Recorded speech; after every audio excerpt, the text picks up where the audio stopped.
Good morning and welcome to Escape to Nature. I'm Alex and I'm currently coming to you here from Mshatu.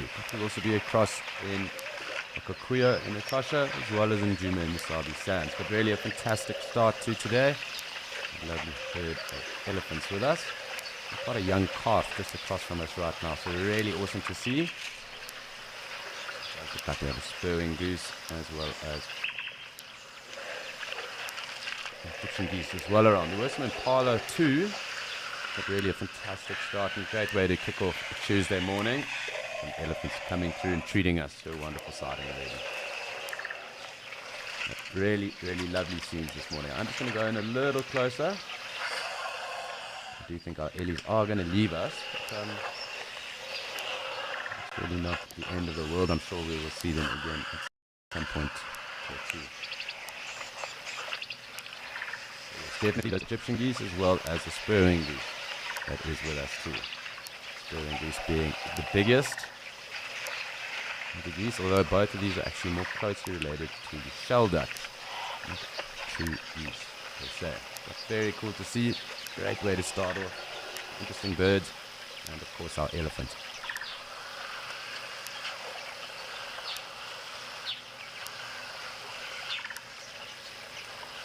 Spurring goose is a new one for me here in Mshatu. I haven't seen one just yet on camera, at least myself. So great to have that through with us also this morning. You just hear those Ellies moving off as well. Lots of ground cover at the moment, and it seems to be getting greener by the day.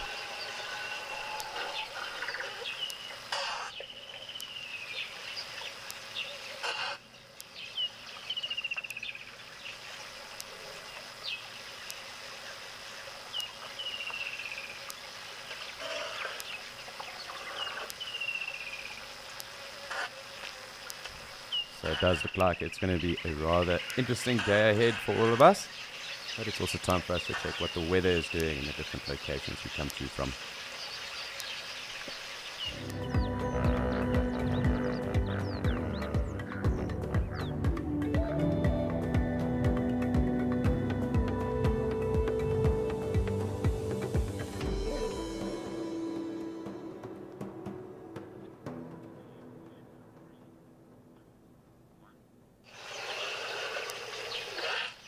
So yes, back here in Mshatu, and we just have our one Ellie that's left with us. So we're just going to spend some time enjoying a fantastic and peaceful start, at least to our morning here.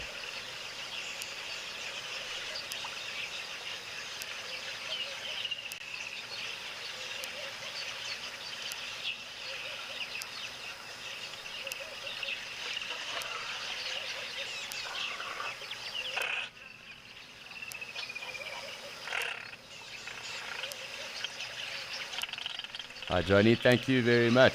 Lovely to hear from you. And for everyone else that is tuned in, please also do remember this is a live and immersive experience. It is your journey into the African wilderness and your safari with us. So do send through any of your comments, your questions, points of interest.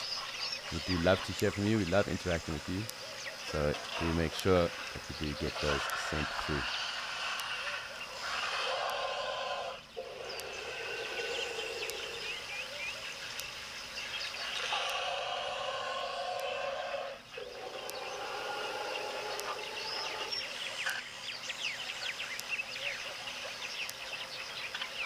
What a nice way to kick off.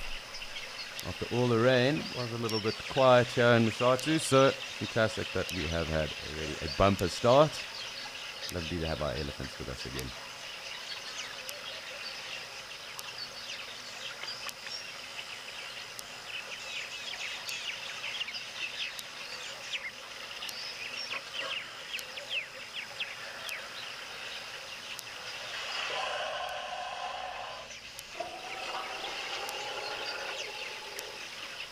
Exactly, Jane. It really is a good sign for the day. And long may the animals keep on rolling through. This Ellie seems to be rather relaxed. Not too much to bother him at the moment. But fantastic to be able to spend some time again with the Ellies here in Mshatu, as I said.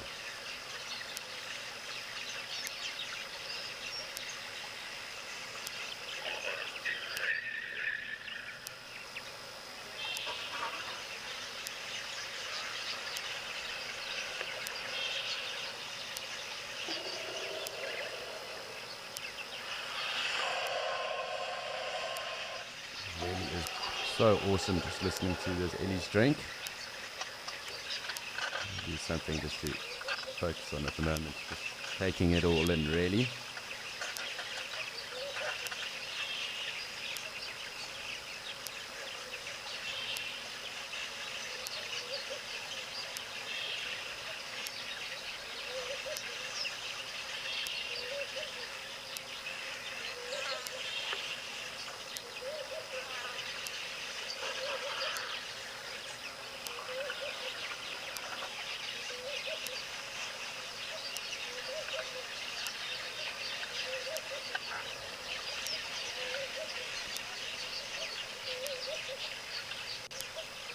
So while we have the opportunity, and this Ellie seems to be rather relaxed, I think let's zoom out a little bit, have a pan around and see if we haven't missed anyone else.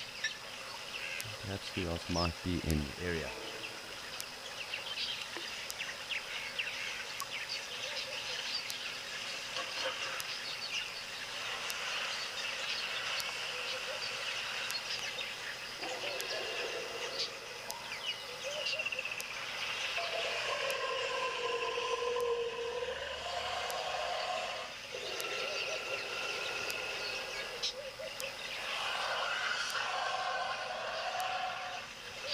He really is enjoying himself. That fresh water that he's accessing right now. Really lovely just to hear that flow through his trunk.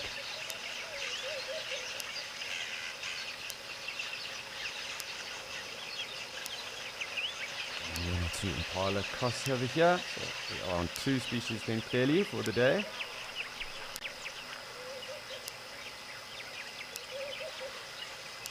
So great to see them around as well.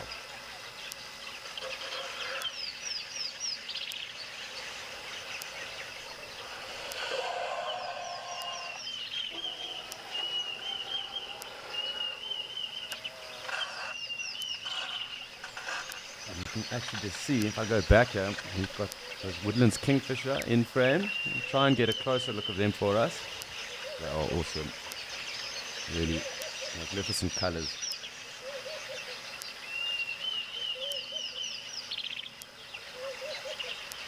There are also a number of different cuckoos around. Deirdre's in particular at the moment. There we go. There are 2 of our Woodlands Kingfishers. Might be almost turquoise blue that they have on them. Awesome to be able to see them.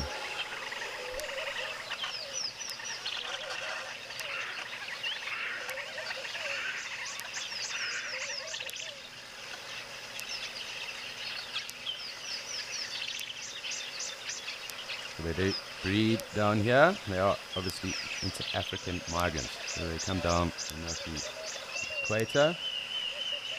Central African migrants down to South or Southern Africa now for our rainy season, and then bumper season for all wildlife around, except perhaps the predators who find it a little tougher going, obviously. This again does kind of disperse with all the rain and the vegetation that is now available to be consumed.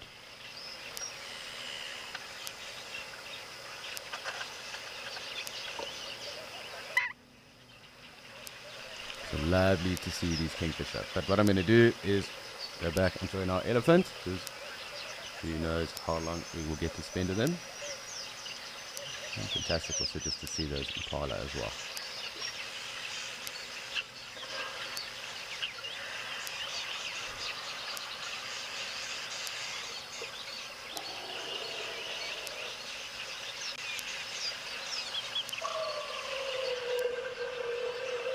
Ellie's still really enjoying a good drink. And here, he's drunk. Sucking of water at the moment.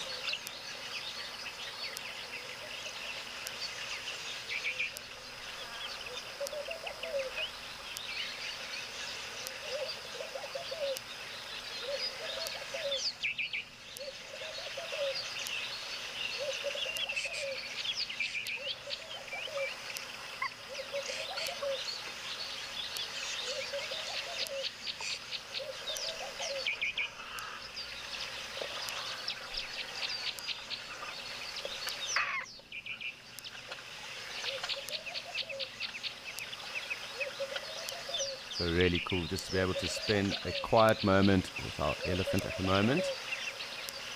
Really peaceful start to our morning.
Really lots going on. It's so awesome just to hear a different bird life.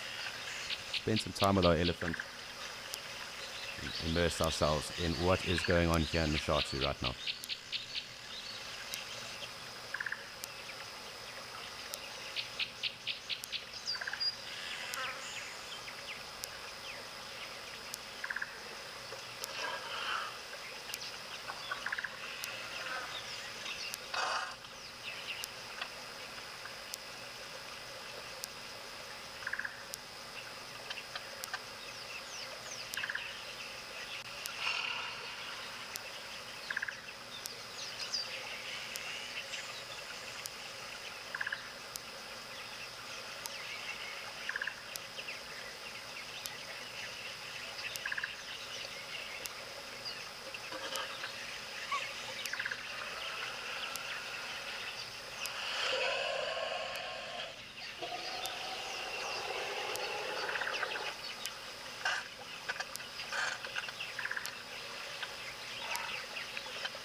Ellie really seems to be taking a sweet time here having a drink. Really awesome to just see a nice relaxed elephant. Really separate to the breeding herd that was with us as we started.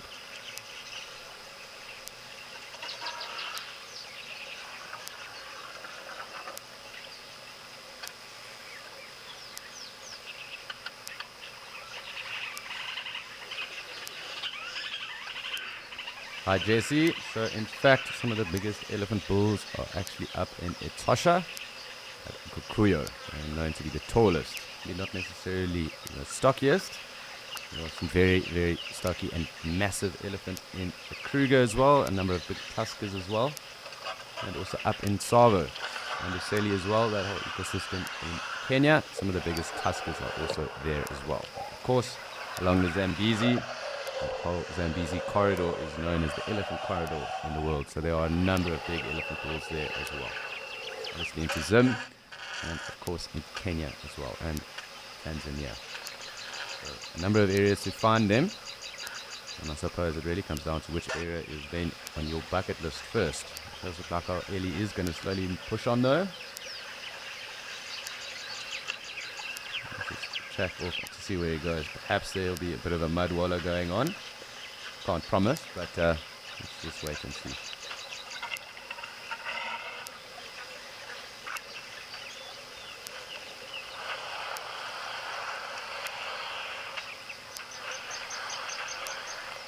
I think perhaps he might come here and splash himself a little water before going off.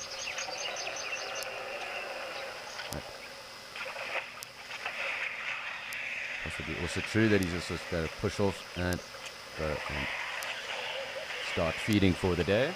Probably time for breakfast. Yeah, and he has left us. So we'll scan back again. Let's just make sure we haven't missed out on anyone else that might be around in the area this morning.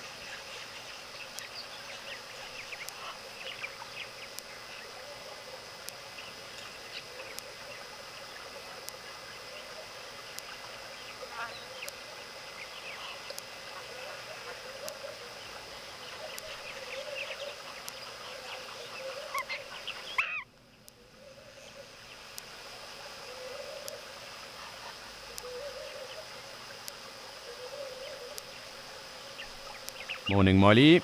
And where elephants can, they will try to drink the freshest water that is available to them. Hence why that bull was right there where the water is pumped out, in that little rocky point over there. And also when we are across in Okakuyo, we'll also see them there drinking from where the water is pumped as well. So where they do have access to fresher water, they'll prefer to take that. They do prefer fresh water. But if this was the only water around, green water, then they kind of had no choice. But obviously they are renowned for an incredible sense of smell, and in very dry areas and times of drought, also being able to provide other animals access to water in those dry riverbeds where they'll actually dig up water. So they do always try and find the freshest water.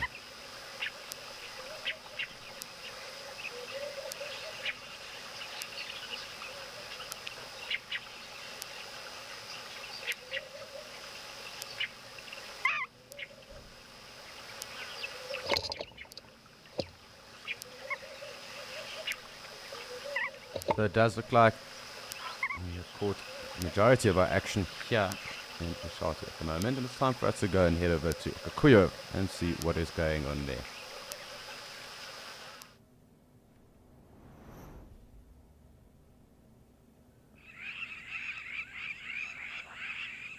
So a number of different animals around. We've got one giraffe, a couple of wildebeest, looks to be some of those black-faced impala, and I'm sure springbok around as well.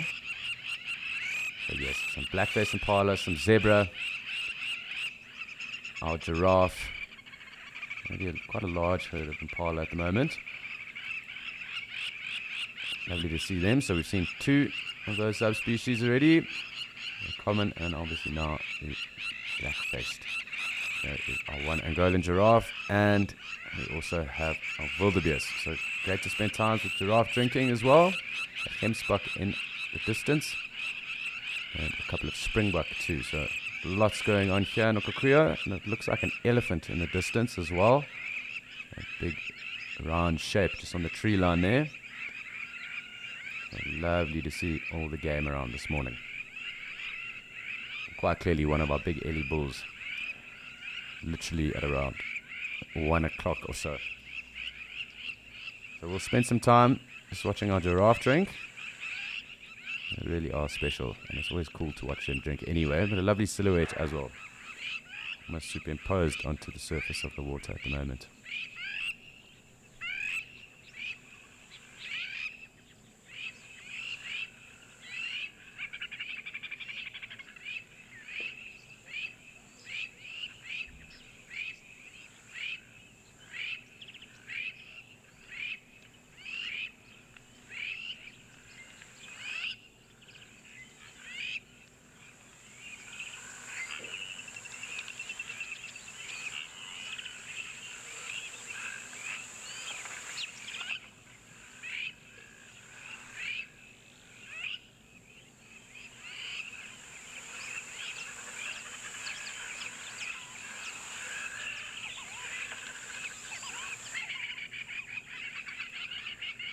Number of the Makwa sandgrouse around 2. A little bubbly sound.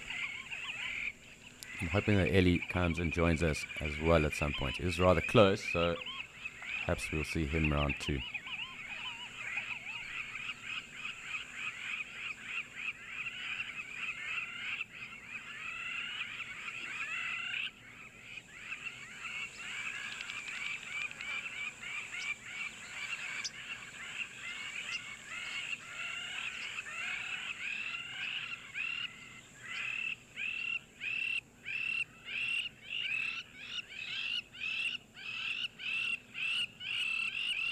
Okay, Lisa, there is quite a bit of vegetation in between all the concrete stones as well. It does get trampled down quite a bit by animals and herbivores that obviously do come through.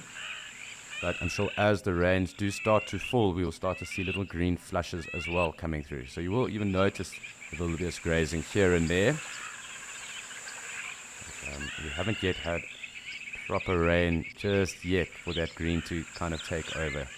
It's something to be expected in the next month or so.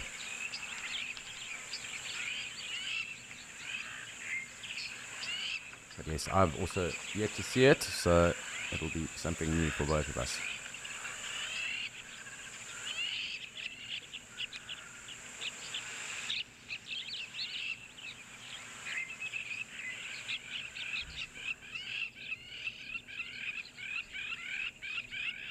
Seems like we also have a number of qualia around as well this morning, and our bull ellie does seem to slowly be making his way down here.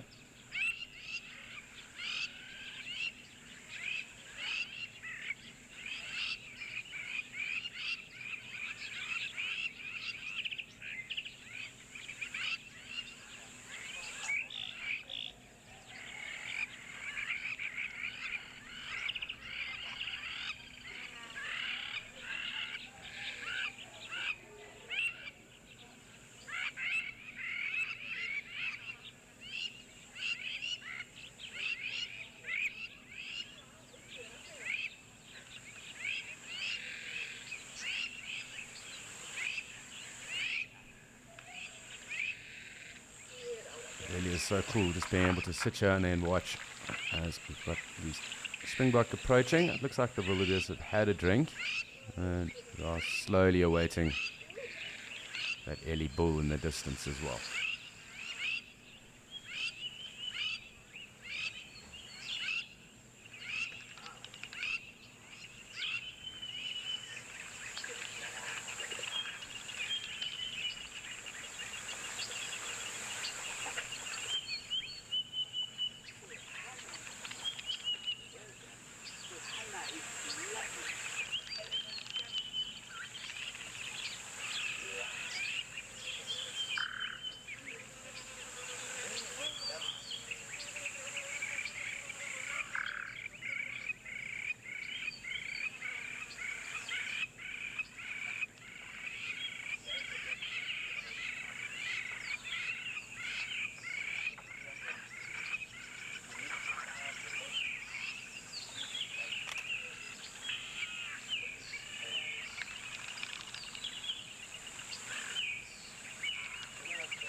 Really quite special scenes here. I'm thoroughly enjoying watching our giraffe and everyone else coming through.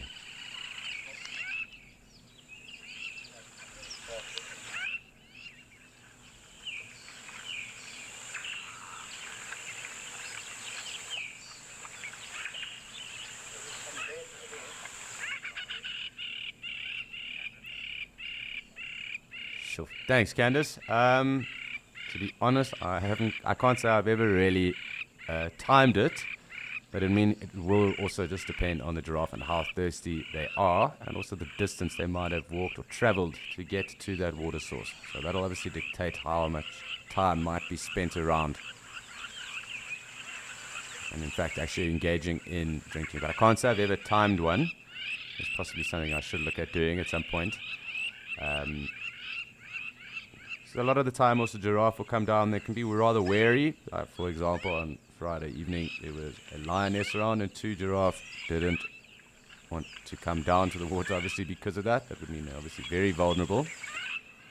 So they can be quite hesitant when they do approach water, and they can also be very hesitant when they leave water too.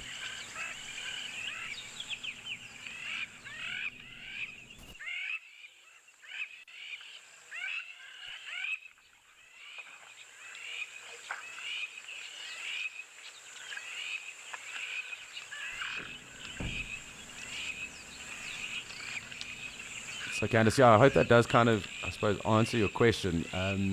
So yeah, obviously where there's areas with lots of access to water, different dams or pans, even rivers, You might see them browsing and going for a quick drink and continuing on browsing. And in an area such as this, where they might have to traverse quite a bit further, probably spending a bit more time at the waterholes and then drinking. Well, Ellie does seem to be moving on down, and we will see the dynamic of the waterhole change entirely as well.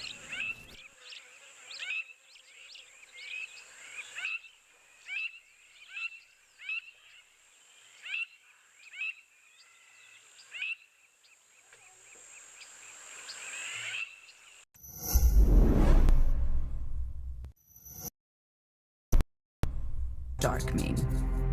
Aside from the dark mane that gave him his name, he can be recognized by a distinctive limp. This limp stems from an injury to his right leg he sustained while taking down a buffalo with the Nkuhuma pride.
So we're currently waiting on that Ellie bull to join us, but lovely to see the Gemsbok now also wading quite deep in, and our giraffe clearly being very thirsty. That's drinking at the moment.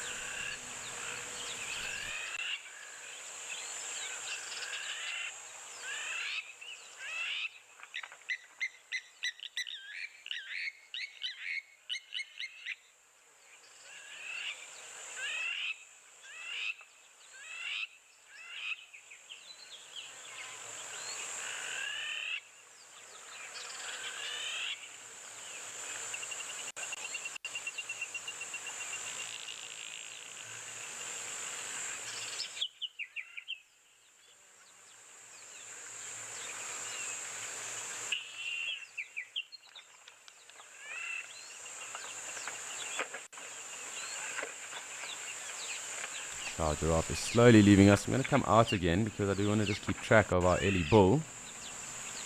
Slowly making his way down. So I'll come back in a little bit closer and hopefully get our bull approaching us.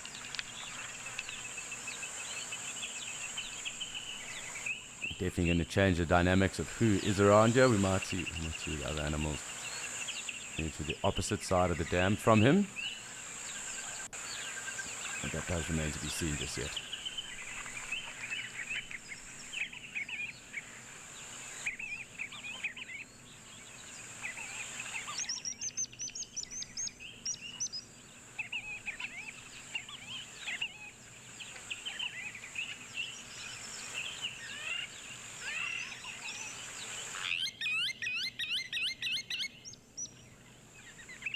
So quite cool watching how Ellie slowly make his way down. Not the thirstiest just yet, because when they are quite thirsty, you do see them moving towards the water at quite a pace. They're clearly quite relaxed this morning.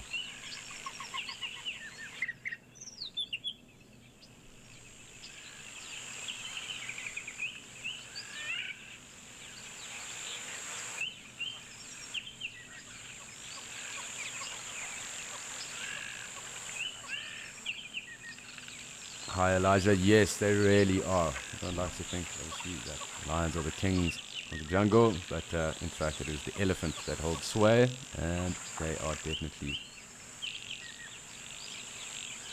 the kings of the bush.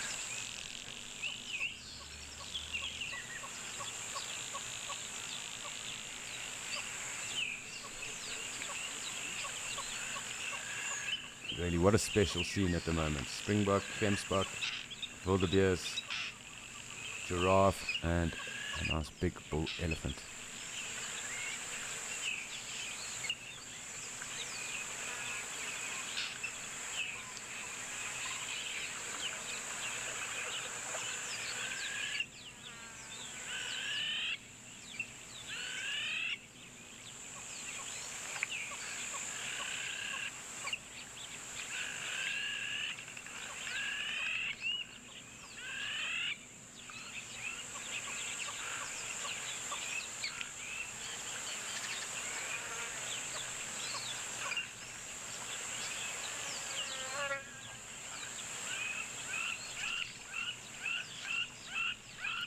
Bundu Batch, yes, it really is a bucket list reserve to go to. There's a lot of special things to be found here. And I agree with your sentiment. It definitely is a bucket list area to go to.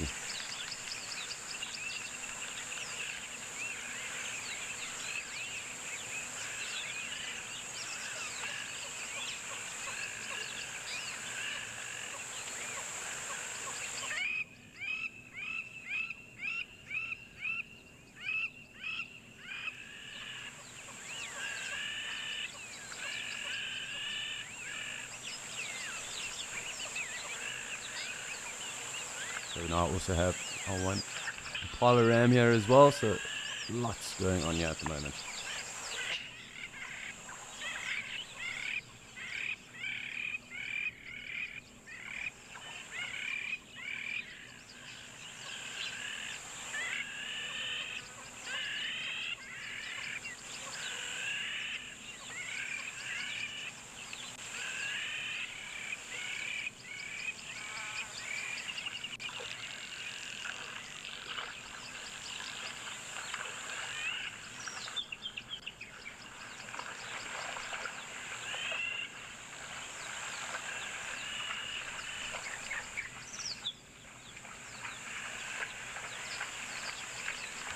Slowly making your way away from the water, it seems.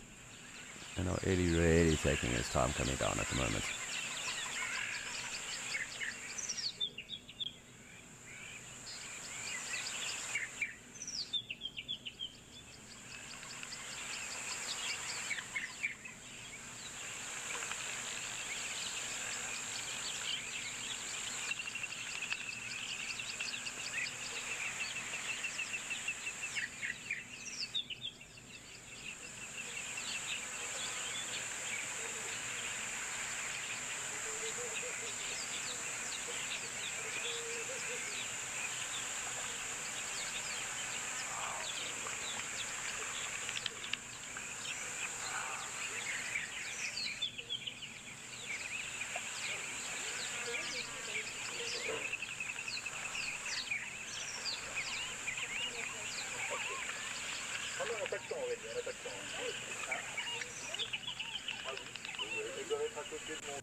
Looks like our game of patience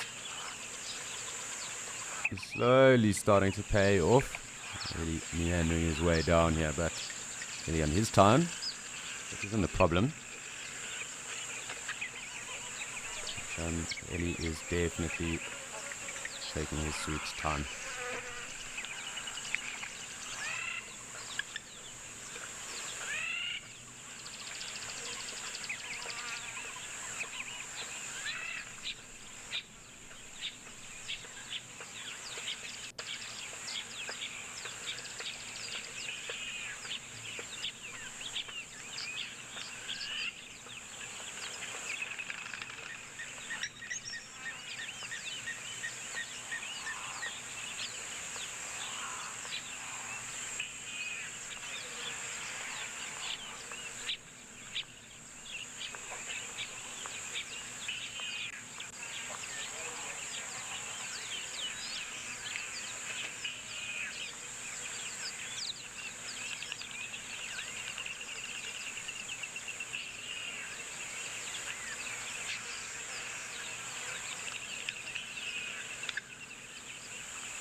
So we do have our Ellie slowly ascending upon us. Which is fantastic. We've really had a good start to the day with regards to our elephant activity. It's great to have them here and obviously in Mshatu this morning.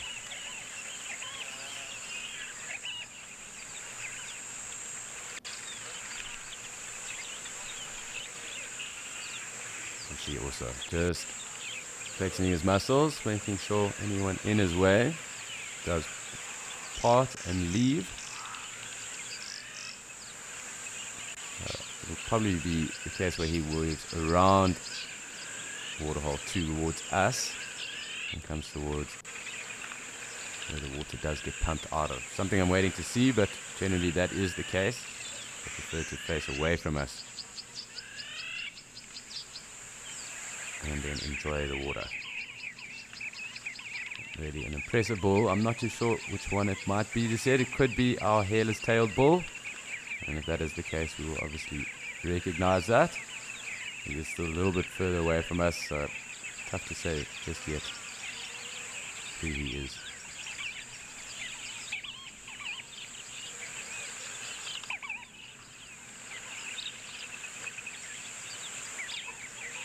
Lots of bird life around at the moment. Lots of sandgrass. It does look like the Ellie is coming back around to the side, so let's just zoom out a little bit. And when it does get closer, we'll have a better look.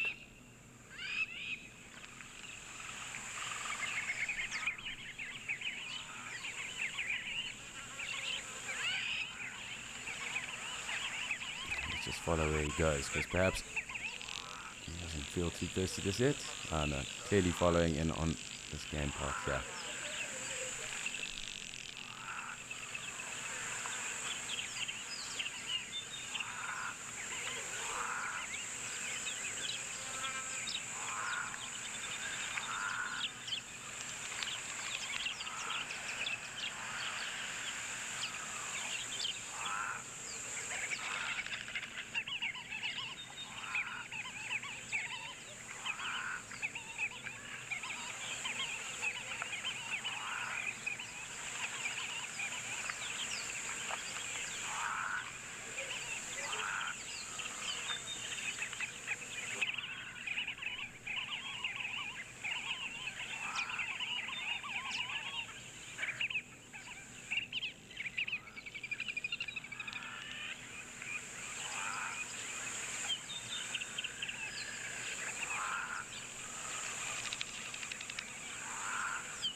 Hi Kim, yes. After many years and seasons of walking along those trails, they are kind of worn in through them. And obviously it's the easiest way for them to get through. So obviously where there are less of those concrete stones, but even in other bush as well. So in the Mshatu and that, and even in Djuma, you will also notice the game trails that the animals then use almost as their highways or roads to get about Obviously, they expend less energy, and conserving of energy is crucial when you are in the wilderness. So it's also why in areas where we have dirt roads and that, you also find the cats actually use those dirt roads to get around as well as the game trails too. So as I thought, the Ellie is coming literally straight here to where the fresh water is pumped out. And I'm sure he will sit here for a little while and enjoy a drink. And it does look like it's our hairless-tailed bull. So good to have him around.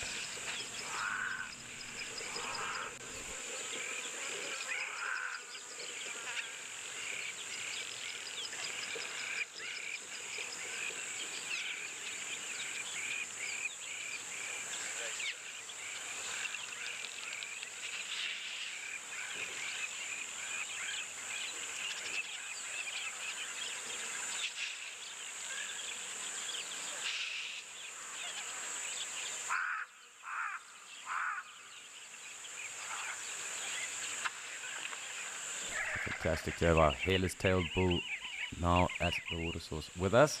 Right here. And of course, he did use those game trails that are trodden over many years and seasons. And those game trails obviously are used by all the wildlife in an area, because it does help them also conserve their energy, and it does also allow them almost a type of road, almost a highway, wildlife highways through the bush. They will follow also little contours, as well as offer a path of least resistance, allowing the wildlife to then conserve energy.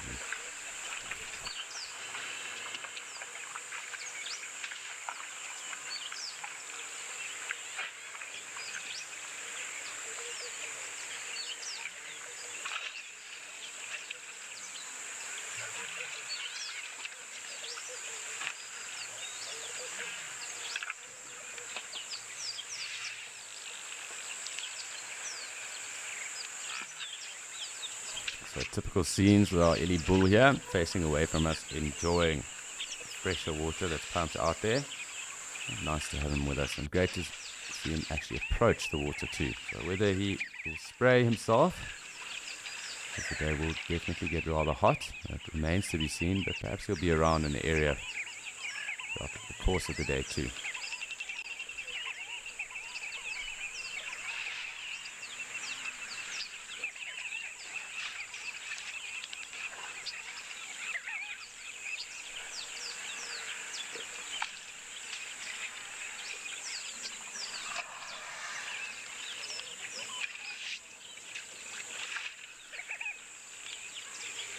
It's great to hear the sandgrouse as well, that bubbly noise that they make. Really special. Nice to see a kudu coming to join us too. So really lots of different animal sightings to start off a Tuesday.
So another fantastic scene here at the moment. Two lovely kudu bulls as well as those Kempsbok joining the fray here. And of course, our big Ellie bull enjoying a quiet drink at the moment too. So really, really lovely. Fantastic to have a variety of species that we've already seen today.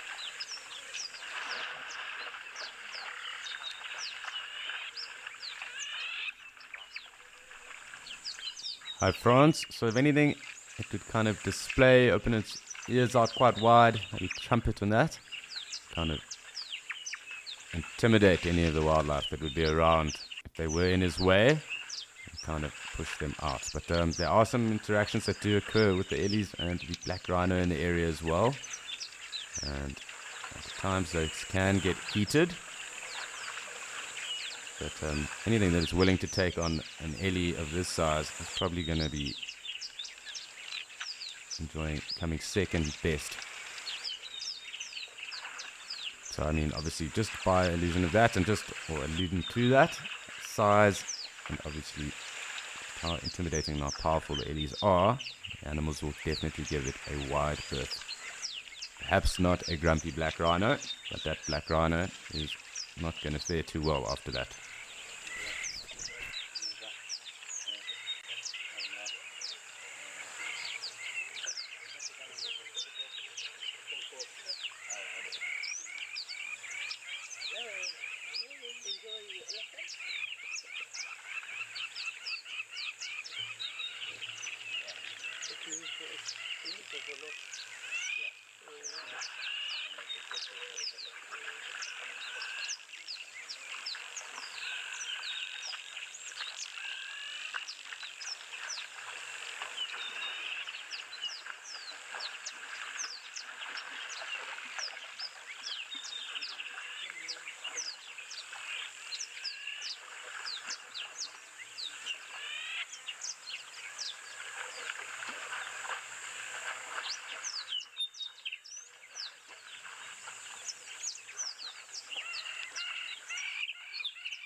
So quite fascinating just watching how relaxed everyone seems to be.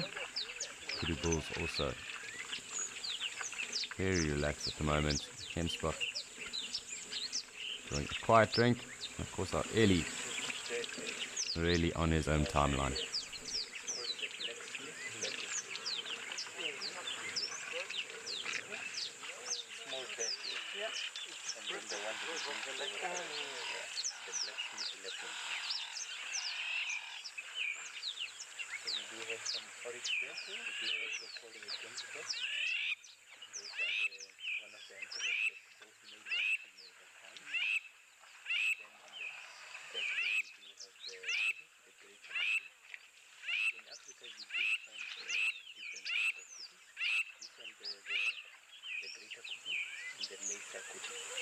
But then we do find the laser kudu in the central part of Africa, around about in Kenya. where you find the leopard here. And then we have got the big man here. The African sun. So it's been a really, really fantastic start in Mashatu as well as here in Okakuyo. But it's time for us to head somewhere very different. And we're off to go and say good morning to Kevin in Madikwe.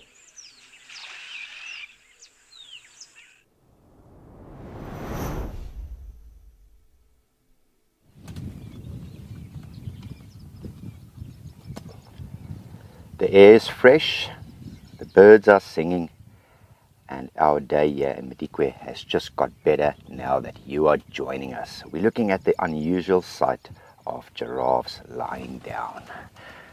Good morning, everybody. My name is Kevin, together with BK here in Madikwe this morning, and we are ready to take a deep dive into nature this morning. So come and join us. Let's look at this giraffe. Before they all get up, here's a very unusual sight we're bringing you. Giraffe lying down, chewing on the cud.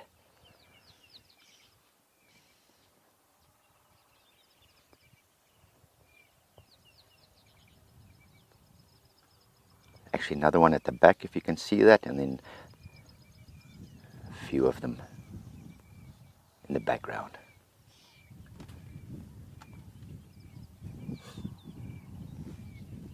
Just lazily chewing away, keeping an eye on us. We see you too, yes.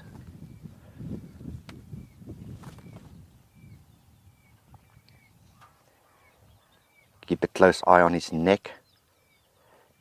As he's chewing, you can sometimes see that cud ball he's chewing on. He will swallow that and then bring it back up and then swallow. It looks like a tennis ball moving up and down his neck.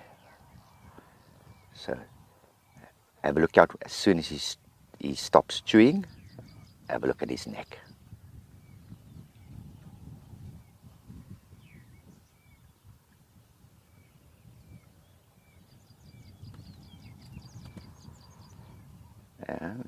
And there he comes up. Is it? Yes, I hope you saw that. We're going to take it slow this morning. We're going to spend some time in a certain position, see what the animals get up to. We might move from one location to the other slowly, slowly.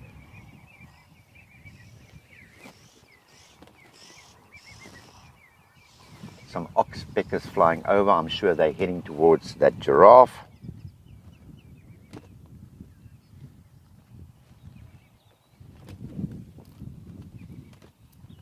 I did see some oxpeckers on them earlier on. We'll try and see if we can pick up on them.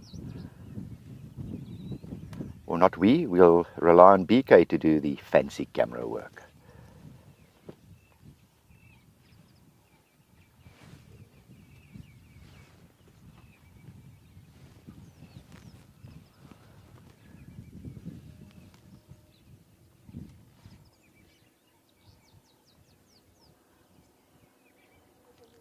It is rare, Amy, to see them lying down.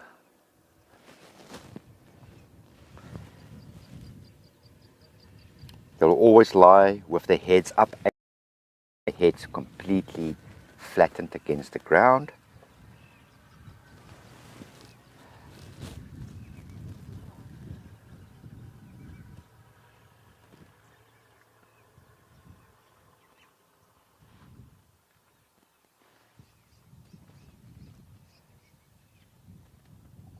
I think we saw a leopard tortoise earlier on as well, B. I'm not sure if has he moved on? Okay, we'll keep one eye open to see. There was a leopard tortoise walking around somewhere in the foreground here, but I think he went into the longer grass here in front of the vehicle.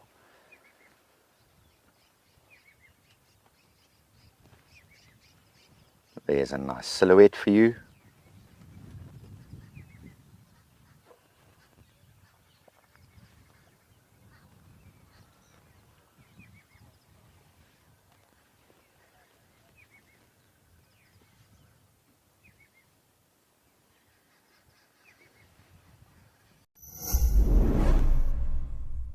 If you aren't an explorer yet, here's a sneak peek at what you're missing. The amazing weekly newsletter. We handpick the best animal moments of the week, our most interesting question that we received, hilarious unseen behind-the-scenes content, and exclusive previews of upcoming Wild Earth ventures.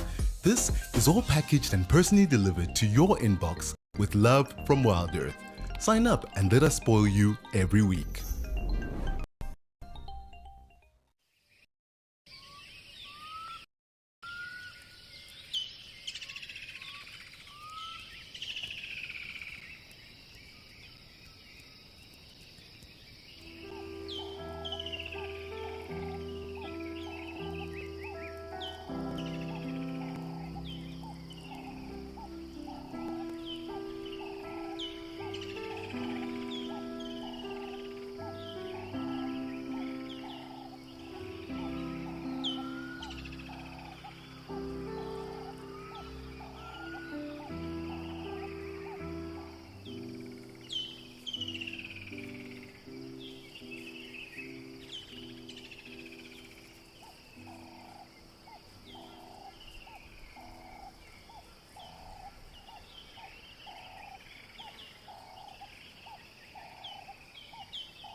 The only species of giraffe we find here in southern Africa is your South African giraffe, but there's actually 9 subspecies of giraffe. And it's got very much to do with their geographical area that they occur in. I'll try and remember most of them for you. First one that comes to mind, Thornycroft. Of course, the South African. Angolan. There's the Masai giraffe. Rothschild's reticulated. There's about 5 or 6 there. I'll try and think of the rest of them. And they're all pretty much same in looks. Size does vary slightly, and then the coat pattern varies very slightly.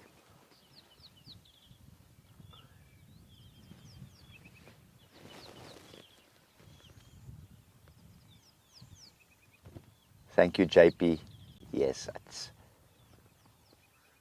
giraffes lying down is something you don't often see, and so relaxed, as you say. Completely happy with our presence. When we first arrived here, we were afraid that they might move and might get up, and we're not going to bring you this footage, but they are relaxed and acting out for us, hey JP?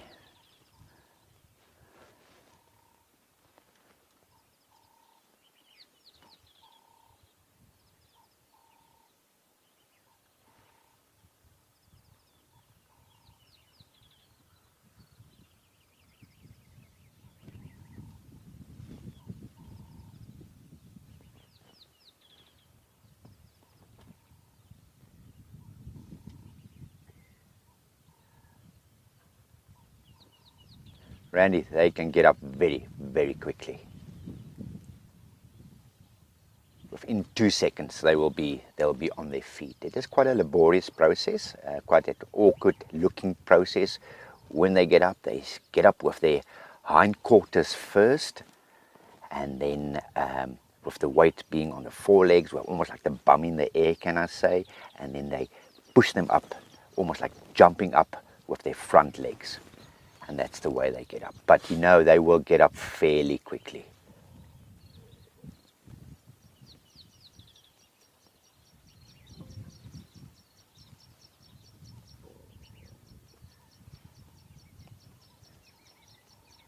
Randy, and also luckily with so many eyes and ears there. Now, first, being the tallest animal out here, they're like lighthouses. They're like early warning system for all you animals out there, and therefore you very often find other animals in the vicinity of giraffe, because giraffes will be the very first ones to spot any danger. They can see over the bushes, they can see over the grass. They've got a very nice vantage point. So with that keen eyesight, even though they are lying down, they've still got another at least 2 meters or 2.5 meters of height advantage, and will normally spot predators from afar.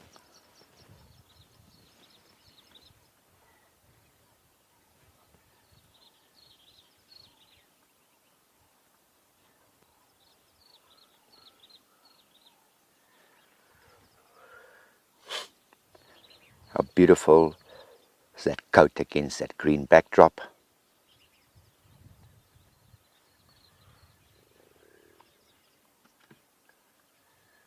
So your other giraffe subspecies do vary a little bit in size here and there.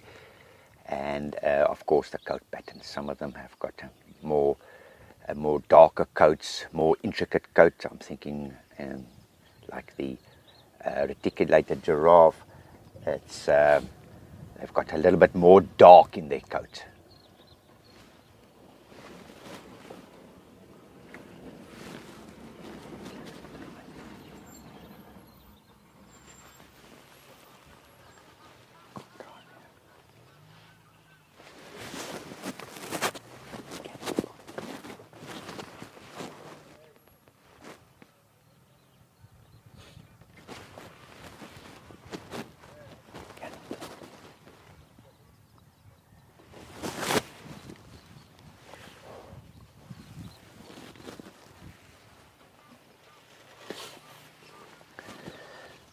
Dawn, interesting question. It is a way of them extracting maximum nutritious value out of their food source. When it goes through that four-stomach process, it extracts, there's 2, 3, 4 stomachs to extract those nutrients. Also, by chewing the cud, by masticating it very finely, you can appreciate that now it really breaks up that plant material very finely. So your ruminants will normally leave a very small pellet. Dawn, I hope you've seen it before. It's like a domestic goat. You know, they leave that very small pellet, very compacted. So it's just a much more effective stomach design compared to your hindgut fermenters. And it's all got to do extracting that maximum, getting the best bang for their buck, can I say.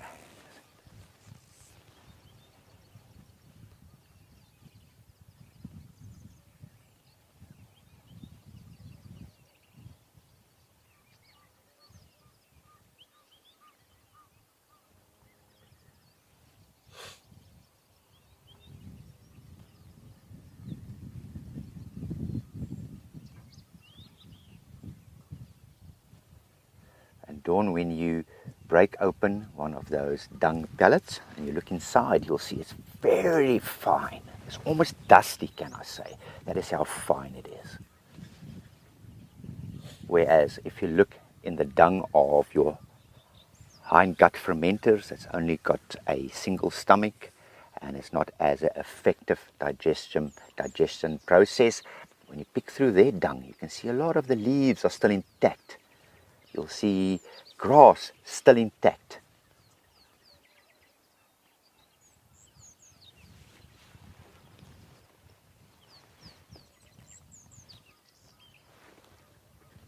There goes a dung beetle.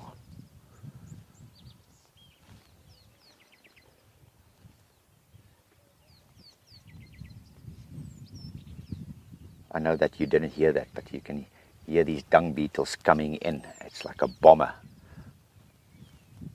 Vroom, past. If you're driving and they hit you on the head, you know about it. That's why summertime we always prefer driving with glasses, sunglasses, because if a dung beetle gets you in the eye, you have problems.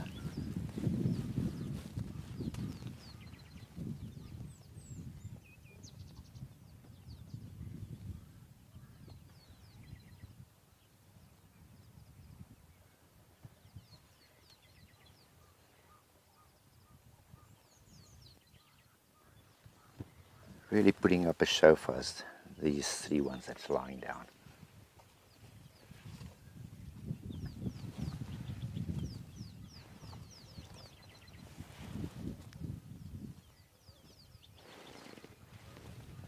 Sue, morning. Yes, they do.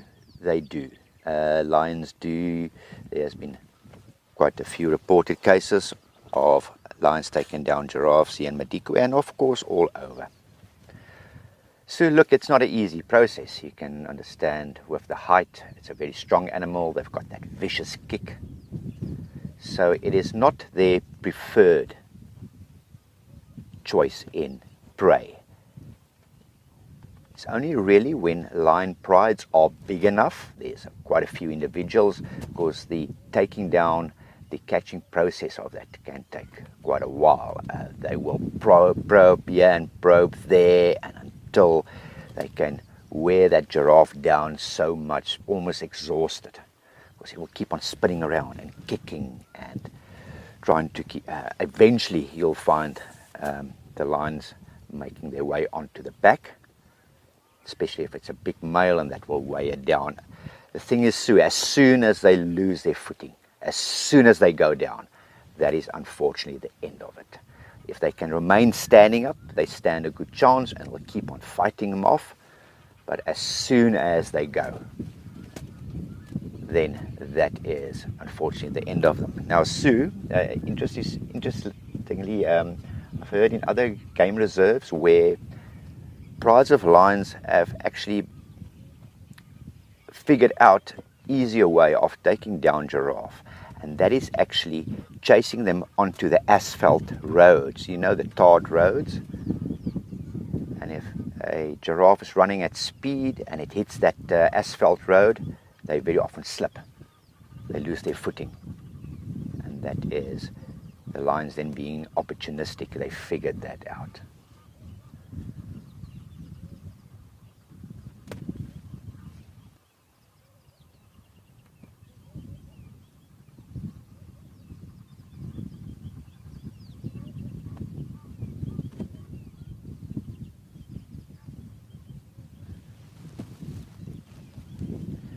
We are here very close to Chukudu Dam,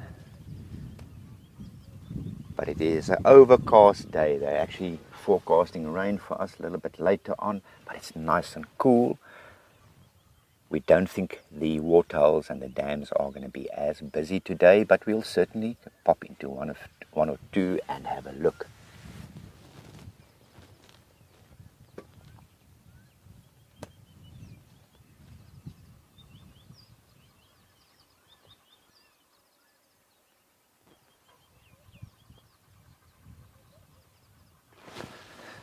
I still can't find our leopard tortoise. He's in hiding here in the grass.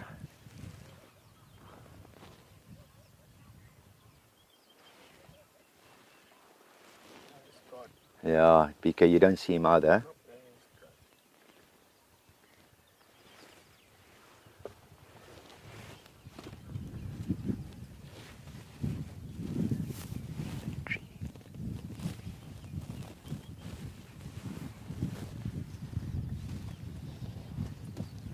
These giraffes are lying in the shade. Well, there's no shade because it's overcast of a beautiful tambuti tree. Thank you, BK. What is sitting there on the branch?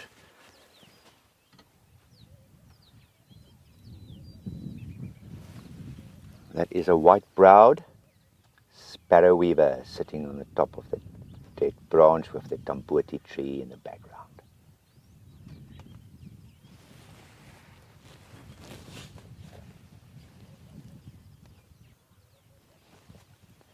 There's one white-browed sparrow weaver. There should be more because they are communal nesters, but I don't see any of that. Or is it?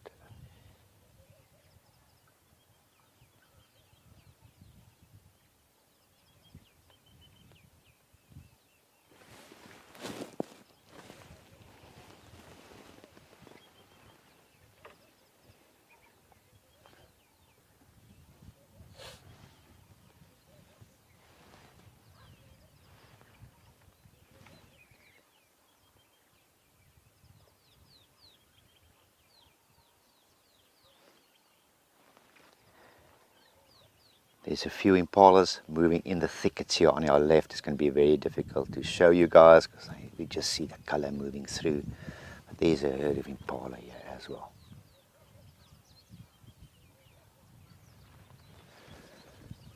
We are still waiting, or I am still waiting to see my first impala lamb for the season. There has been reports of some here in Madikwe, but I haven't seen them yet, and we've passed a few big herds of impala ewes, and I'm keeping a keen eye open, but I haven't seen them yet.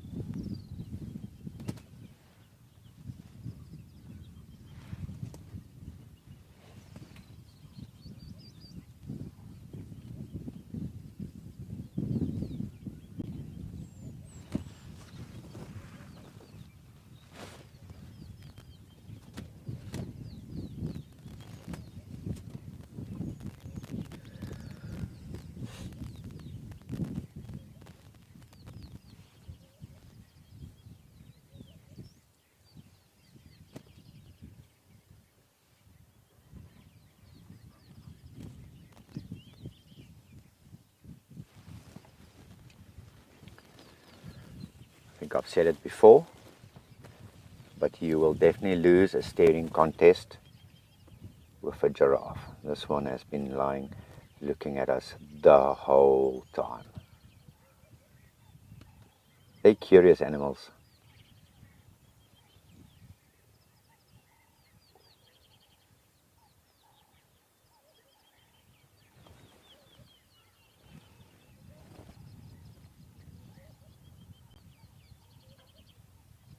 I also love those white ears sticking out at 90 degrees to the head.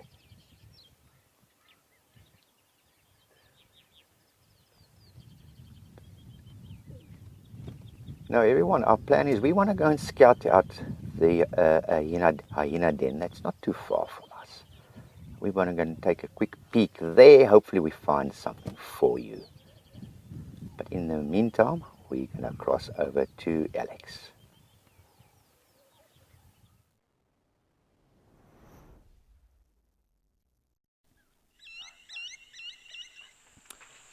Thanks, Kevin. And yes, back here in Okuya, which has been highly productive so far today. And we hear a little harem of zebra at the moment, as well as our gemsbok that has waded pretty deep into the waterhole at the moment.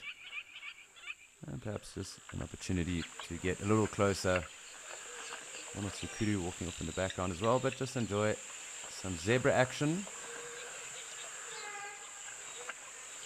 And of course, our gemsbok that is here right now.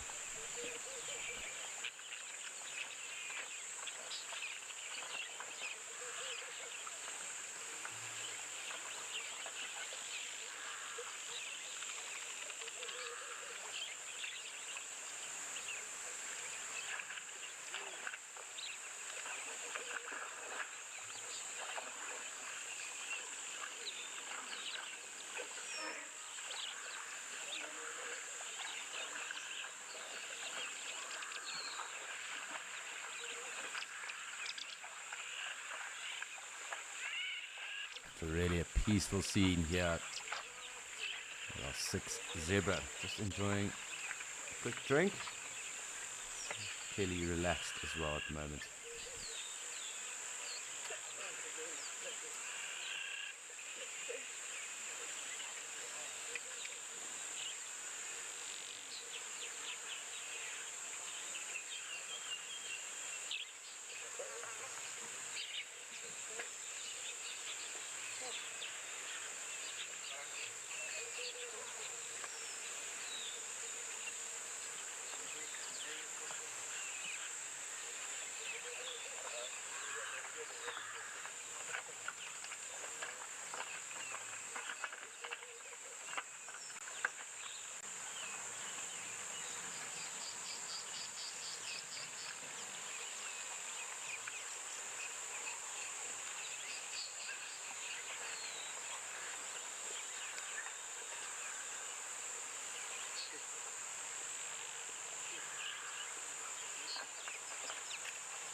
Lots of lapwings around as well on the other side there. And our zebra slowly finishing off this drink and heading away from us. It does seem maybe a couple more moments longer, but I do think we're going to head back off. We'll just keep tabs on them.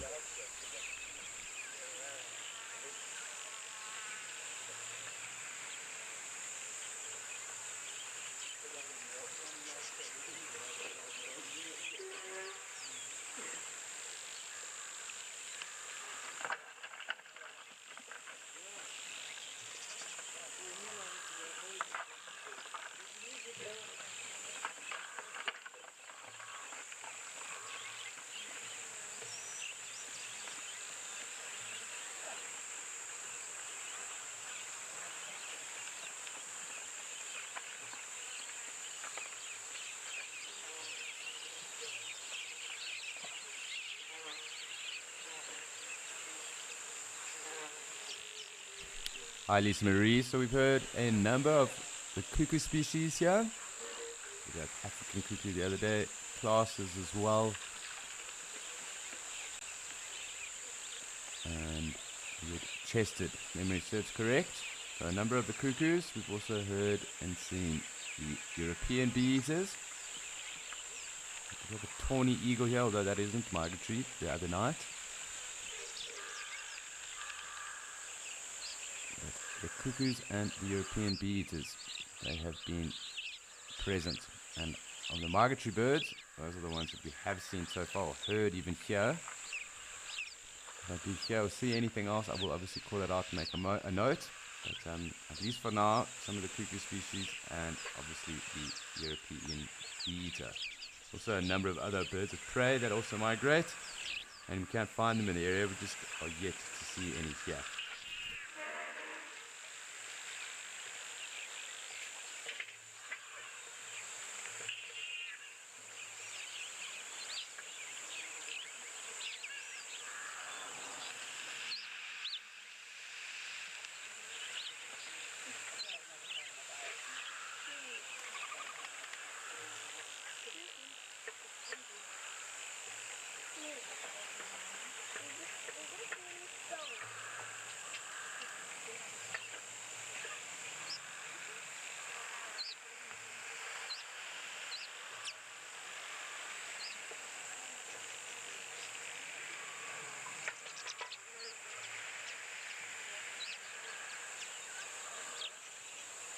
Two of our zebra clearly enjoying themselves and really not pushing off. Very cool.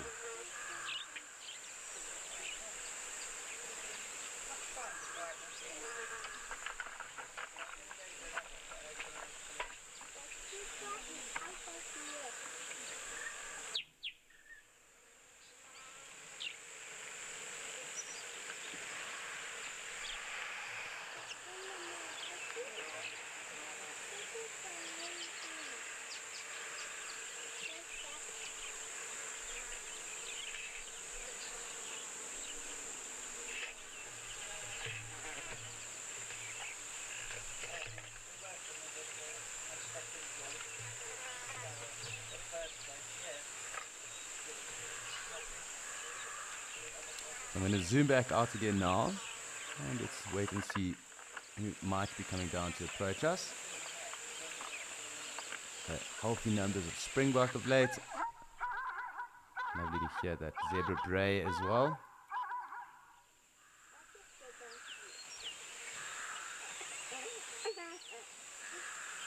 And it does heat up rather quickly here anyway, so when we do have these animals dispersing, it isn't too long normally until we have the next party and a bunch of animals coming down to join us.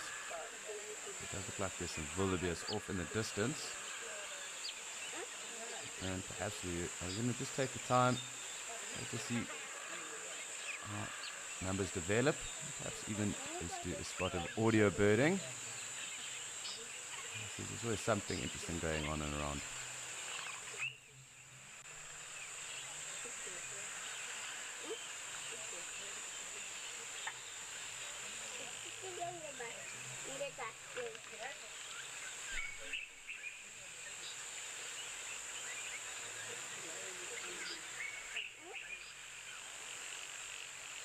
Where is the lion?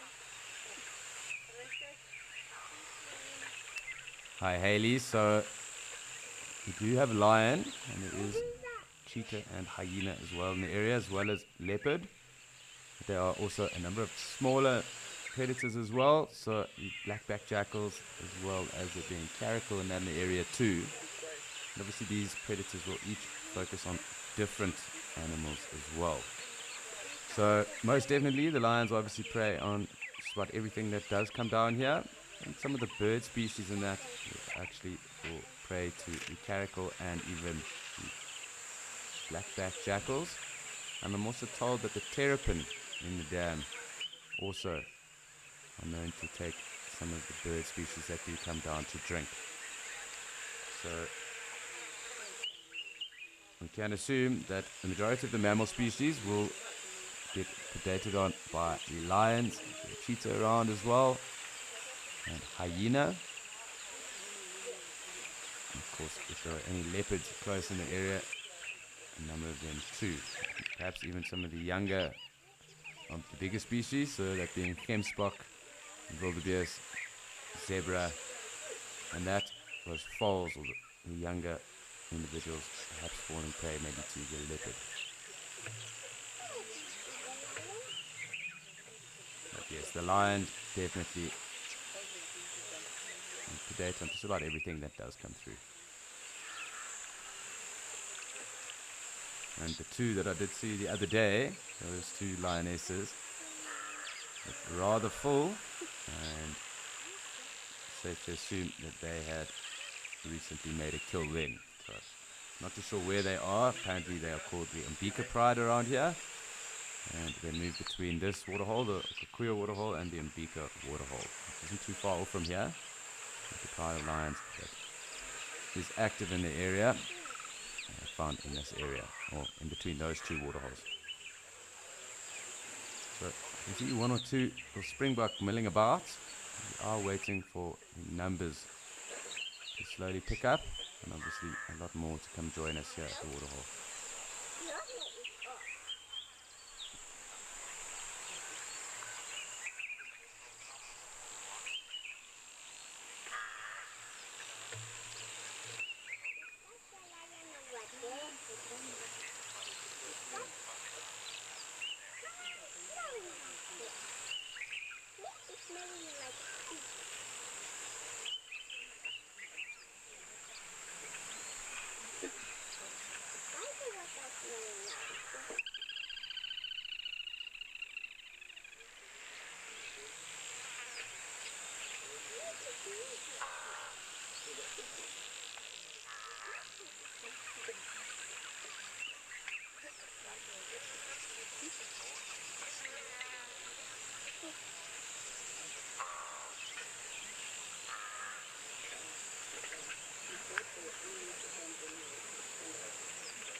So a couple of springbok milling about. Looks like some quail as well as our sandgrass around. A couple of doves too. No Cape Cows really down at the water just yet. I'm also keeping an eye out for Egyptian geese and the black-headed heron that we have seen here quite a bit.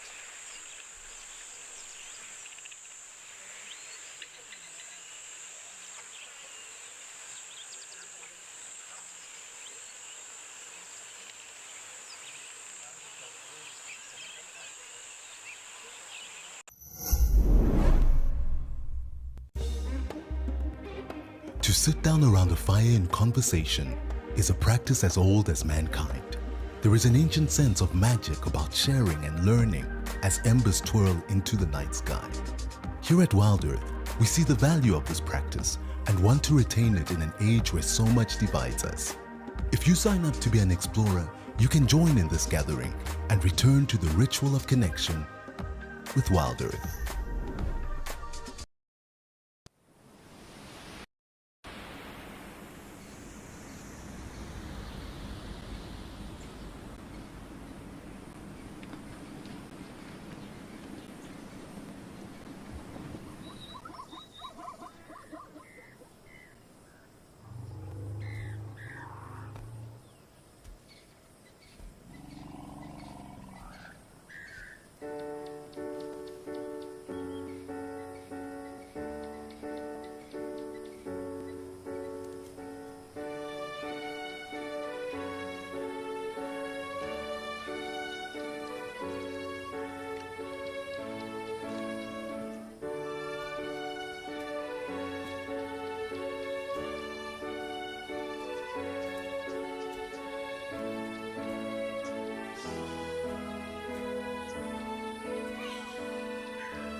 You will be able to see a couple of those crows landing at the moment, and every now and then a springbok moving around as well. They are looking like they're slowly going to approach us. And once they do, we will get a closer look. But again, just taking a moment just to appreciate what is going on around us and listen to what else might be around.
So lots going on. You see just some quail as well, so nice to see them here. Just prior to the rains, we're getting lots of them across in Mshatu as well. And quite clearly there, the audio of our European bee eater.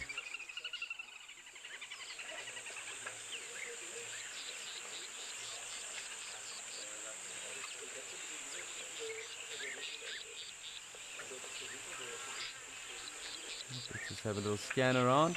Make sure we haven't missed out any of our other friends that are in the area. Looks like some Gemsbok down there. Perhaps an Impala as well.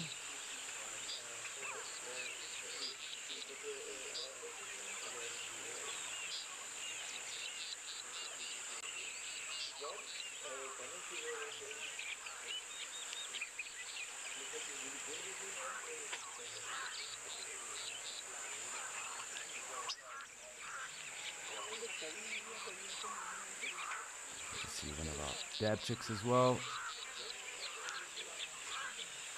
like the Springbok slowly making their way through the thicket here down to the water. So we'll spend some time with them now.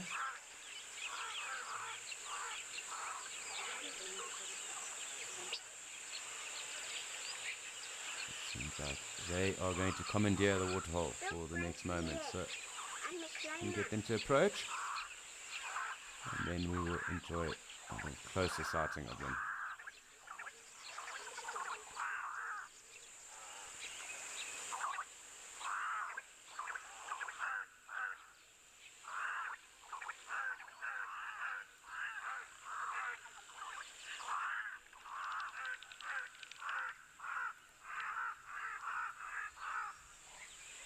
Hi Tina, so with regard to what is calling right now, it's Cape Crows and as well as the mourning doves, yes, they are here pretty much all the time. The European bee-eaters are migratory.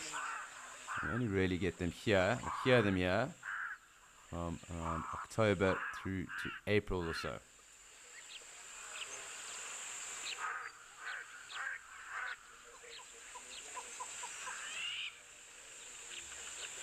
And you'll also hear the blacksmith lapwings. They are also ever present. There have been some Egyptian geese around too, and they are also ever present.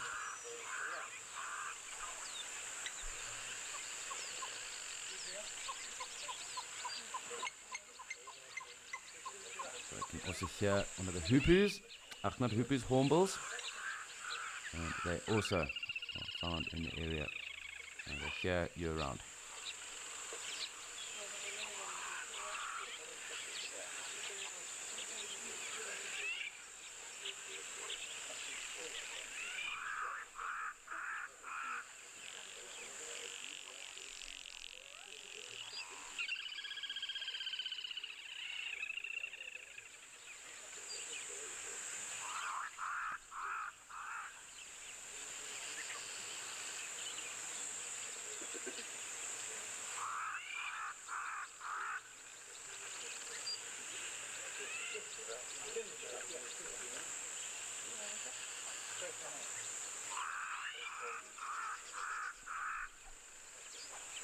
Here we go. And we did say Springbok have joined us, and it looks like an Impala ram as well. It's in the distance coming down. And I can see a couple of other little specks off in the distance. Perhaps some more Impala. As they do get closer, we'll have a closer look as well. Let's just take the opportunity to spend some time with our Springbok.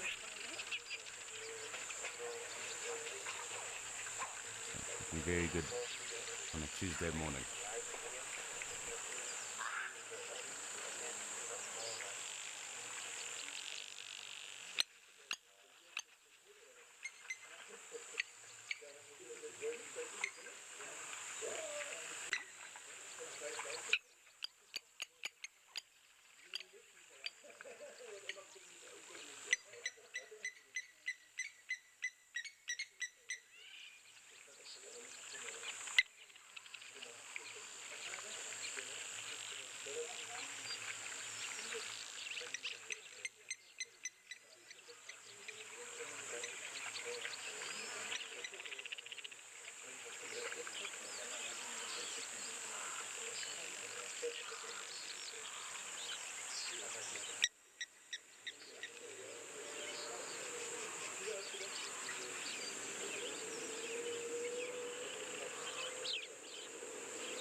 So we really have had such an awesome time this morning already. Lots of activity going on the special early sightings, and of course currently are with our springbok at the moment.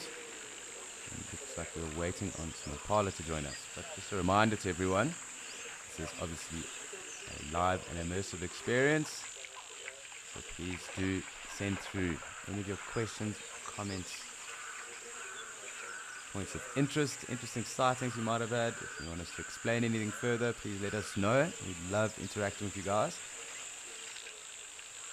And also having you guys keep us on our toes. So do send through anything you wish to know about or would like to comment on. And most certainly we can bring that up or touch on it further. So do send through those items you wish for us to cover.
So it really is quite special being able to watch the numbers build and then approach us again. And it did take some time after Zebra left for us to get these springbok through. As impala traipsing themselves on the way down here as well. So really cool and lovely to hear that European bee-eater now. Audio quite clear there. Again, just great to spend some time and enjoy the presence of wildlife here at the Waterhole.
Impala slowly getting themselves down to the water.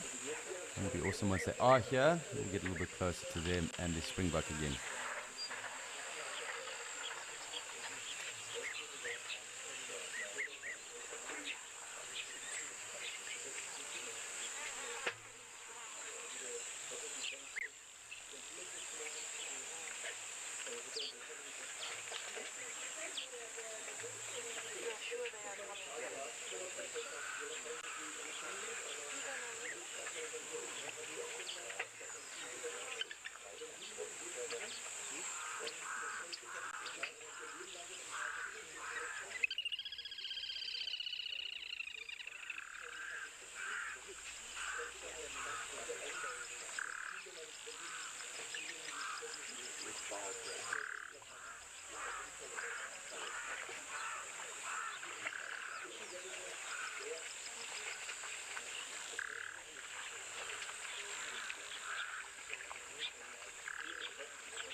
Just going to get a closer look here on our impala. And the last for springbuck.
So really cool, and lovely to see how impressive this Impala ram is as well. Lovely big horns on him. I think also it is time for us to go and say good morning and see what is happening in Djuma.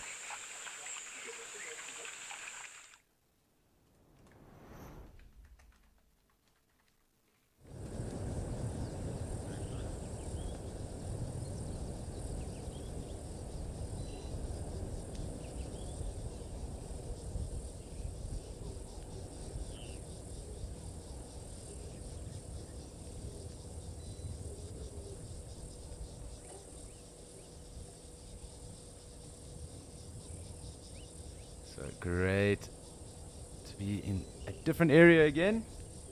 We are obviously here in Djuma right now, and good for us just to keep tab on what is going on. If there are any different birds across here, or any other interesting things that might have come across. So I'm just going to pan across. Let's just wait and see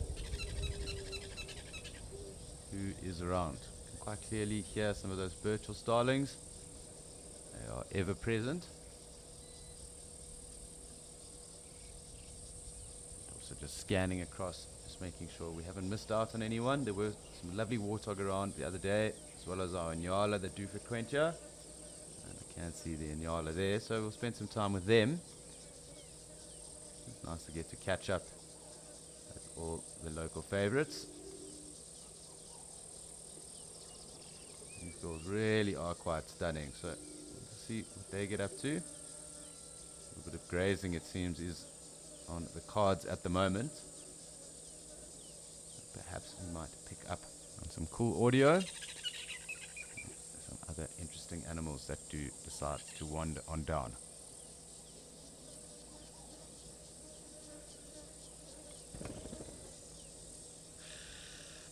You can hear those oxpeckers at the moment.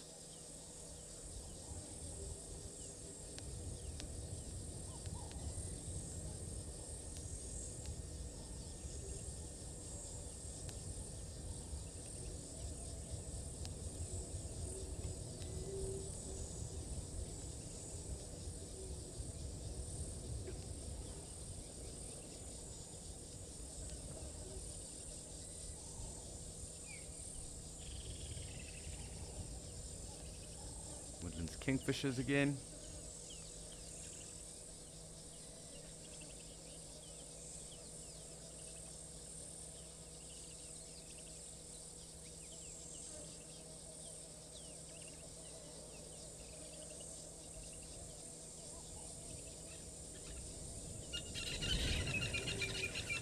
Looks like they have just decided to leave us quickly, so I'm going to just continue a scan around.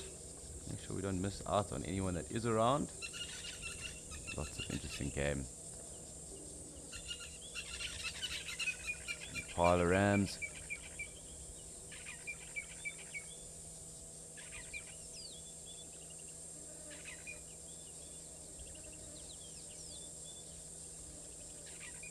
And not much else happening here at the Wallow.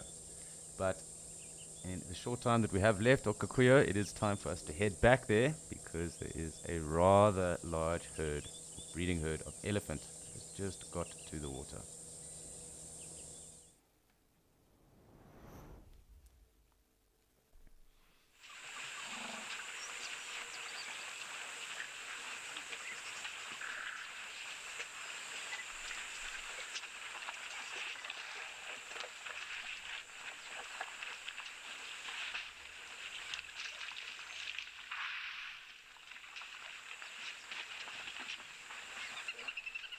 Really a massive breeding herd of ellies, and there's some others as well in the distance coming through. And there's big Angolan giraffe as well. Looks like quite an impressive bull. But we have a very, very large number of elephants here with us at the moment. So this is going to be fantastic. And it'll be interesting to see how this giraffe navigates the numbers of elephant that are around here at the moment. Perhaps we'll also get some of the youngsters swimming. It does look to be two separate herds as well. Big bulls as well. And we'll get a closer look as well as to what is going on. But fantastic. It does show you what happens when you are a bit patient and we allow the animals to literally script themselves. Lots of elephant action today, and it's been quite fantastic.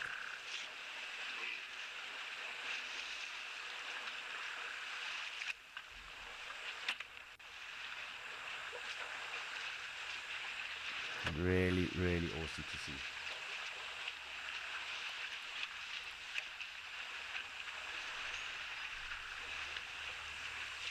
It does look like some of the youngsters will take the opportunity to swim, and it'll be interesting to see how much patience this giraffe has.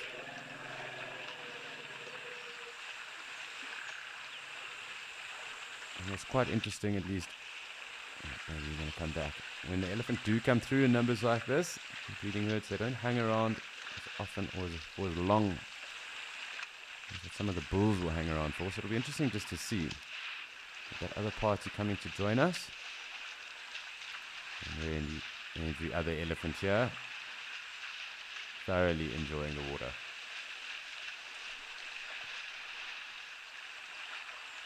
The bull giraffe really is quite dark. It's quite an impressive bull. So let's just see. I'm sure you'll wait a little bit. These ellies will be quick and we'll get the opportunity to drink next.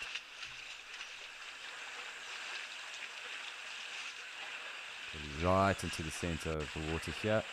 And let's just get a little bit closer again.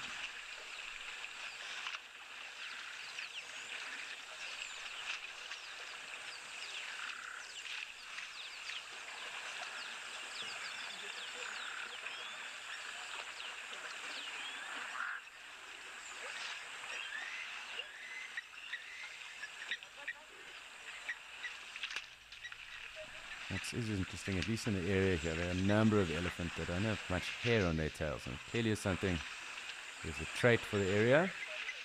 It actually looks like this one's got quite a bit of a kink in its tail. Perhaps broke it along the line somewhere.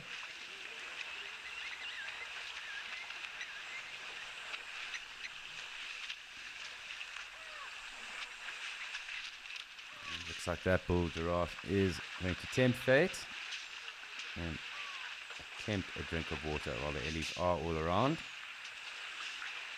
Lots of playing going on as well, so very, very awesome to see.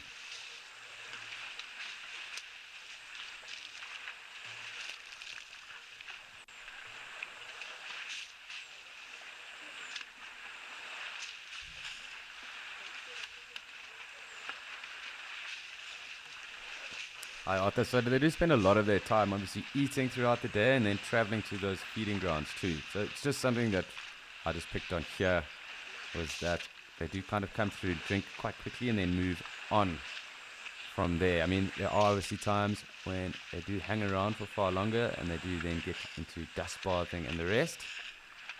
But I mean, it really just depends on the day, I suppose, and how hungry maybe the matriarchs are. But, at least the last few times when we have had big herds around, they haven't hung around for as long as, say, the bulls have. You can just see some of those younger calves swimming there. The elephants thoroughly enjoying themselves at the moment.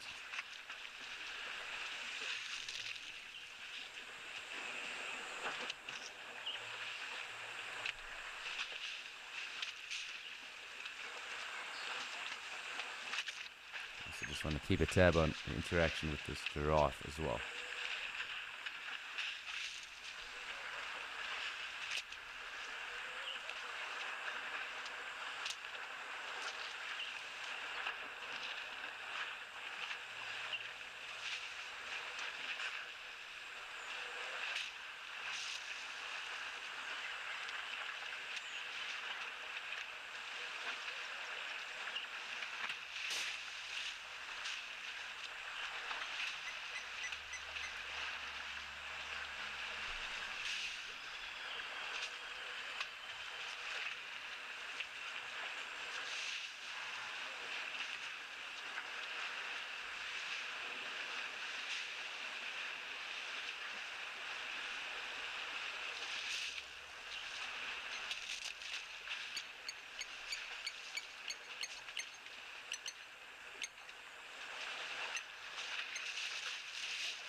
Really awesome watching the Lipleys getting really into it and thoroughly enjoying play and swim. Really fantastic watching them too. Lovely interaction going on right now.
This is what I love about lionesses.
I'm just going to zoom out a little bit because you might get a little bit of interaction going on with all the other Ellies around here.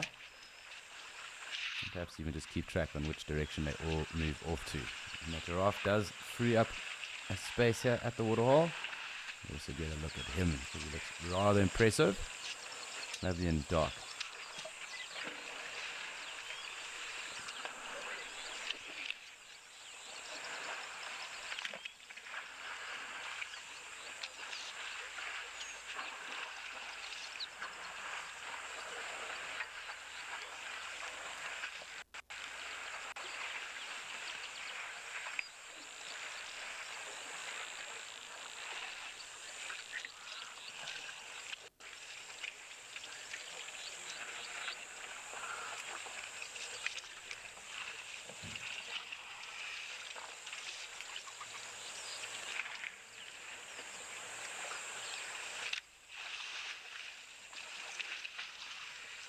Looks like our early party is slowly engaging gear and going to be missioning off, I think, for some foraging.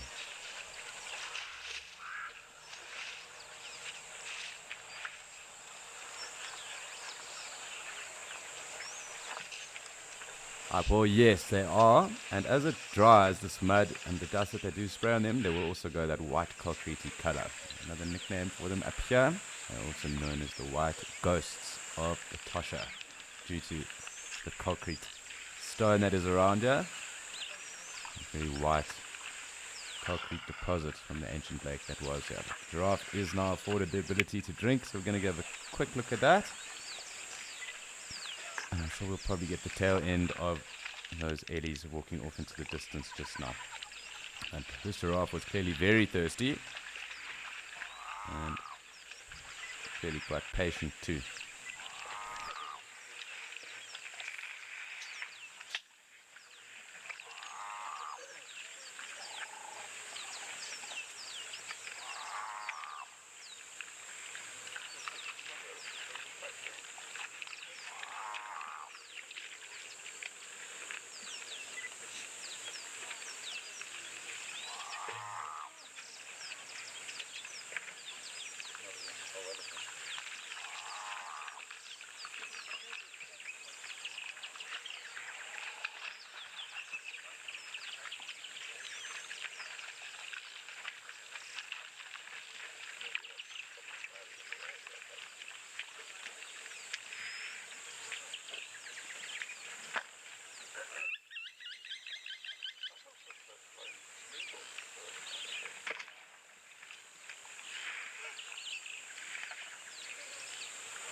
It really does have a magnificent coat, this bull.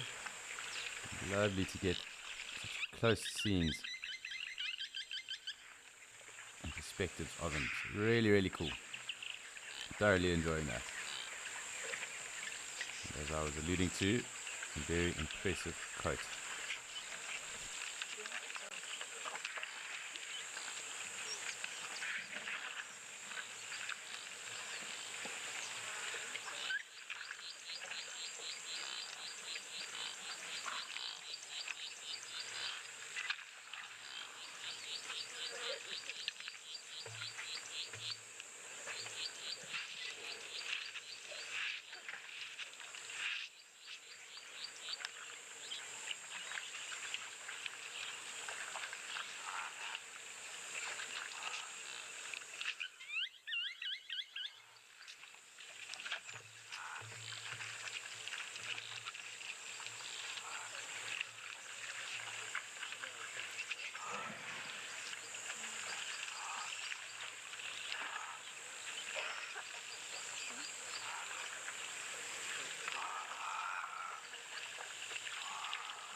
Hi Lisa, yes, it really is such an awkward position, and predominantly that is also caused because their necks actually can't reach the ground. So that is why they have to take that awkward stance when drinking. One of two stances we see them making when they do drink. Sometimes they almost bend their knees as well, and that allows them to then get low enough to drink. Obviously also with that almost triangular shape that they do make with the legs splayed out, and obviously then they are straight. But they do sometimes then also bend their knees and drink like that as well.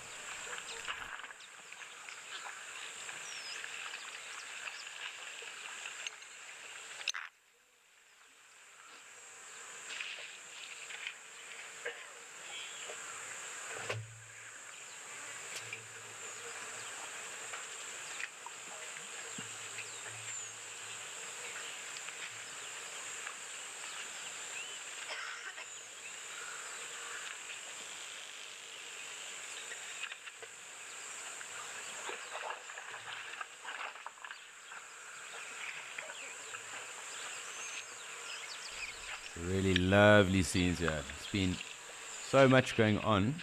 Did have that little quiet moment at one stage, but so much going on. Lots of springbok around at the moment. It's lovely bull giraffe, and of course large numbers of elephants. It'll be interesting just to see what goes on here now with this ellie.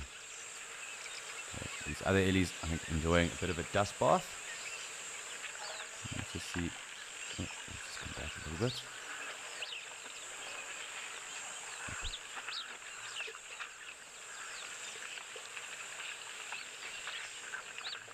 See how giraffe and elephant get on.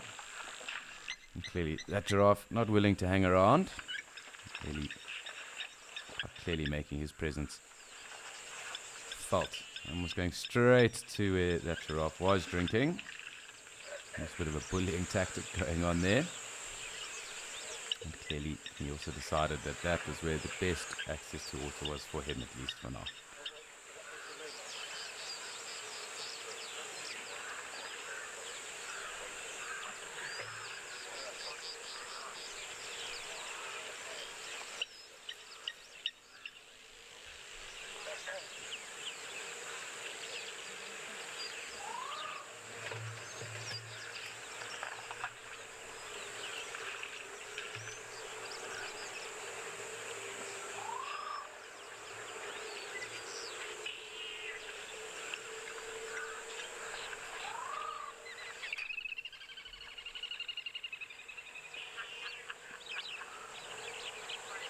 It's quite cool watching those ellies almost form a single file line and then heading off towards those mopane thickets.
Really impressive, just watching a large number of elephants disappear off in there. It looks like our giraffe's still a little bit thirsty, so what's going on? It's fantastic to see.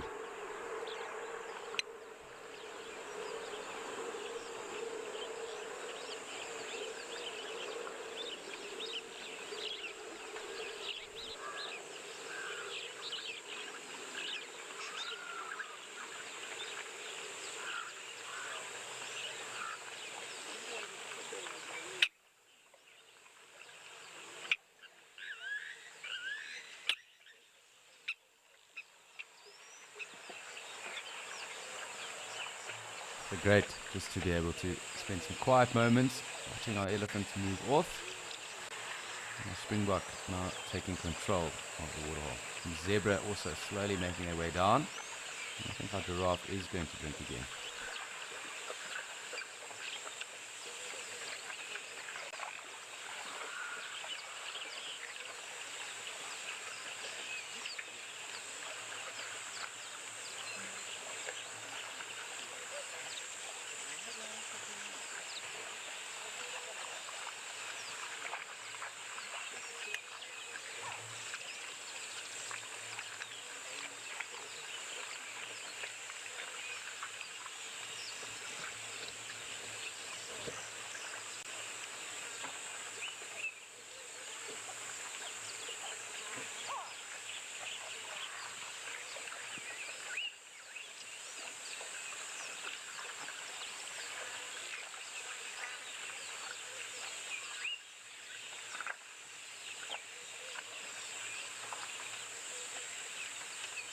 So thoroughly enjoyable moments and time here. Really, really awesome. I do think the bull illies, these two that have hung back, probably going to stick around for a bit longer. We're joined now by the zebra, and our bull giraffe is also given some time to get some much needed water. So an impala ram there as well. Lots going on.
So quite interesting to see the different route down to the water those zebra have come through on, giving those ellies quite a wide berth.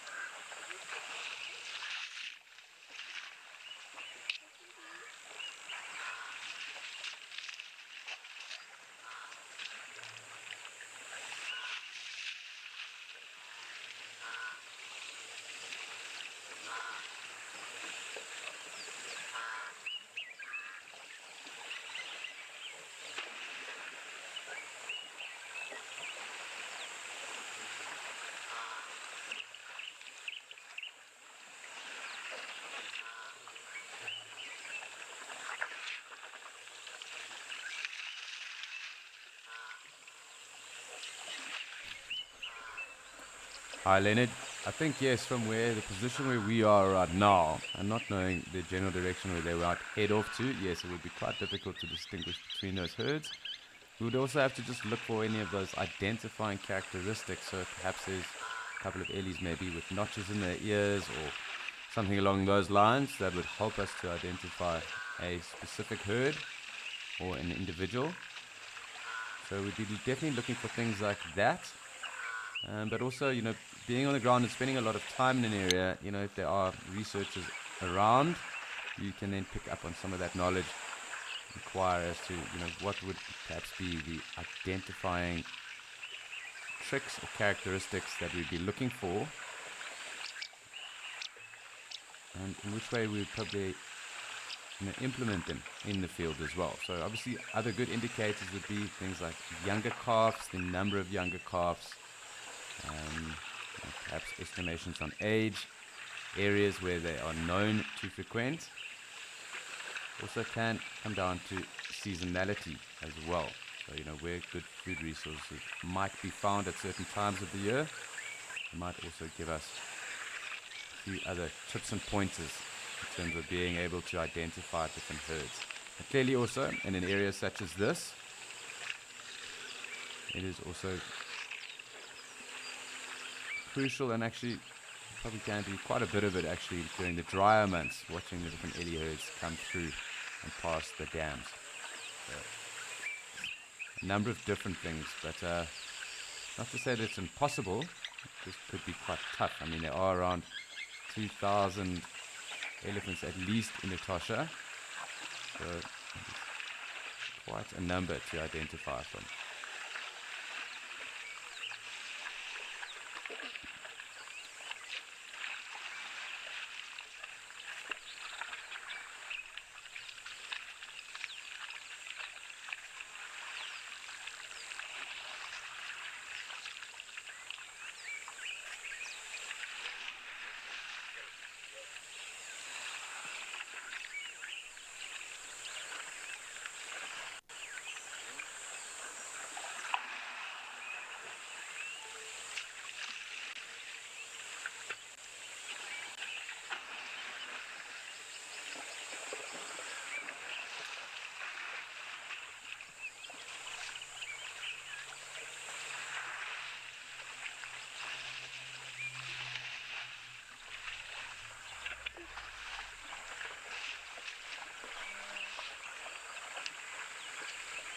So our giraffe bull, loving the fact that he's been left in peace at the moment. Ellie's have allowed him to get a drink. Looks like our zebra also going to slowly start departing from us. I do just want to zoom out once more and just make sure we have kept tabs on where a large herd of Ellies did go to. It seemed that they stopped off just above us, and they're kind of dust bathing as well. So it does look like they're moving just in the distance there, in between the two tree lines. And I do think that's probably the end of them. So really, really fantastic. It's been lovely spending so much time here in Okukuya today. Lots going on, lots of elephants, lovely giraffe, zebra, and of course the ever-present springbok too. Also good numbers of black-faced impala today, so it's been really awesome. But there is another space for us to go and see some elephants, and that is across in the land of the giants in Mshatu.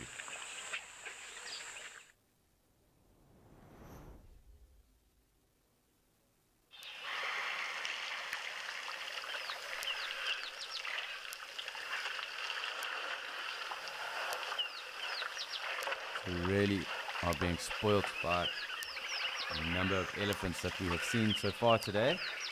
Lovely to see them across here as well. Maybe a little bit overcast, but definitely humid. And no doubt, these ellies have moved quite a distance to come through. So just making sure we are keeping tabs on all of them. Lots of elephants around here at the moment. Really, really fun. Always good to spend time with ellies, and no complaints.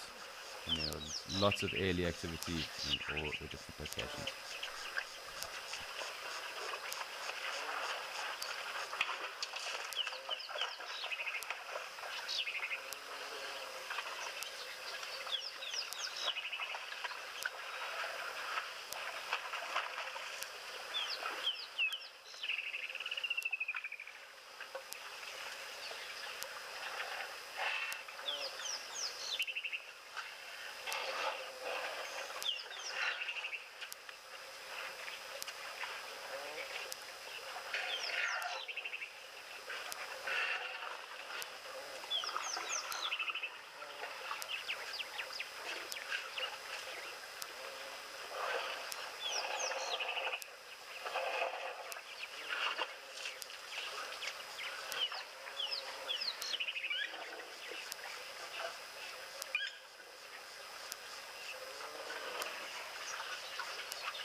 Could be able to just hear tropical boo-boo as well.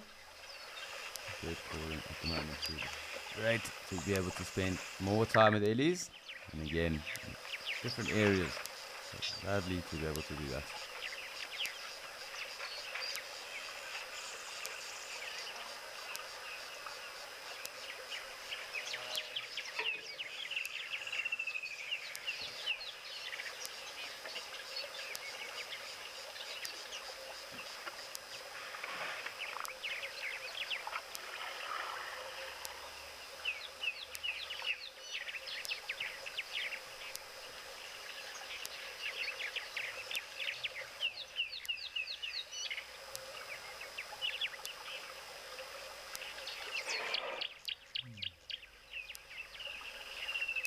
Greenback Camaroptera as well calling.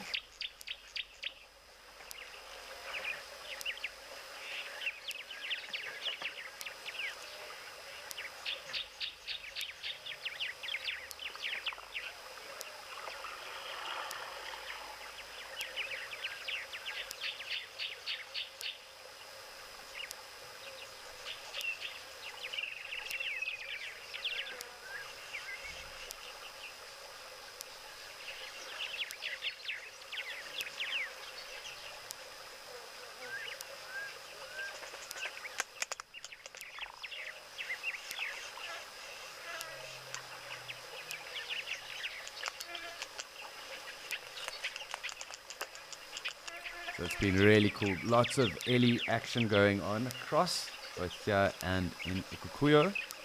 But it's time for us to go check in again and see what Kevin's up to in Madikwe.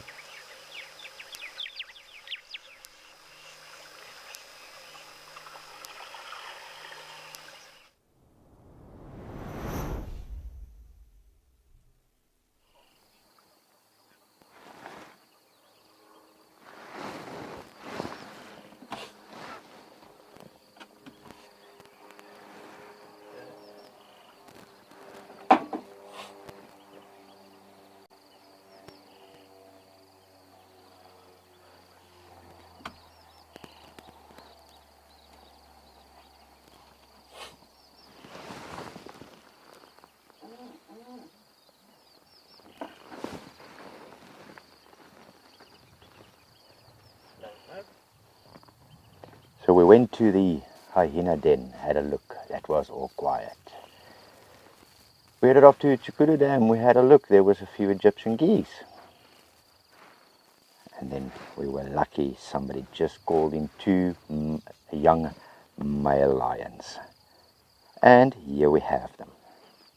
Welcome back to Madikwe, everybody. You're here with Kevin and PK.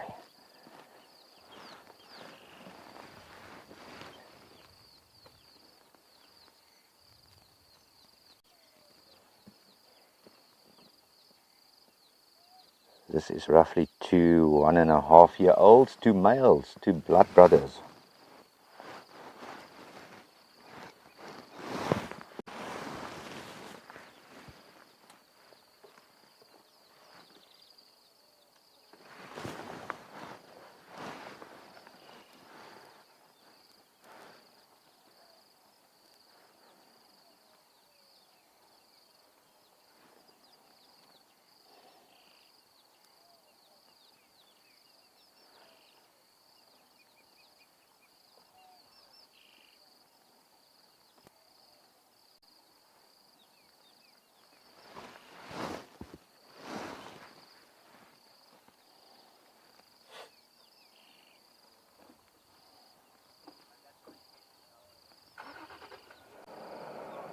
We're going to stick with them. Let's see, let's dive into the life of 2 young male lions for an hour or 2.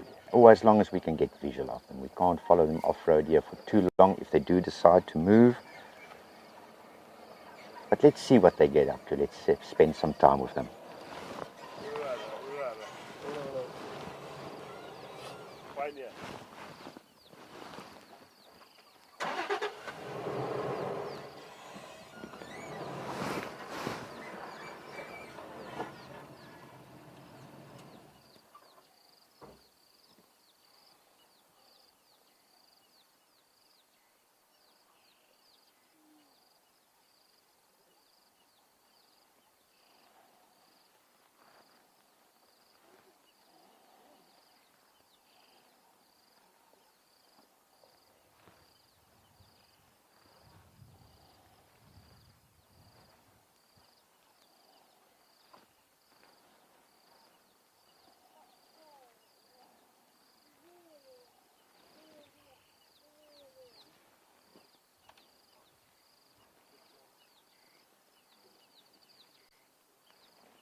These two are starting to get lazy. They were still quite mobile up to now.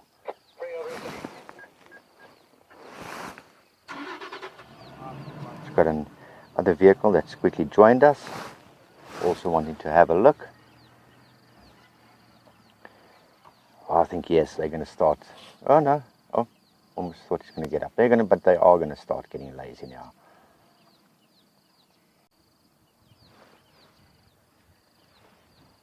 These two has until recently been seen with its mother, a single lioness, quite a small pride. It was only her and her two male offspring.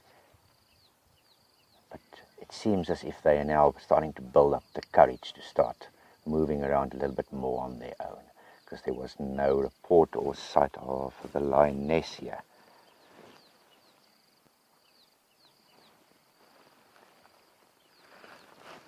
So building up some courage, venturing further afield.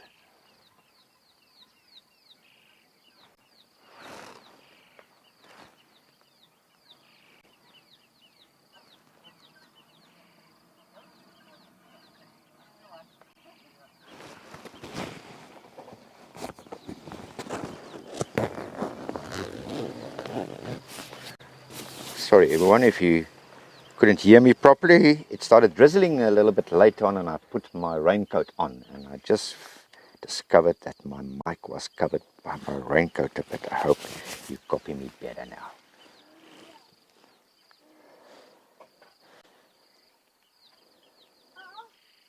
Yeah, it did start drizzling, but it seems to be clearing up again. So we are out here for the long run, especially to see what these guys get up to.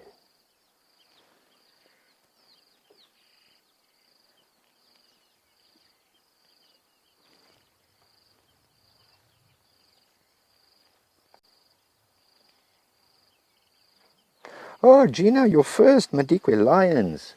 That is fantastic. I'm so glad we can bring that to you on this Tuesday morning. Is it a Tuesday? It isn't Tuesday indeed. Sometimes you lose track of the days here out here in the bush. But Gina, I'm so glad, and you must be sure to tune in and have a watch Wild Earth so that we can bring you more of these Madikwe lions.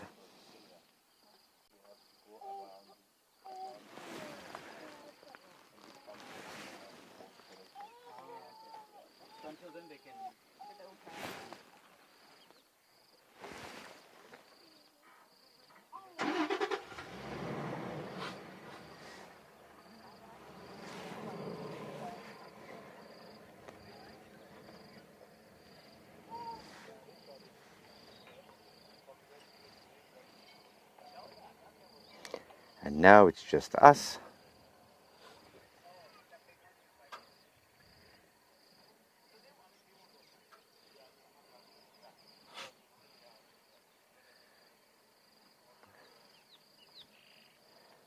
We are conscious not to put too much pressure on these two young males.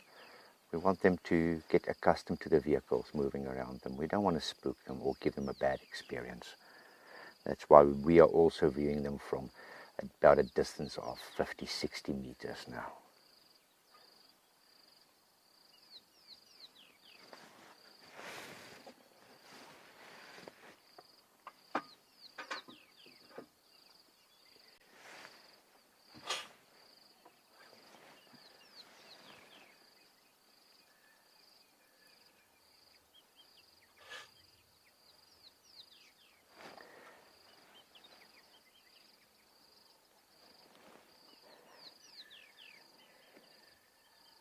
These two are going to have a tough time to establish themselves and scratch out their own territory. Just to the north, or this area they're currently in, that is controlled by a collision of two large males.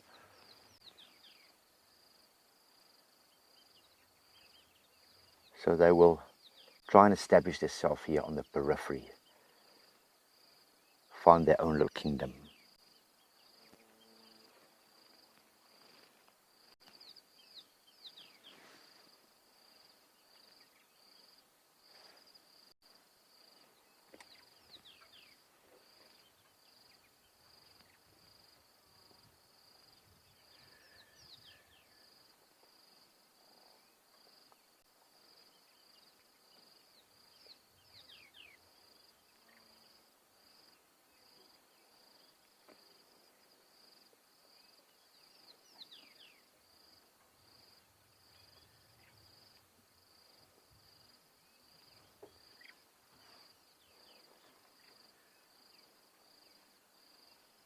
Yes, we see you.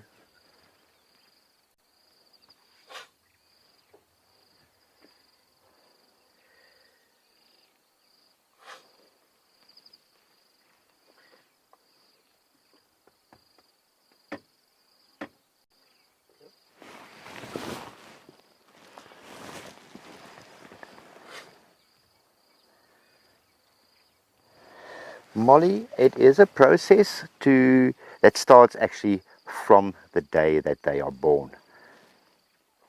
We are very conscious here in Madikwe with young lion cubs. We minimize the amount of vehicles. We minimize or maximize the distance. You cannot get close to them, certainly not no viewing them at night. So Molly, that process starts basically from the time that they are young cubs, and they see that mum is comfortable with the vehicle, and then they very soon become comfortable as well. And as time progresses, we keep a very close eye on them. We see if there's any negative behavior, if the vehicles are influencing them negatively or not, and when we see them settling down nicely, we can then allow more vehicles with them. We can sometimes get a little bit closer now. And we're judging that, Molly, by mum's behavior and then the behavior of the youngsters. And over time, it gets easier for us and it gets easier for them.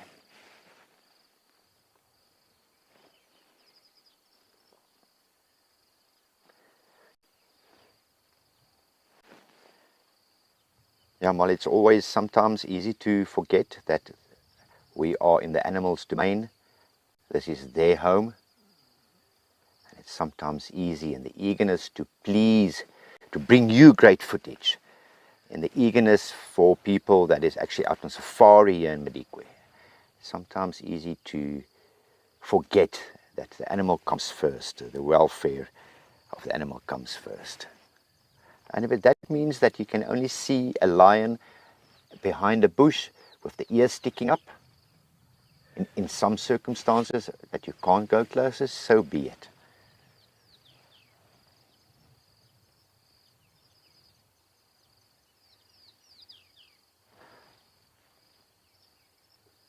For those of you that maybe joined us on Sunset Safari yesterday afternoon, you will remember we saw that big dark mane. Lion, now either him or his brother, the blonde, they are the father of these two. And it can be either one of those two. You never really know, because they will both take turns to mate. But I suppose as these guys grow and the mane start filling out, we'll see if it's more blonde or more dark, and then we can probably guess better who the father was. But that dark mane you saw yesterday, he is very possibly the father to these cubs. Are you guys going to move or play a bit? There we go. Only a kitten. Only a kitten. Very big one, but still just a kitten.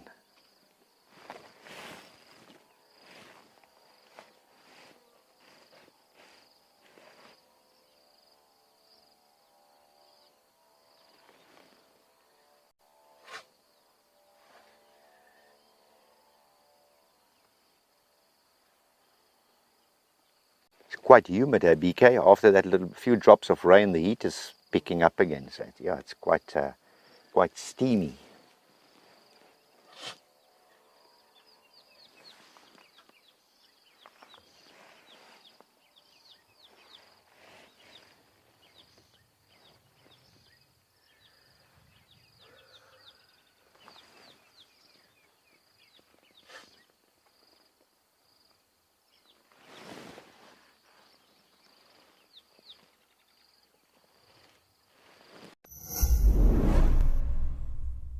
A battle of the ages has begun. Now one guide reigns victorious, the rest covet his crown. Now, backed by popular demand, it's Animal Bingo. It's time for a shot at redemption to become the Safari King or Queen. Scores will be kept on a leaderboard and the ultimate winner will be crowned on Christmas Day. Catch the chaos and contention on every Saturday Sunset Safari. Bingo Saturday.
Also just giving you some time to listen to all the ambient sounds, some turtle doves calling, some cisticulus calling.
Very typical and common sound you will hear, these rattling testiculus this time of the year. Hear them all over the Mariko bushveld here.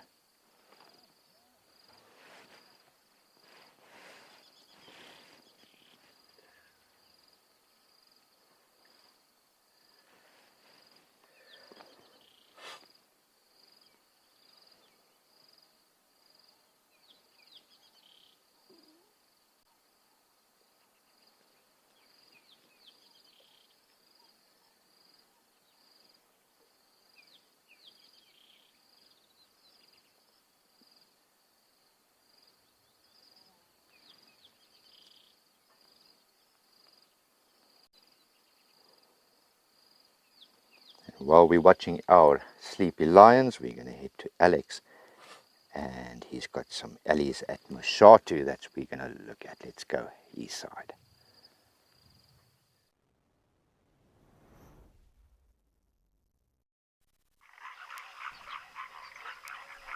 Thanks, Kevin. And yes, indeed, back here in Mashatu, the lovely chorus of those foam nest frogs in the background, and our elephant. Really have been treating us today. It's been lovely having them all with us.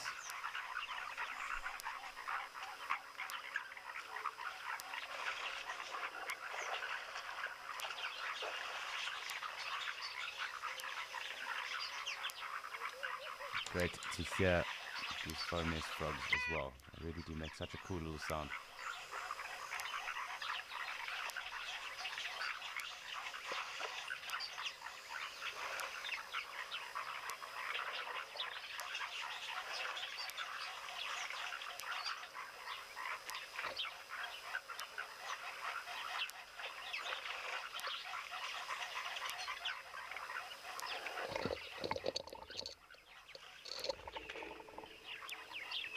Lots of early action all over the show. It's been fantastic today with the amount of elephants we have seen.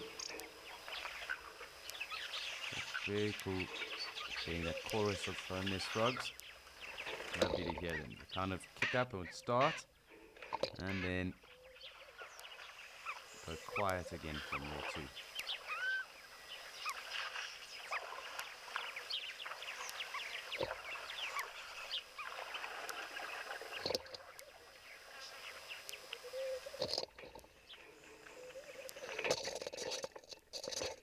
I just want to have a little look here. I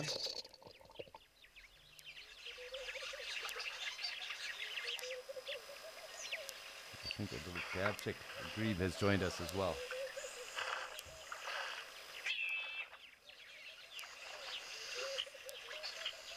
So it does look like a little grebe. Great to see that. Another bird for us here. It's great to get some nice views of our elephant as well.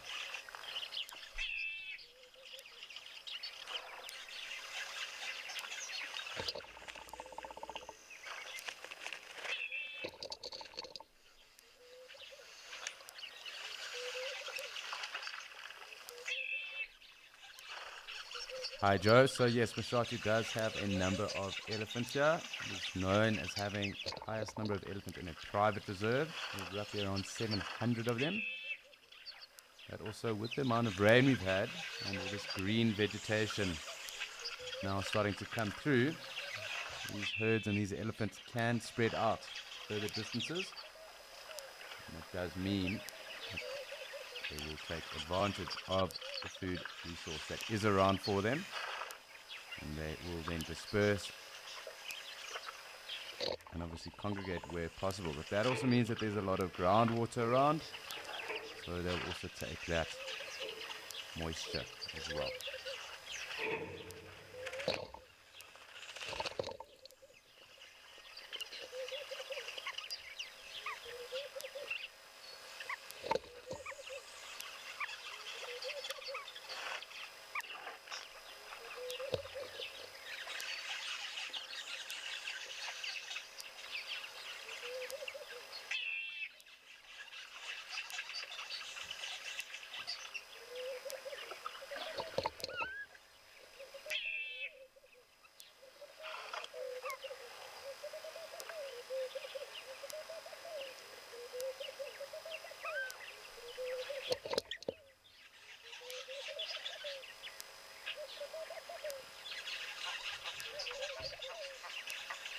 So some Neve starlings as well in the background. Some doves.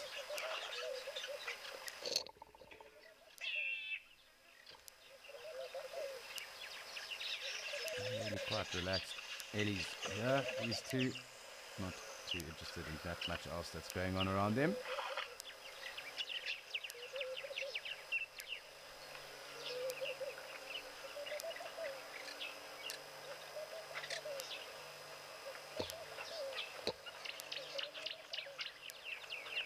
Cameroptera around. Maybe just special scenes here. I'm going to zoom out. Let's just have a look to see if we haven't missed out on any other Ellies that might have joined us. Maybe other action that might be going on around.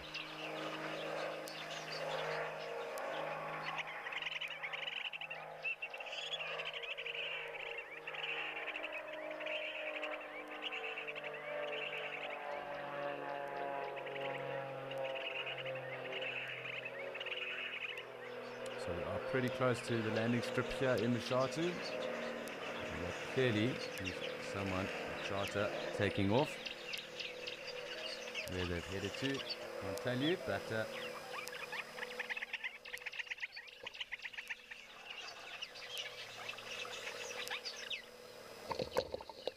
it's always interesting. Something always going on here. Lovely to see these Egyptian geese again.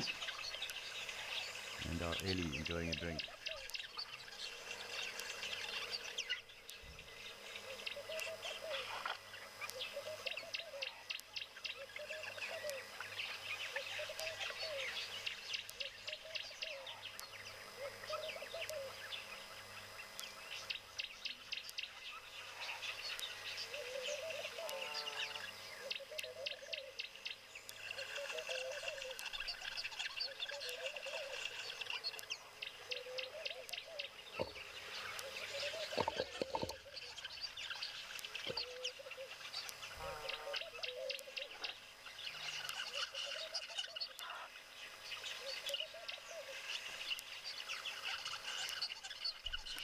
Natalie, so the average rainfall from Mashatu is around 350 odd milliliters in a year. There are obviously bumper areas and years, so that can increase at times, but on average you're looking at around 350 odd milliliters of rain a year.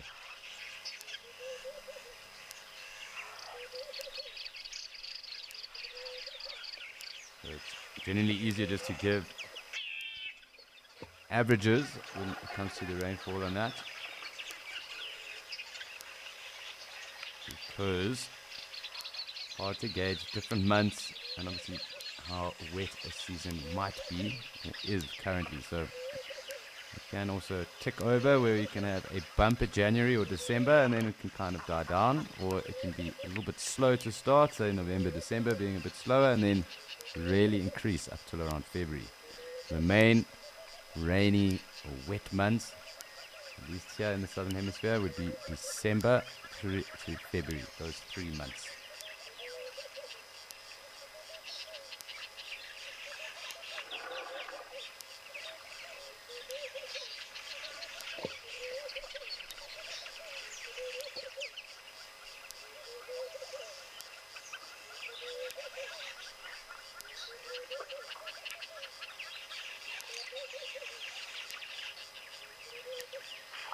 So yeah, that rain is obviously highly variable, so it's tough to give you an exact figure, but you're looking at around 350 odd mils a year.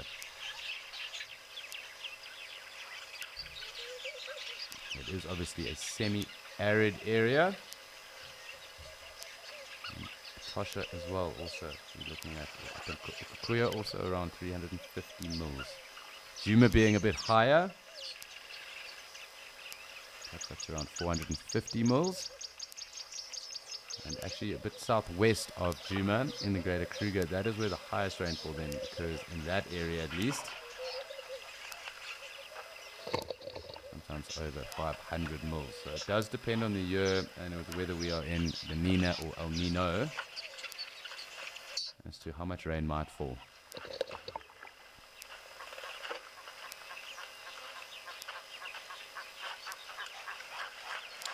Ellie, I think he's going to move off. Perhaps we'll get a little bit of a splash going on. Can't promise. It looks like he's going to be heading right out of here. Interesting that the warthog has become rather scarce of late. Perhaps it's not hot enough just yet. We'll keep a tab. You can quite clearly hear that woodlands kingfisher right close to the camera.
So we are just having a little pan around and listen to anything else that might be around. Lots of Ellies though have been through already today.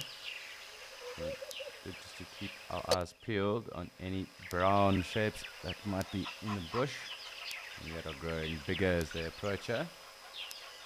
It does seem that our last bunch of Ellies has moved on. And perhaps it is probably time for us to move on.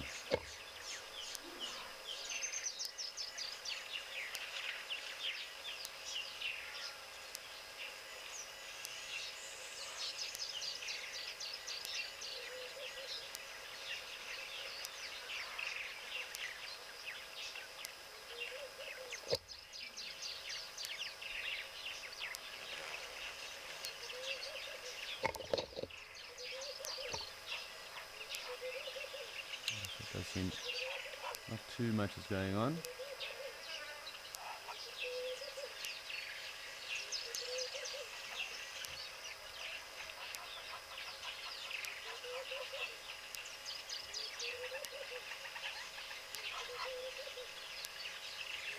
But I think our Ellies have left us now, and it's possibly time for us to leave Mshatu for the moment and head across to Okukuyo.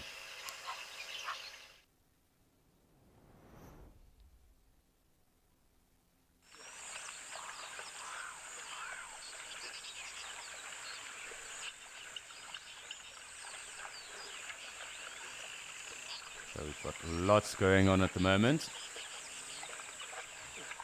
Lots of springbok, zebras seem to have missioned off as well. And a couple of wildebeest as well in the distance too.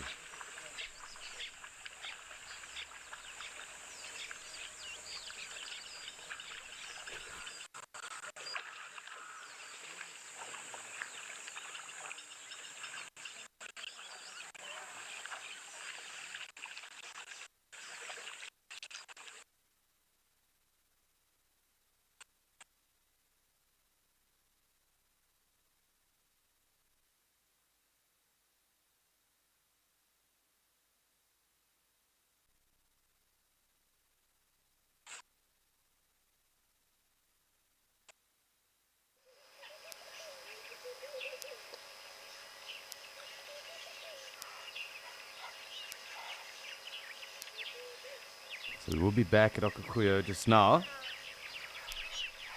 Again, just keeping tabs here in Mshatu. Lots going on. And there has been lots going on all morning, really. But quite important to keep tabs on what birds are around at the moment. Did notice that little dab chick that has come through as well. We have that spurwing goose and, of course, Egyptian geese. So quite a lot going on. fantastic to have our elephant through again. And I was saying earlier, also just wondering what is going on with regards to our warthog from the area, because there are a lot of them around, and clearly also they are also taking full advantage of all the water that is around now.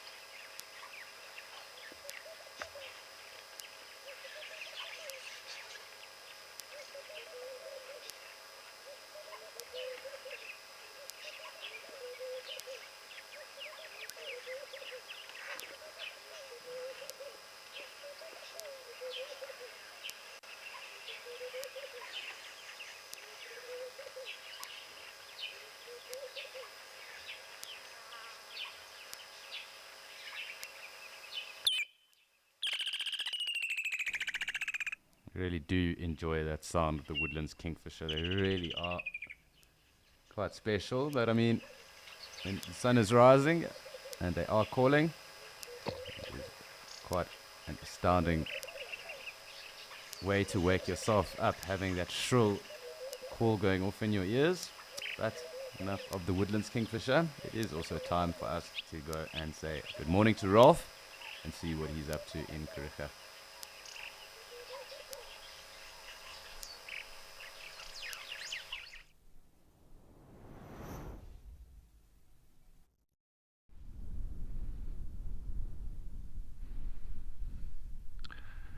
Hello and welcome to the beautiful Kariega Game Reserve in the Eastern Cape province of South Africa. My name is Ralph Kirsten and I've just been enjoying watching these two lover birds, the male and female ostrich, and with this blesbok ram, which is seemingly not too bothered about them being right next to him. He's just got his nose in the grass trying to keep the flies out. It's not too bad today fly-wise, because it's pretty overcast. It's rather cool as opposed to what it was yesterday, which was rather scorching. And it's sort of built up for a bit of a storm, but it seems like there was a bit of lightning and thunder around last night, but we haven't had any rain. So it's just seemingly having blown over in terms of that storm, but it's still overcast and cool. So I think the animals might be a little bit more active today. They're not being so hot.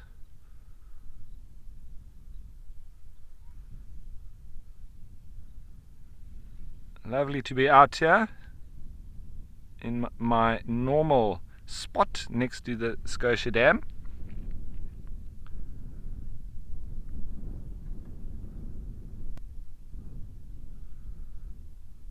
This does seem to be quite a happy couple.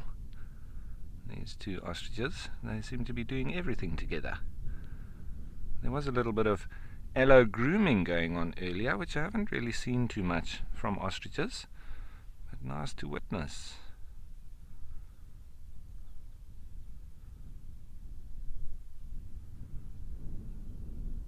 Lovely bit of contact between them. And it does seem like they're a happy couple.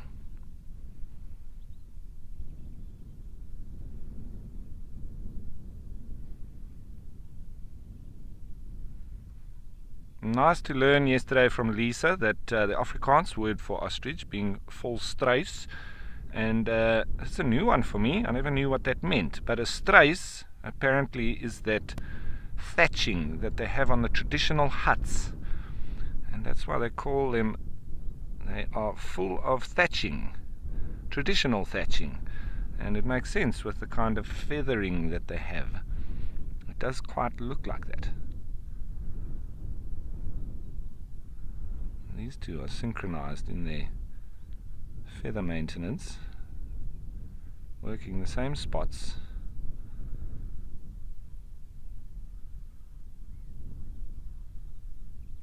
We had the rhinos wallowing yesterday, but the weather is not conducive for wallowing today, I believe. So I'm not expecting the rhino or the buffalo to come down to wallow. It's a little bit too cool for that. The warthogs were also getting stuck in. They were loving it. There's a lovely stretch.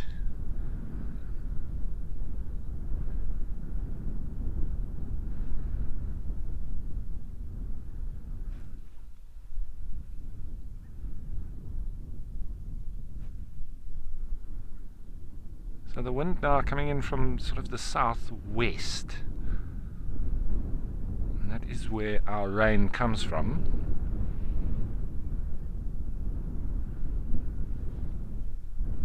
It does get pretty gusty sometimes. And we also did see our first little baby zebra a lot more in the next few days, as well as blessed bok and impala looking very pregnant are the females. So we could have quite a few new additions coming soon. What is this ostrich up to? She's picking at her toes.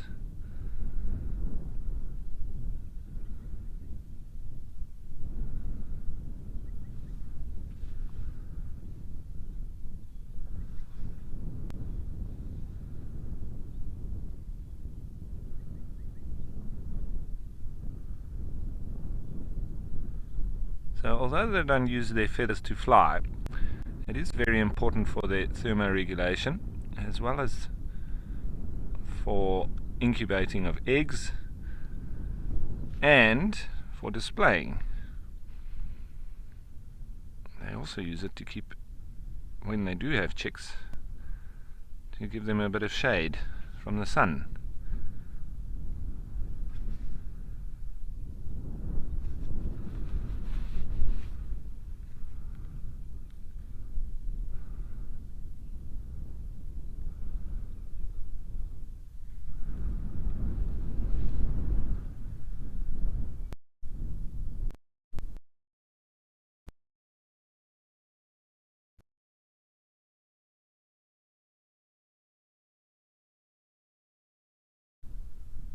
I'm just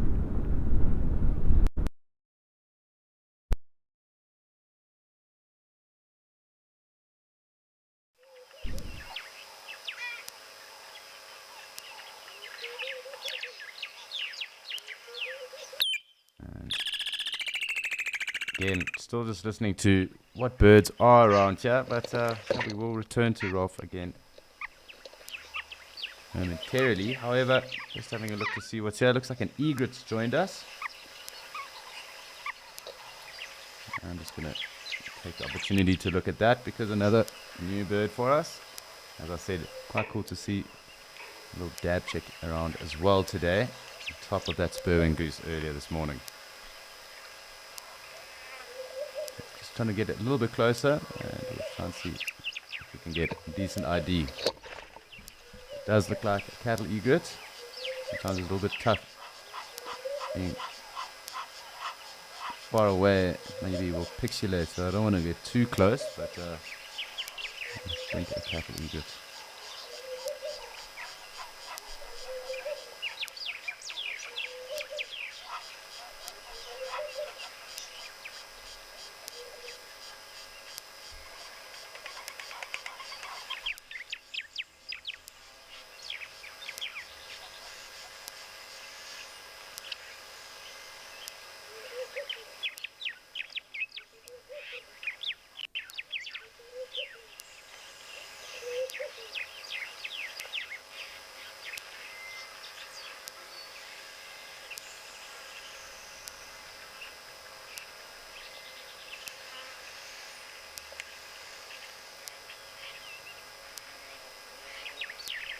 Can't see the bill too clearly on the egret, so ID is a little bit tough at the moment.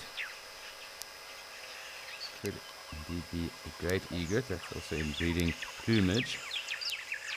I'm trying to see if I can make that out correctly.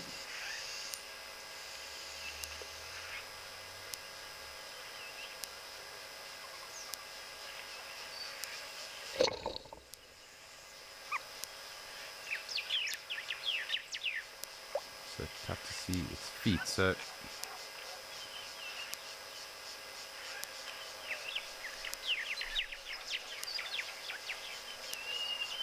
see if I can get a little closer in here.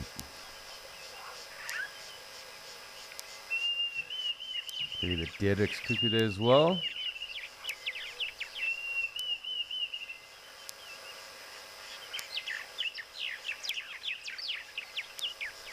Hi Kelly, that's not always the case. You do see them in rather large numbers, the cattle egrets in particular. And obviously that association and the name cattle. You do see them a lot in the farmlands around, or with cows, as well as also with buffalo, in buffalo and area.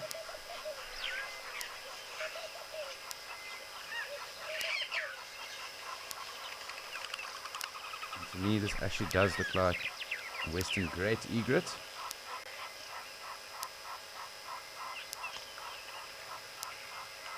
So another bird here for us. But yes, Kelly, you do see them in large numbers. This depends on the species of egret that is around. So this one, for example, is quite often seen by itself, but it also depends on the different water courses too.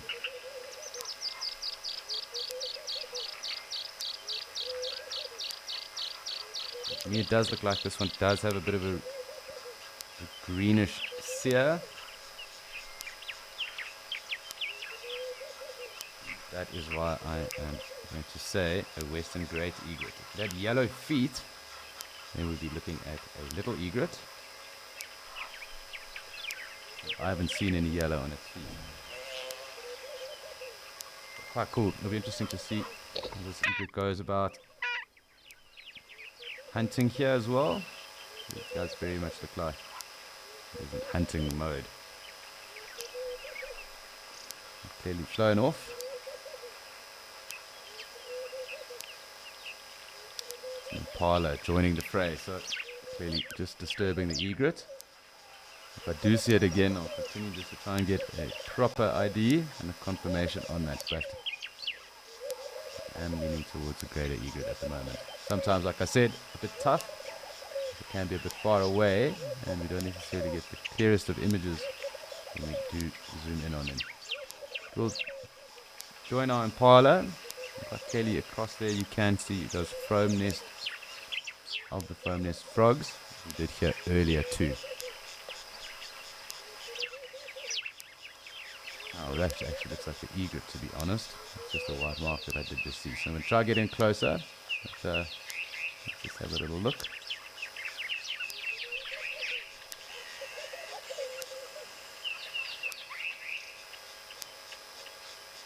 Really just trying to make out what color its feet are.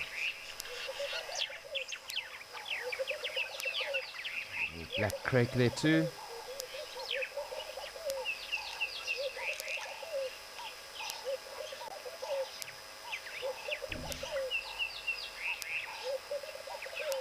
Two of them, it seems, and one black crake is picking about terrapin that is there.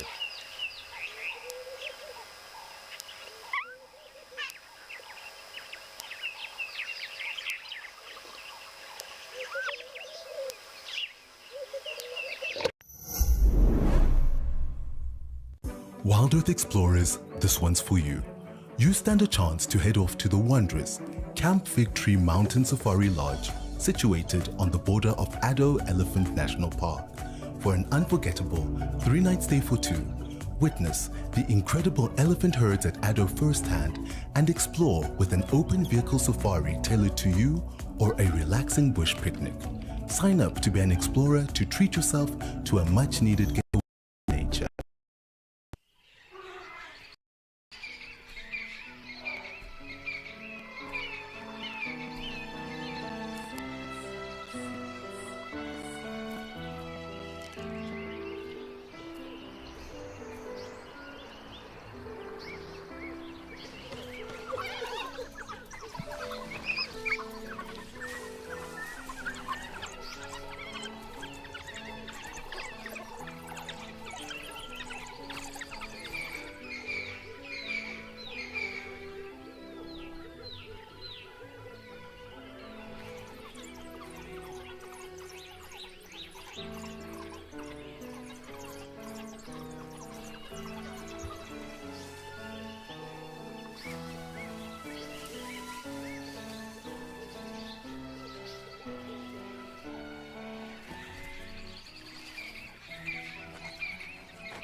Very cool to be able to add to our bird list. Nice to see the black crakes around as well. I'm going to just zoom out. I don't want to miss out on anyone that could be coming through. As you'll know, we have had lots of elephants around, so it could be a theme for the day. It's also nice to have the impala in good numbers too.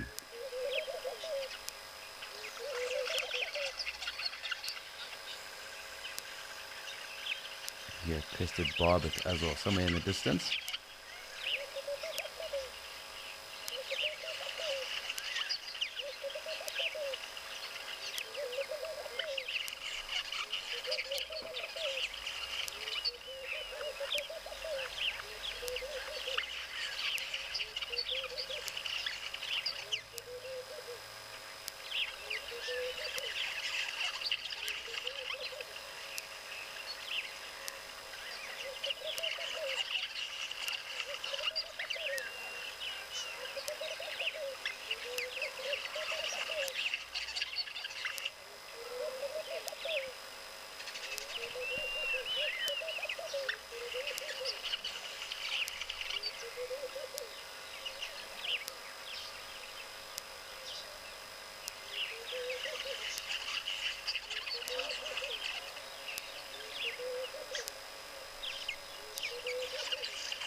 Let's go in a little bit closer again. We're going to sit with hunting western cattle egret. Maybe just keep a tab on what's going on with the black crakes. They're also up to quite a bit.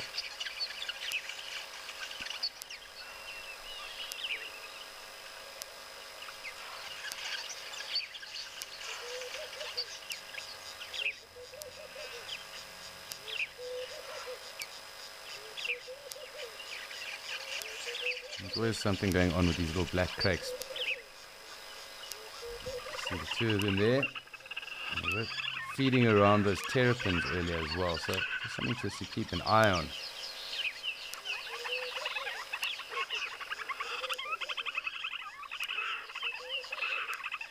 Quite camouflaged there in that rock system at the moment. But so just keeping a tab on what the egret's up to. There's also probably going for little tadpoles, frogs.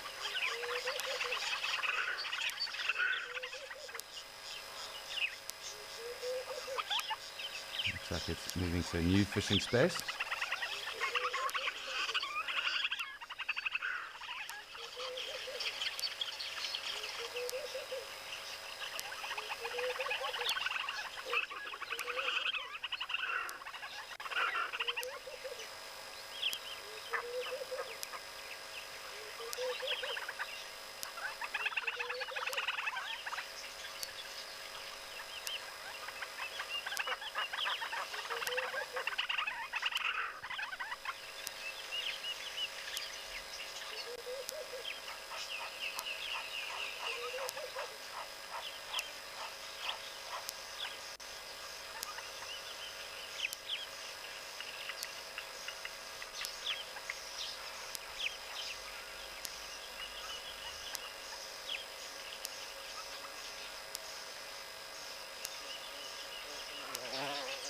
Always fascinating watching these birds hunt. Lots of patience, so stealth that goes into this whole rigmarole of theirs.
So time for us to shoot across to Okakuyo.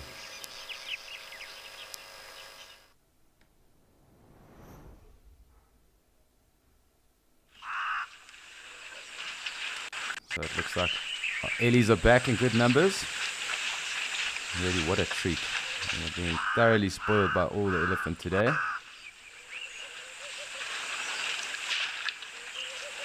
do think these are perhaps the same elephants that were around earlier.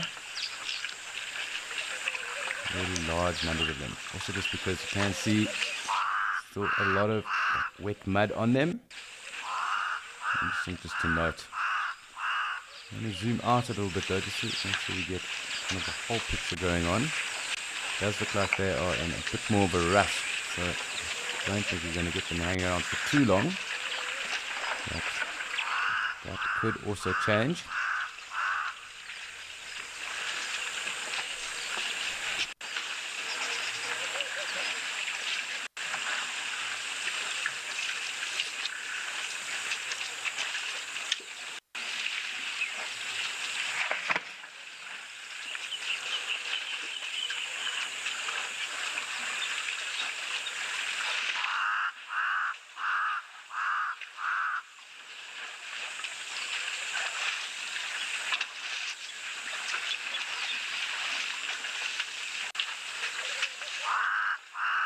Great, just to spend some time again with our Ellies. I'm going to get a bird closer again now, and you can just enjoy another quiet moment with them. See what goes on, any of the dynamics that happen to occur with them all now. There are a number of small calves too, so perhaps we'll get them in the water again now as well.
Cindy, really, it is so cool having just the Ellies just take over at the moment. It's been lovely watching them all. It looks like some more of the bulls around there. I'm going to just zoom out again just because I feel we're missing out a little bit here on the left-hand side. It's very cool being able to just sit and spend some time with all the Ellies. One or two of them wanting a dust bath. The others being quite thirsty, it seems. We'll just enjoy some of our time with the calves because they're always up to something. It's really just fantastic having a screen full of elephants.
It's a really special scenes here at the moment.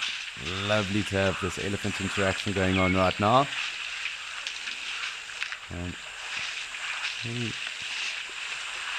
much better in terms of being able to immerse ourselves into this experience with the elephant right now. Lots of them around, lots going on.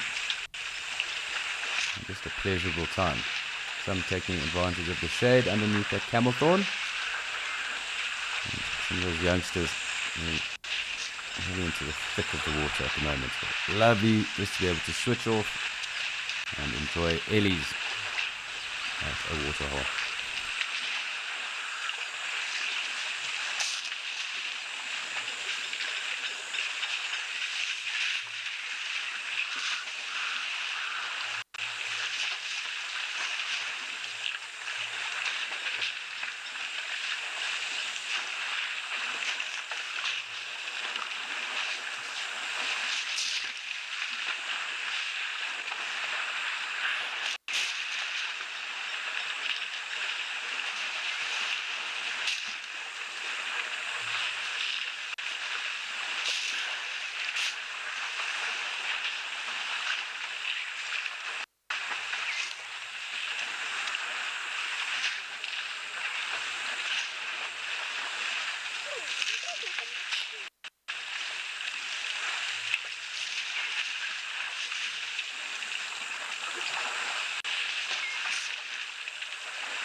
Really lots going on here at the moment with these Ellies. Lots of splashing, swimming, frolicking going on. You can really just see that contrast right now. Obviously with that wet mud and water being sprayed onto themselves.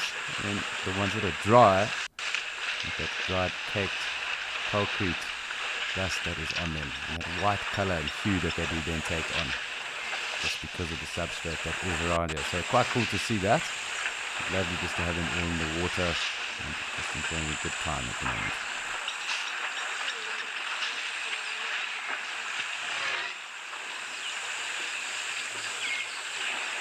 That's a jackal plodding along there. Yep, quite clearly a jackal as well.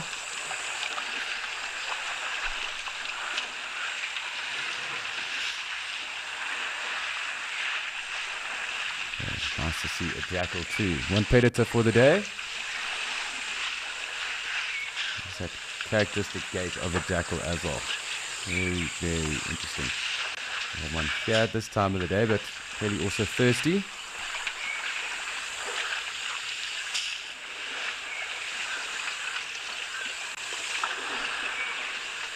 Coming down to drink it soon too. So I'm going to try to get a bit closer on the jackal.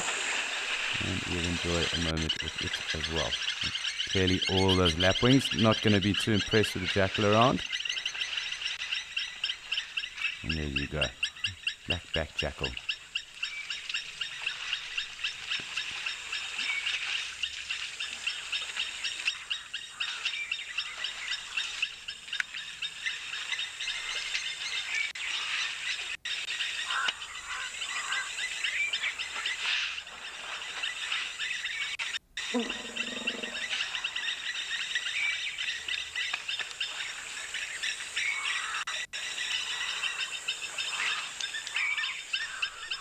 Very cool to see. And what's interesting about jackal, at least, is that they also have a set breeding season. It coincides obviously with the lambs being dropped, parlor lambs and that being dropped now in the wet, rainy season. So that is when they have their pups. It's really cool to be able to see a jackal down with us.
So lovely to be able to spend all that time with that jackal right there.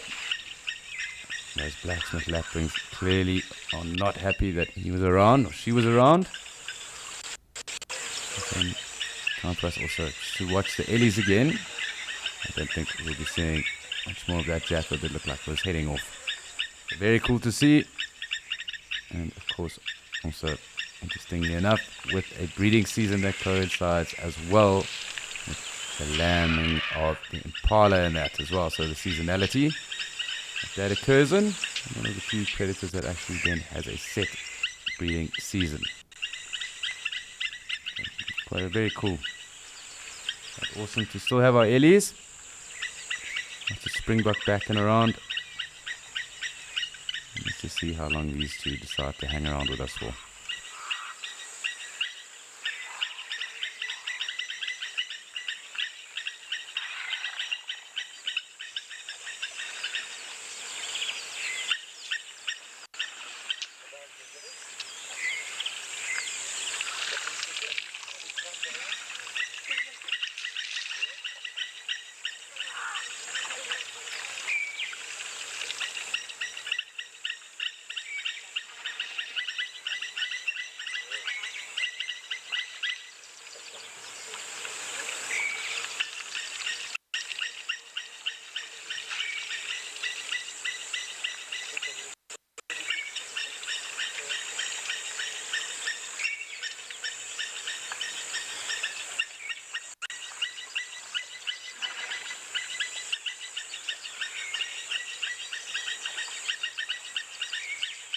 Hi Jazzy, I'm sure they will try and avoid that where possible, but I mean if the water is turned up and rather murky, it's safe to say that there possibly is some form of sediment that they might then imbibe. It obviously also does depend on how thick, how rudimentary that sediment would be in that water. They do always try and take the freshest water they can, and you'll even see them, if it is stirred up, taking water off the surface as opposed to putting their trunk right down deep, obviously to avoid exactly that, getting pebbles or sediment down their throat in their trunks. And a cool observation to make. So you will be able to see here now they're almost skimming the water off the top of the surface here of the waterhole.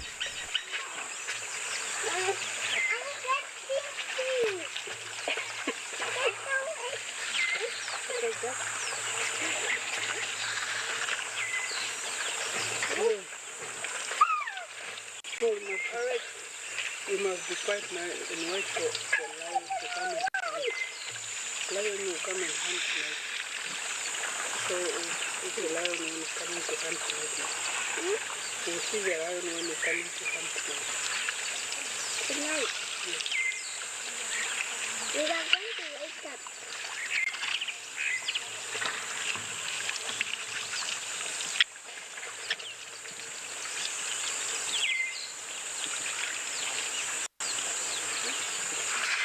Now I want to take the picture. Hold this. Let's take a picture.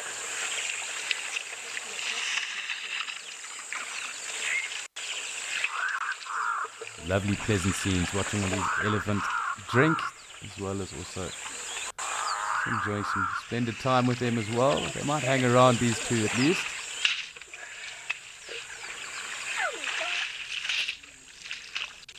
A little bit of a temporal secretion there on the one. Something else to tab on.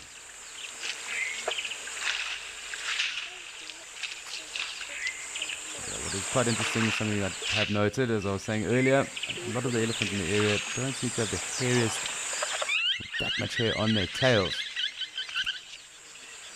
That's just an interesting observation I've made over the last while, just watching these elephants in particular, and being able to compare them then across the different locations.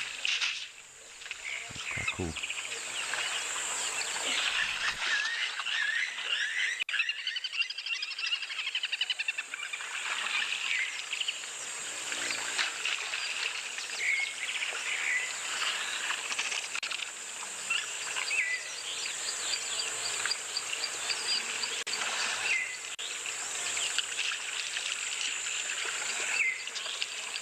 Why am I so cold?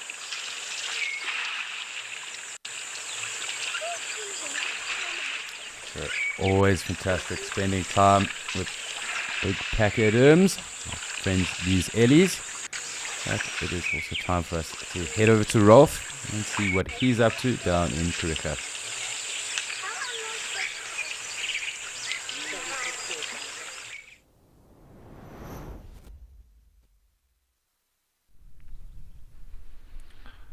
Well, I'm watching this male ostrich. He's walked over to that patch where the rhinos like lying, and he's proceeded to have a lovely dust bath.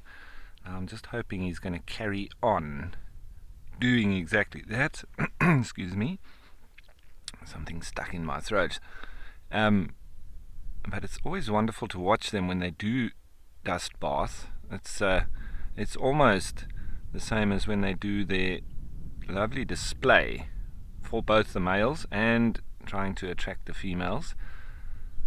But very interesting that you see some of the ostriches, oh, he's gone and gotten up, have got a very brown tail part, whereas some of the other ones have got a very white tail part. Now, I don't know if that's just down to dirt when they dust bath, or if it's that they've actually got a more brown color to them, but I do think it's dirt, because after it rained the other day they were all white afterwards.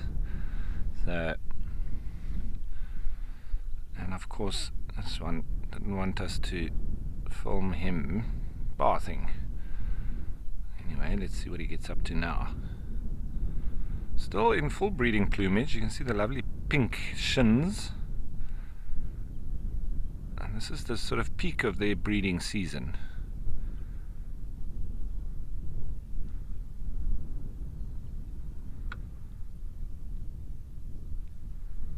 Jurassic chickens, as I like to call them. He's moving rather fast. I always find it quite comical the way that they run, but their head remains perfectly still in the same position. He's going to keep me busy here. Sorry, I'm just going to try and keep up with him. He's walking really fast.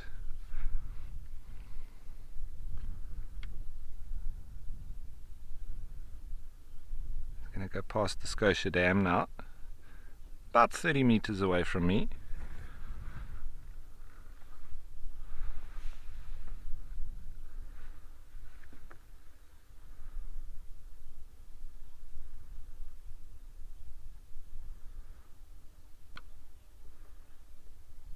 And it's not often you get to spend so much time with ostriches. This is something special here on the eastern side of Kariega. So many of them as well.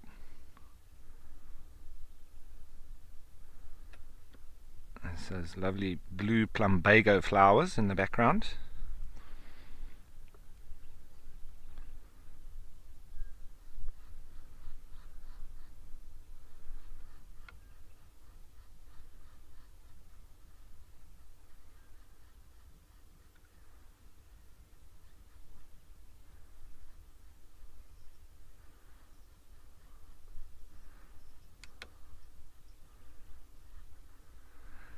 Melissa, good question. I've never seen them go into water. And, being one of the real desert adapted animals, and they can live in places where there's no water, and they don't really need to drink water at all. So they're not really an animal that is comfortable around water. And even when they drink, it's very uncomfortable. They drink exactly like they feed. They grab at the water, throw it up, and then swallow it. And no, I've never seen them go further than right next to the water hole. I've never seen them actually go inside. But if you've seen it, I'm pretty sure it's possible.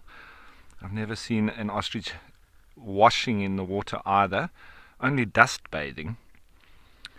They do seem rather uncomfortable when they're wet.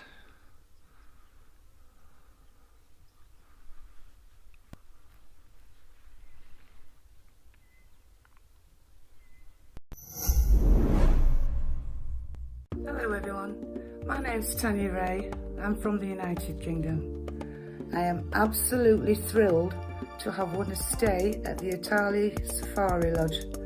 For me, this is like a dream come true, and I would just like to say thank you very much, Wild Earth. Sign up and it could be you getting out there experiencing it for yourself.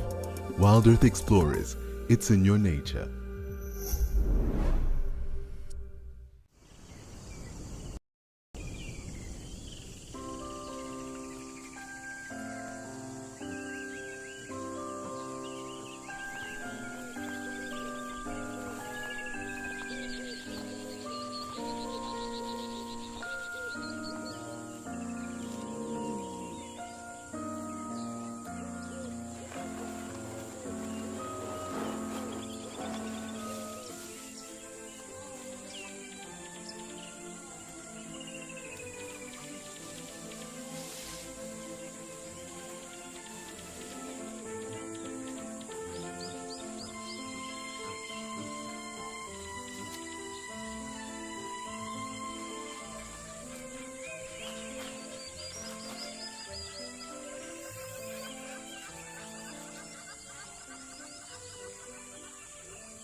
There's another female joining her, also coming to enjoy a bit of the grazing. Once again, a browsing animal that is grazing, and it's just purely because of this lovely felt that we have here. You see it with the black rhino and the Masai Mara grazing on the red oat grass, whereas they're classified as purely browsers. So it just goes to show once again that animals don't read books.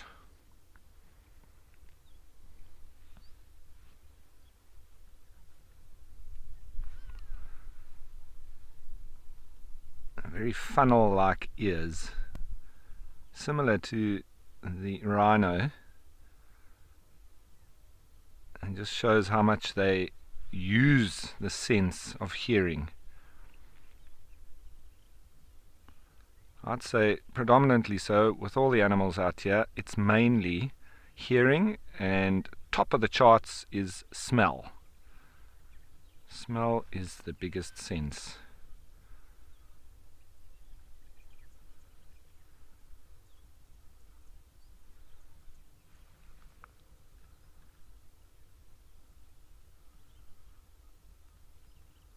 And kudu got to be up there with some of the most elegant of all the antelope. I have to say Nyala, kudu, oryx or gemsbok. Got to be my top 3. What are yours? What do you think are the most elegant of the antelope? If not kudu, Nyala, gemsbok.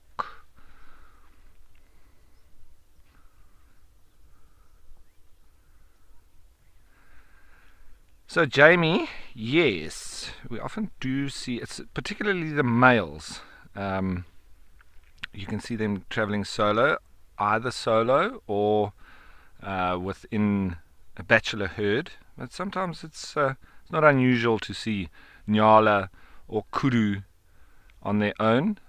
We often see the blesbok rams also on their own. They are territorial, they maintain. The wildebeest, they do it too. The black wildebeest and the blue wildebeest. We don't have black here, it's only the blue. But they'll also get themselves a territory mark in the midden and then chase any males away. They try to come into that said territory and then try to attract some females into that territory and keep them there as long as possible.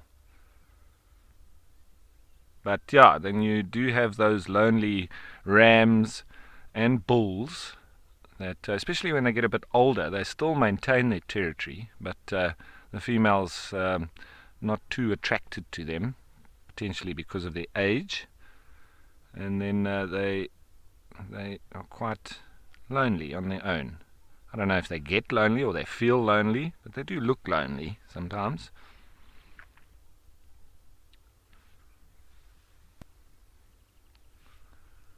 And those kudu just lying down, doing a bit of ruminating.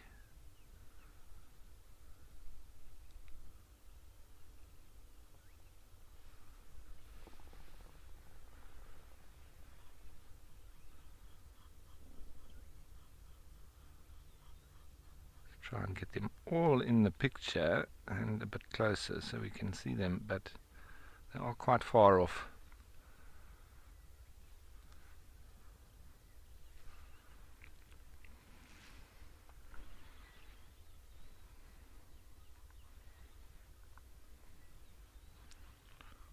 As you can see, they're on the other side of the dam, and it's just nice to have been able to see kudu. They've been pretty scarce. I haven't seen any bulls.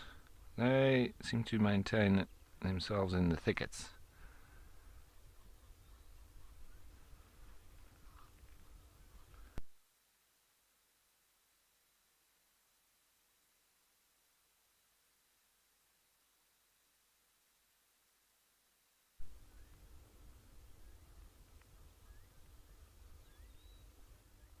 And there's some blesbok just next to and behind the lovely big scotia tree.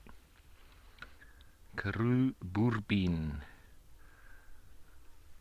Called a boerbien because the boere, or the old farmers, they used to use the seeds of the boerbien as a substitute for coffee.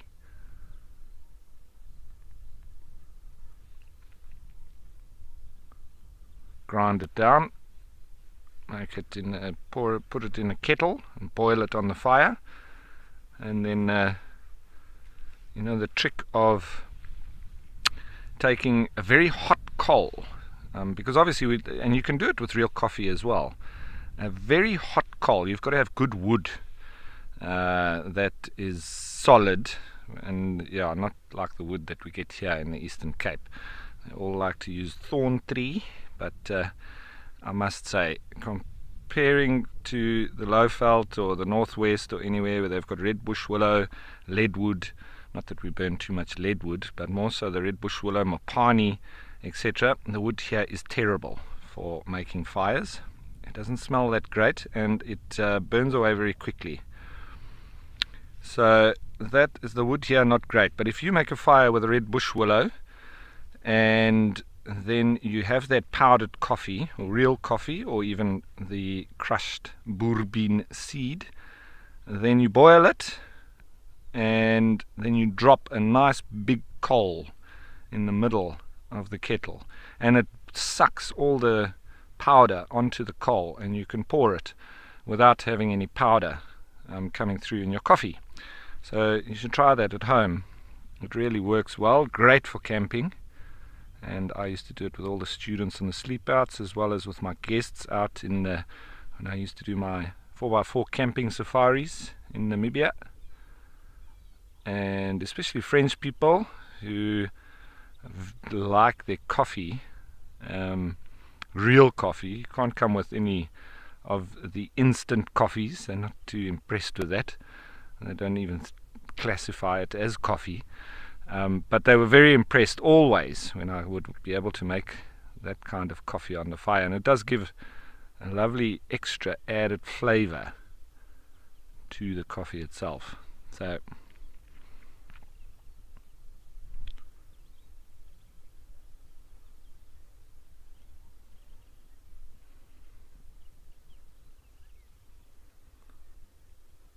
the blesbok is pretty stationary there. Not getting up to too much. Let's do another drift.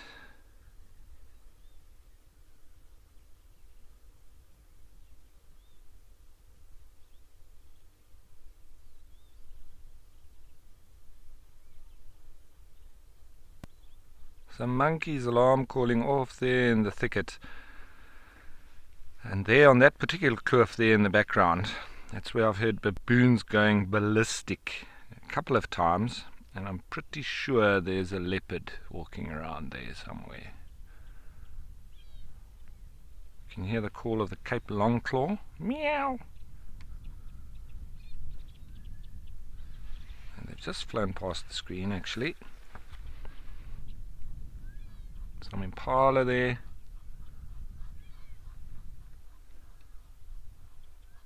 And then we've got ourselves one of my elegant favorites. Nice Nyala bull.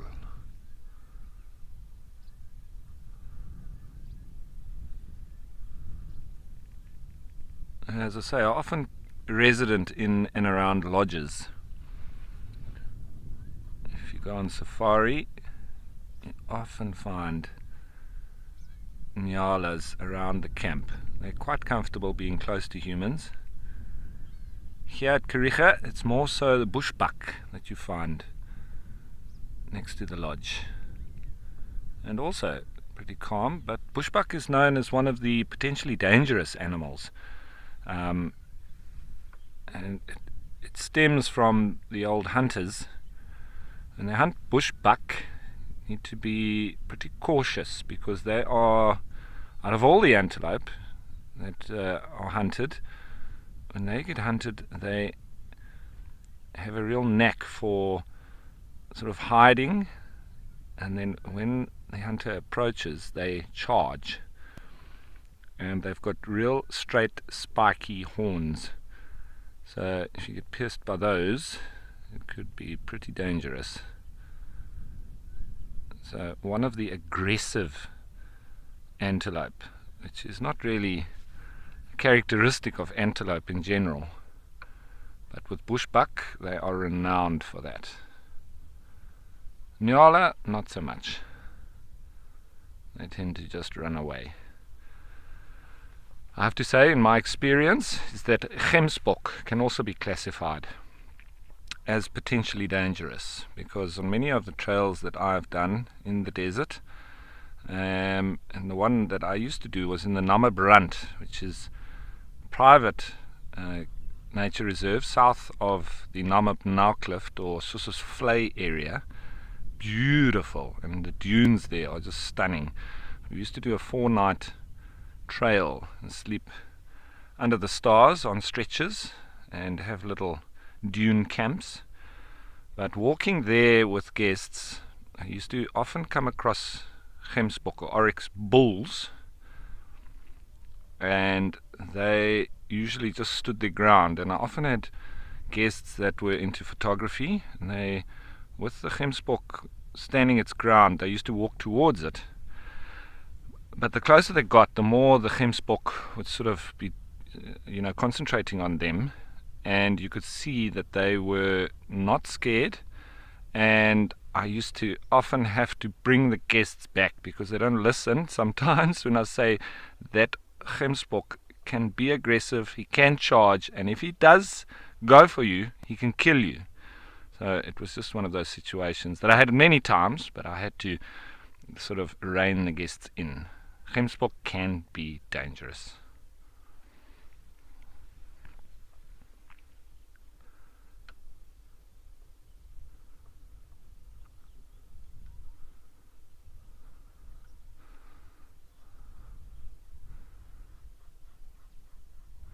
And there was a case of at Sossusvlei, which is very famous for the largest dunes in the world, but it's the Tsochab River, which is another one of the ephemeral rivers that literally dissect Namibia. But this particular river, Tsochab, meaning the river that does not meet the sea because it's blocked by the dunes. So with the ocean putting out all the sand there in the area with the largest dunes in the world, it blocked the Tsochab River. And so that's where you have these sort of pans that have formed in the desert amongst the dunes, and people flock there to not only see the largest dunes in the world, over 300 meters tall. They can't get any bigger because the wind topples them at the top. And then these pans form when the river sort of gets congested where it meets the sand, and then it forms these pans, and there's a lot of dead trees. It's camel thorn trees that have died as a result of flooding, and so you have dead vlei, Sossusvlei.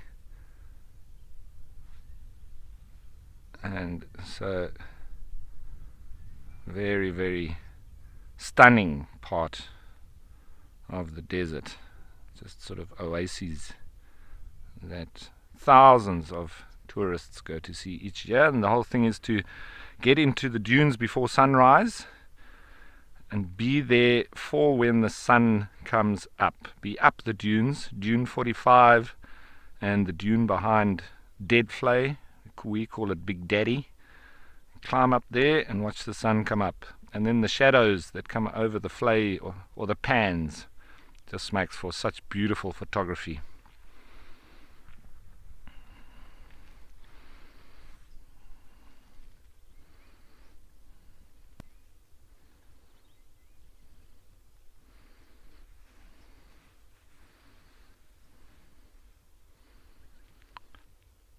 So what contrast that is to this lush greenery that we have here in the Kariega Game Reserve. You don't find a nyala there, that's for sure. There's not enough thickets. But gemsbok, springbok, ostriches, that is where they're really at home.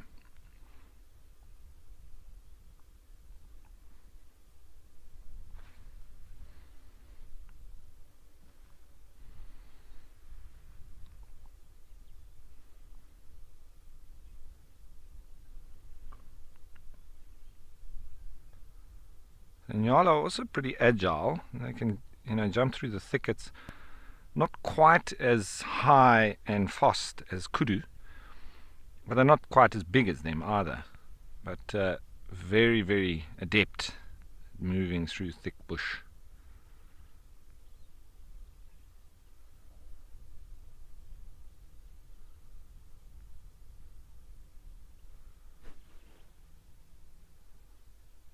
You can hear the somber green bulls calling.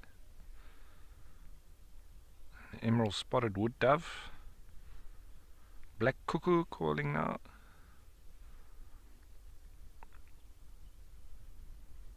Ah, I can hear some green woodhoopoos that have just started cackling.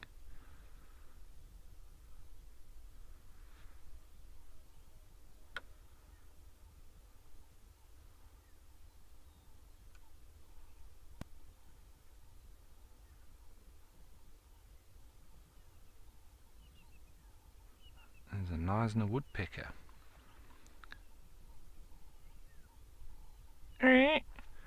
Kind of like the call of a barn owl, almost the same pitch, but a barn owl does a sort of screech, whereas the Knysna woodpecker just does a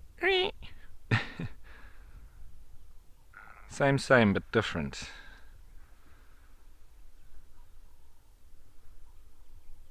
And there's some Inyala females in the background just behind those blesbok. There's this Nyala. Just gone over to the little island. Yeah, at Scotia Dam. Often the animals do go there and graze.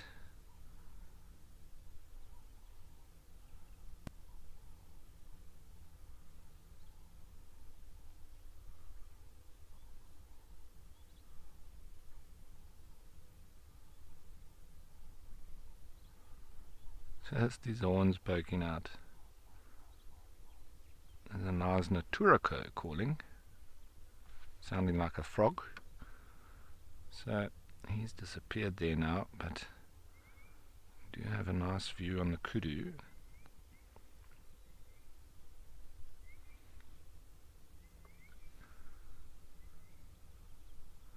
Now I'm just looking there in the background. That may be jasmine. Those white flowers. Wild jasmine.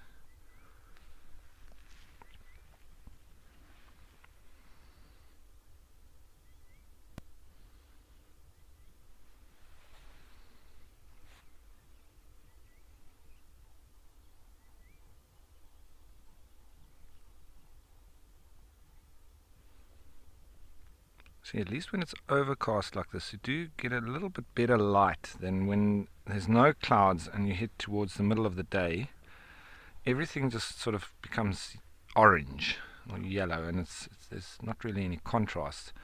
But when it's overcast, especially when there's a couple of little breaks in the clouds and that sun pokes through, then it's wonderful light, even in the middle of the day.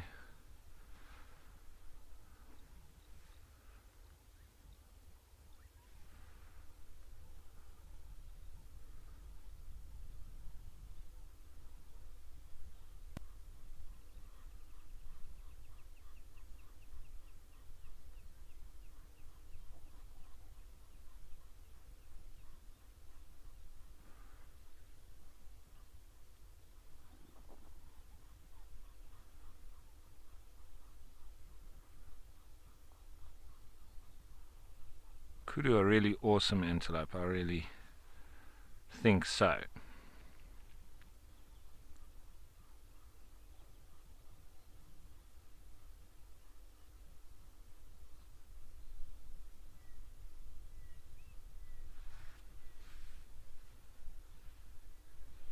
Was the wind not ever having picked up too much? The birds are really still calling. And with the sort of thicket forests here, it really gives it like a tropical feel. Especially when the birds like boo-boos are calling. It's just a real fluid, tropical sound.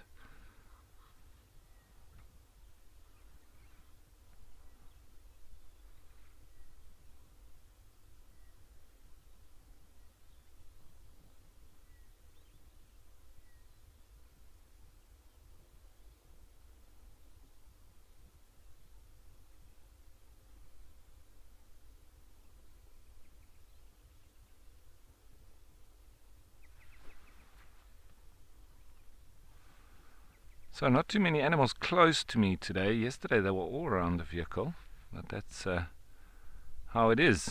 These animals move and groove as they please. But I'm sure we'll have some animals moving a bit closer. But nice that the kudu are out in the open.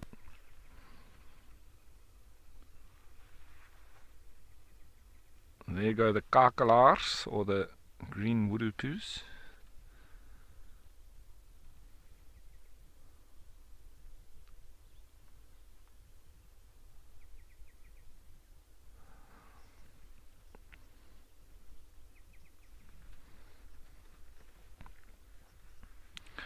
So Tracy, yeah, a good question around those white stripes. So those are called what we term disruptive markings.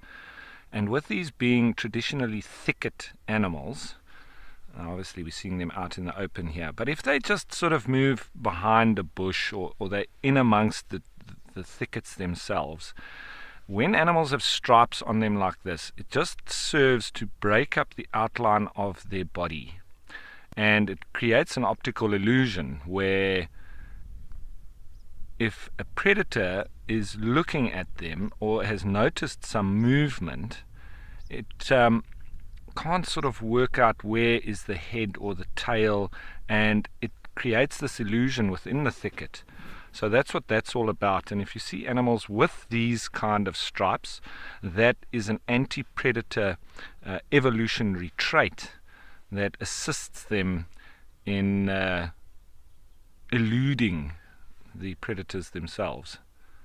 So difficult for them, or it assists in helping them blend into the bush.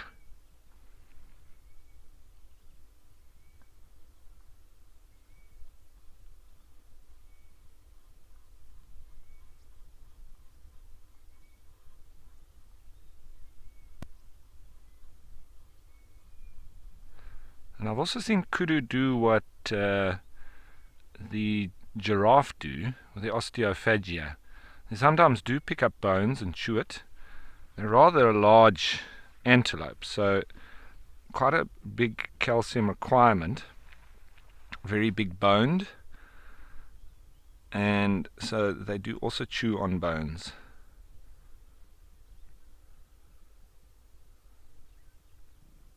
Just seeing that one picking up something there. I don't know, it seemed more like vegetation, but it made me think of seeing them chewing bones.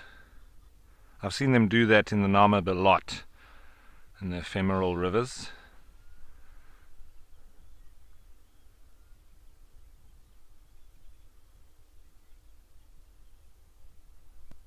A bit of aloe grooming going on there.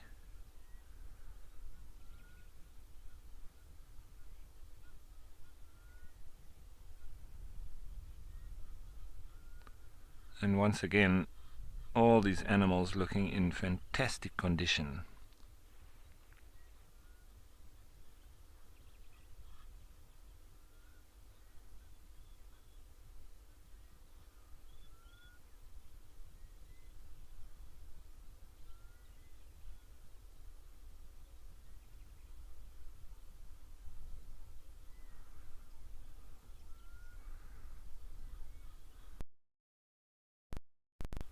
So, I'm sure we're going to be surprised with what shows itself next. As always, what does the bush hold in store for us? Well, I'm not going to be going anywhere. This is my secret spot next to the Scotia Dam, but I wonder what's coming down to drink at Okukuyu.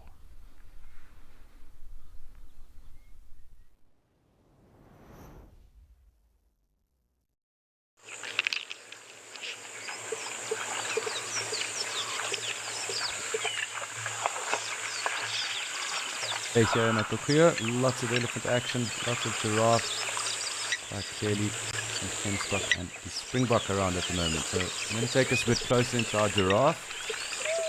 As always, it's fantastic spending time with them.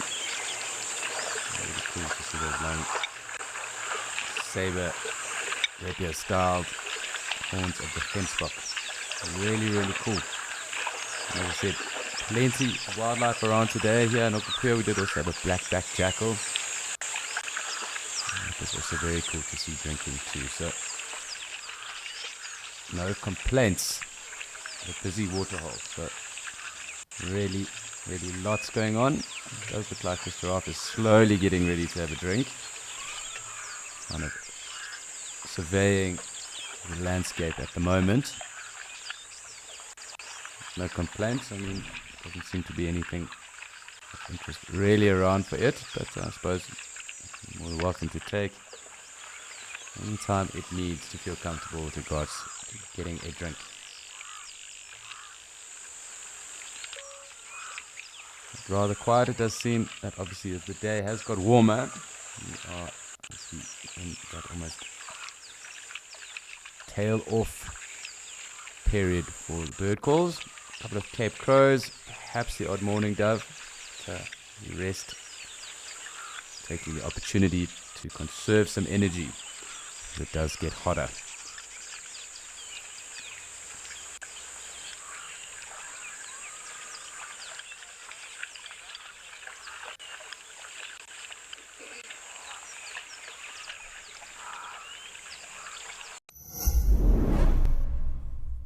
Hi, my name is Leslie Miller and I'm from Olympia, Washington. I'm so excited to have won a 3-night stay at Jackie's Tree Lodge and visit Madikwe Game Reserve. I started watching Wild Earth in 2019 in anticipation of my first trip to Africa in February of 2020. After that trip and through the pandemic, Wild Earth helped keep me connected to nature and Africa. I'm so happy to be able to return in person. Sign up today and you could be the one experiencing it for yourself.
So really lots going on at the moment. It does seem like this Gemsbok are going to be pushing off, perhaps into that Mapani thicket up north, just above us.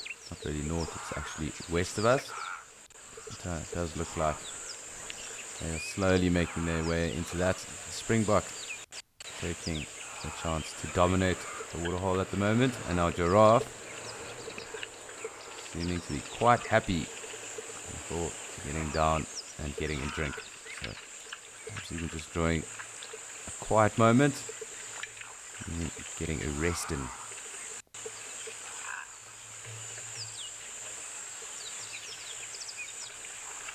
So in areas such as Etosha, where there are large numbers of lions and predators around, it's not too often that you do see giraffe almost kneeling and sitting, getting ready for a sleep. They will actually even take the opportunity to just stand and sleep as well. So with lots of eyes around at the moment, a school of thought might be that there is indeed a bit of sleeping and rest going on with this giraffe at the moment.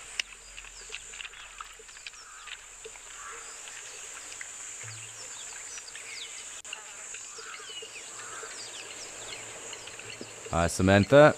So where there are little areas where it does drop a little bit as well, and you will see them in having to swim, but they kind of just wade into the water. as it is.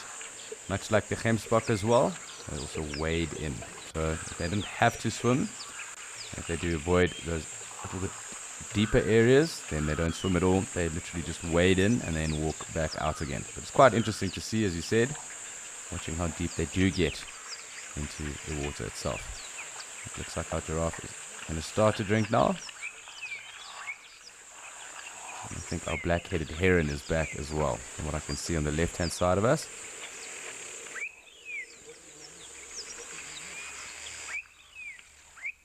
But yeah, it really is only the springbok and the gemsbok that venture this deep into the dam.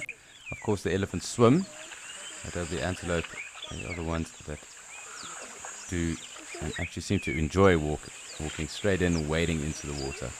Very cool to see.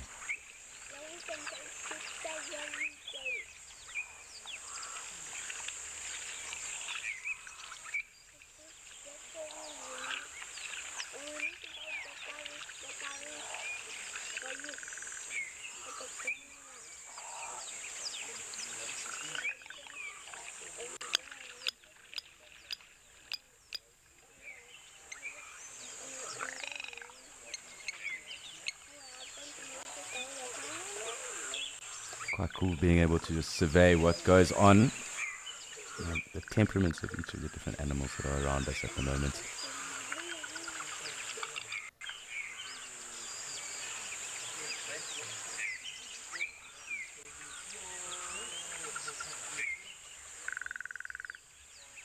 To zebra coming down now. I'm sure we'll be inundated with some prison ponies just now, or prison donkeys, as someone put it through to me the other day. I do think they're going to sit right next to our giraffe. It'll be interesting to see where our heron goes now. I'm just going to zoom out again, and then once they're all back in, I'll bring us in closer and perhaps get a nice frame of giraffe and the zebra and the black-headed heron as well.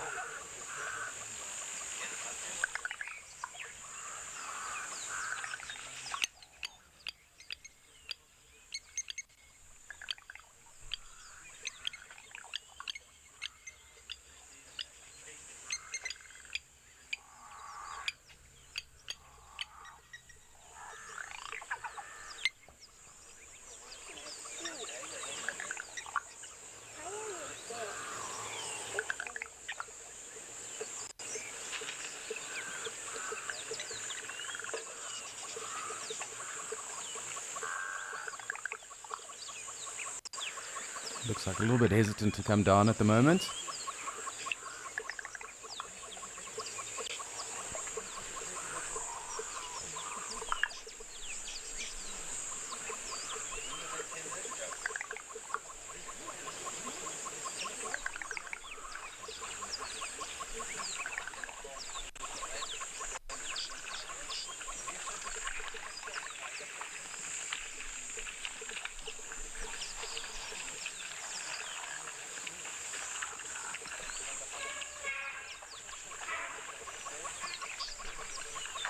So proving me wrong, coming to the right-hand side of the giraffe at the moment. I don't think they're probably going to go the other side.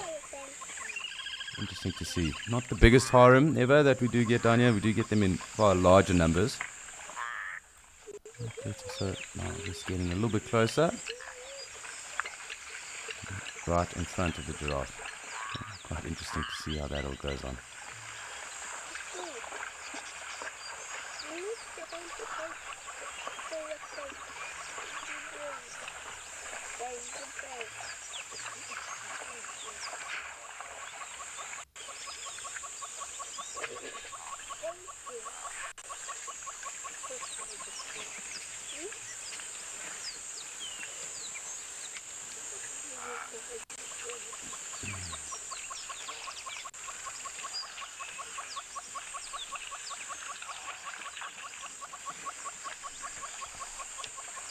Quite excited to get to the water though, zebra.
Really cool scenes and things going on at the moment. Last to have our Gemsbok in, and quite clearly you can see how deep they do get into the water here.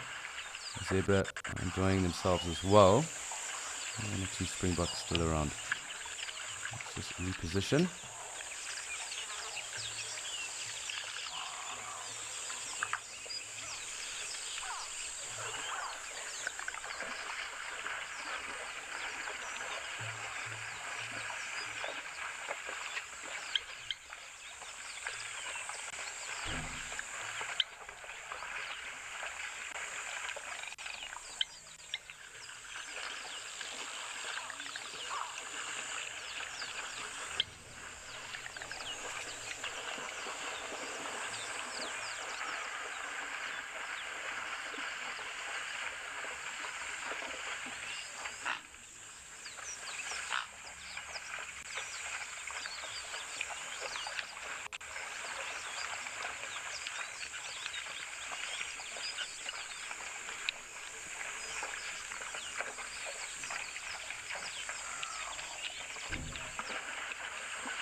Very cool. Lovely to see all of this going on. All the Gemsbok and zebra with us now at the moment. Looks like the zebra are going to slowly start pushing off. But, no issues with that.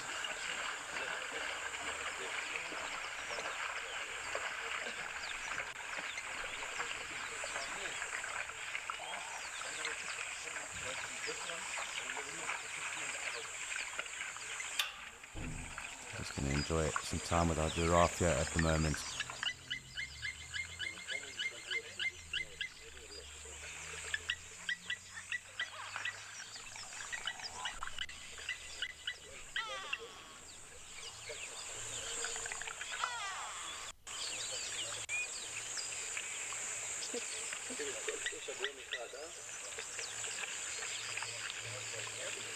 I took a picture of you. What's your name? Stand there by the wheel and then get the giraffe in and you in together, okay? Stand up. Stand up. And look here,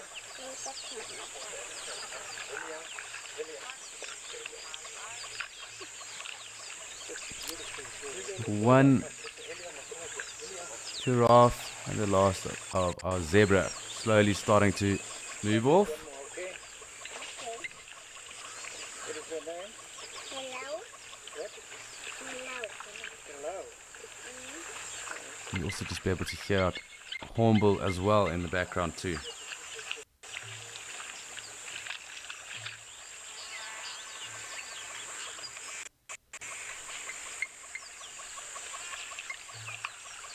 Thank you, Lord. Really quite cool. Let me come out a little bit.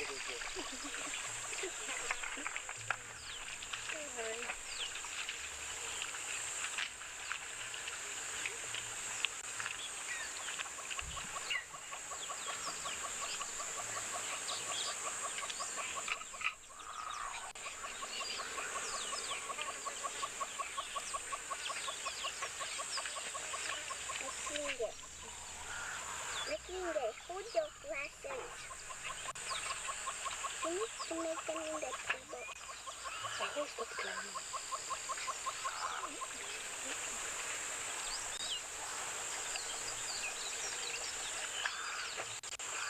Mela, step to your side and head forward.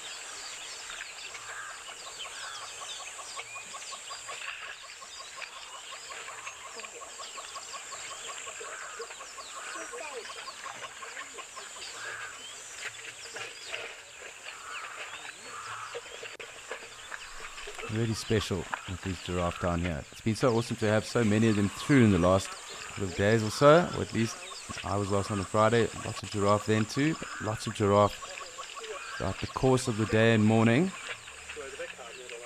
They really are such special animals.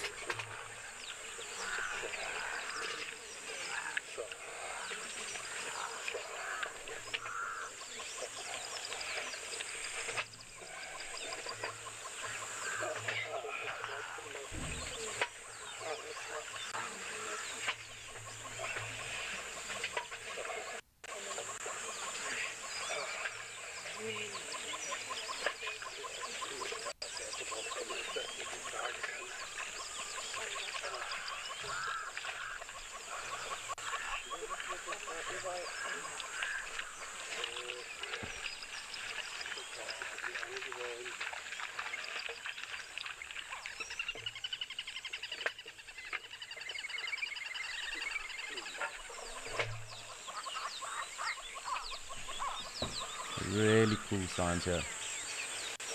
And Kikuyu has delivered throughout the course of the morning. So no complaints here at all.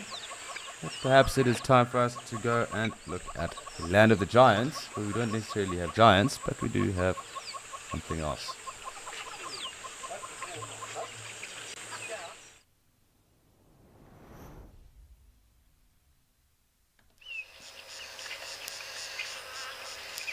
So quite clearly, we have some of the other giraffe species that we are able to show you at the moment. These being the cousins of that Angolan giraffe in Kikuyu, the southern or Cape giraffes. Lovely to be able to see both of them. This is here in Mshatu and of course across in Kikuyu where we just came from. Okay, definitely starting to turn up. I did see a picture actually earlier of the Limpopo River and looking very full indeed. There are lots of water around at the moment.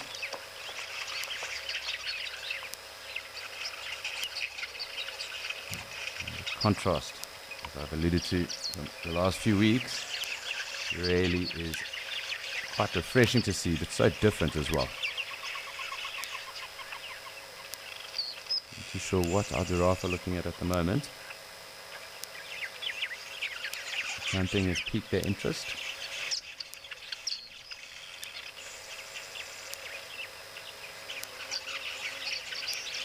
Little journey, lots of cows. It seems.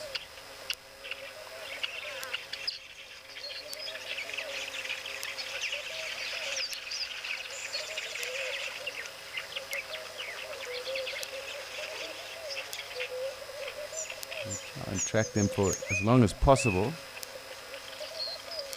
Just making sure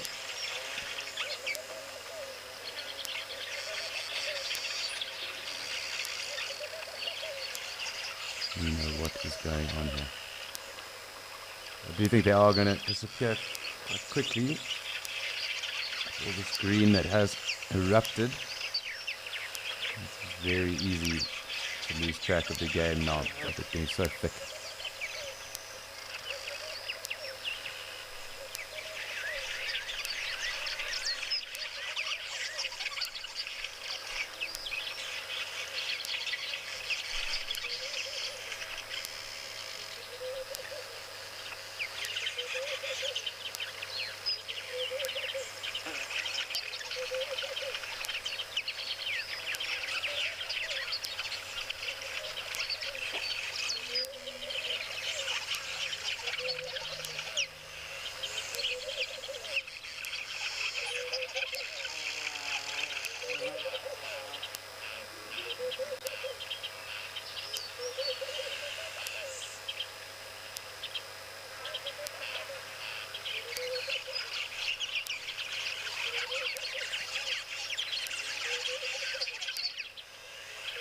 You can just see our giraffe slowly moving off in the distance.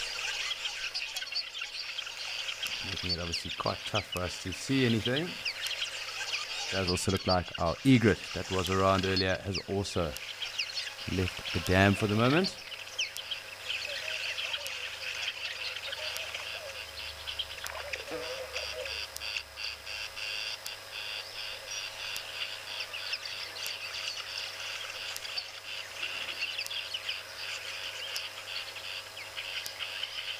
Sadly, I think that is the end of our giraffe. I can't seem to see any of the others anymore, so I'm going to just zoom back out. Keep a tab on anyone else that's here, but it's been lovely to be able to spend this much time in Mshatli today, because it was pretty dry for a number of days. We didn't see too much going on here. Lovely elephant here today as well, some impala and giraffe. There's one last giraffe kind of moving off, a bit off to the distance there. See it moving along the game trail.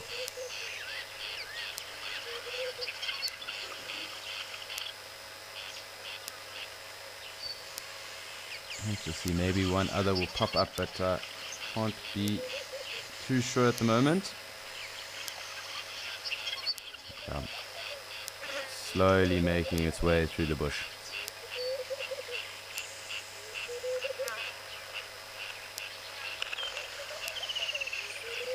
These kingfishers are clearly not too much going on at the moment. Just make sure we haven't missed anyone.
It seems like all evidence of our giraffe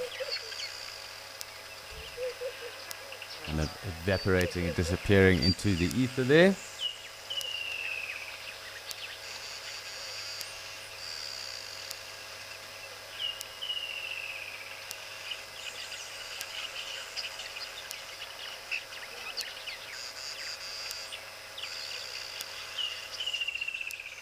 Really awesome to listen to. Just the variety of bird life that is around here at the moment. Lots going on. Lovely to hear all the different kingfishers and cuckoos. Tropical boo-boo also earlier was also very cool to see. And here, just to hear, spurwing goose was good to see. And that egret as well. As well as the black crakes. I'm just keeping an eye out. I was actually told by someone over the weekend that there was a croc that turned up at one of the camps, and the camp is actually quite close to here, so I do think that perhaps a croc has left us and has gone across to that camp.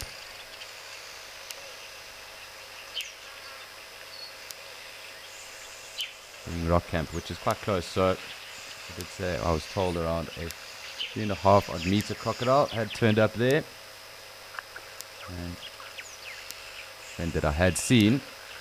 So that I had got pictures of it, and I did see it actually hunting at some point. So I do think our croc is possibly head off in that direction. Perhaps he'll be back at some point, but it's been quite a while, some time at least, since I last saw or even noticed the croc. So something I do keep an eye out for, but it does seem that it in fact has moved across to a different waterhole.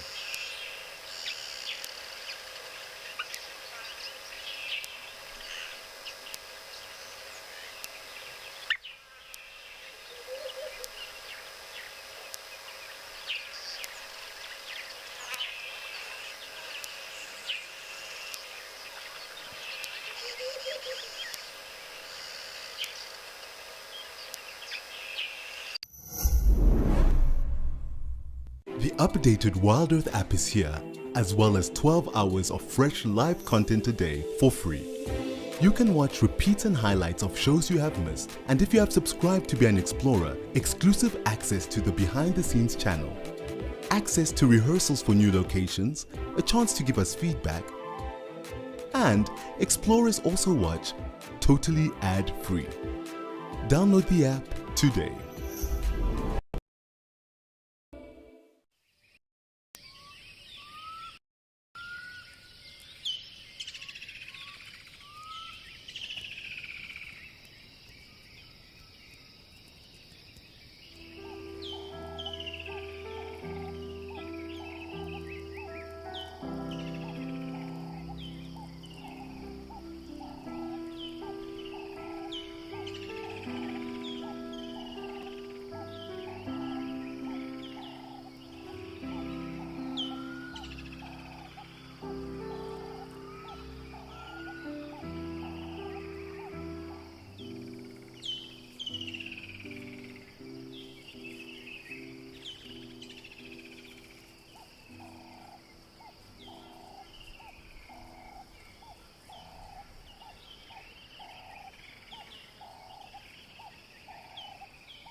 So back again here in Okakuyo, and not getting disappointed at all here. There's a second giraffe coming through, far smaller this time.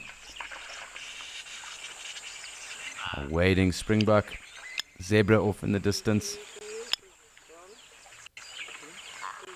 Really special scenes, and it's been so busy here today. It's actually been very cool to watch all the different wildlife coming down and spending time with us.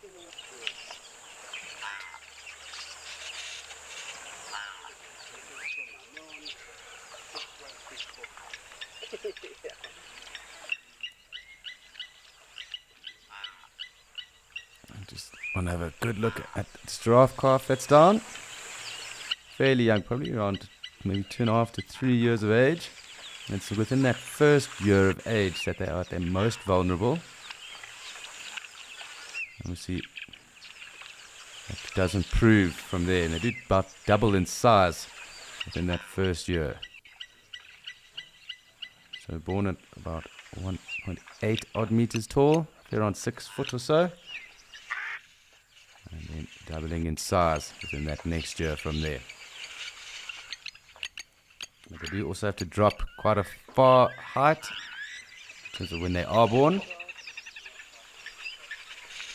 And it's quite exceptional if you consider getting born and falling such a far way down to the ground. And then having to try and figure it all out from there.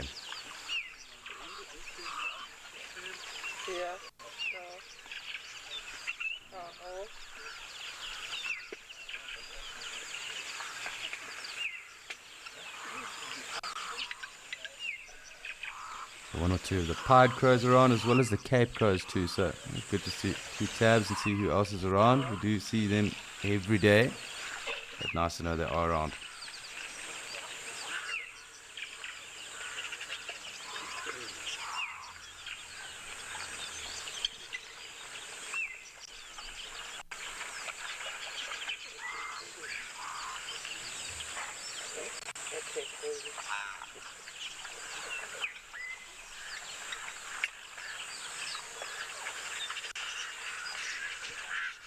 Lovely to see this calf. And quite a long gestation period with regards to giraffe anyway. It's around 15 odd months.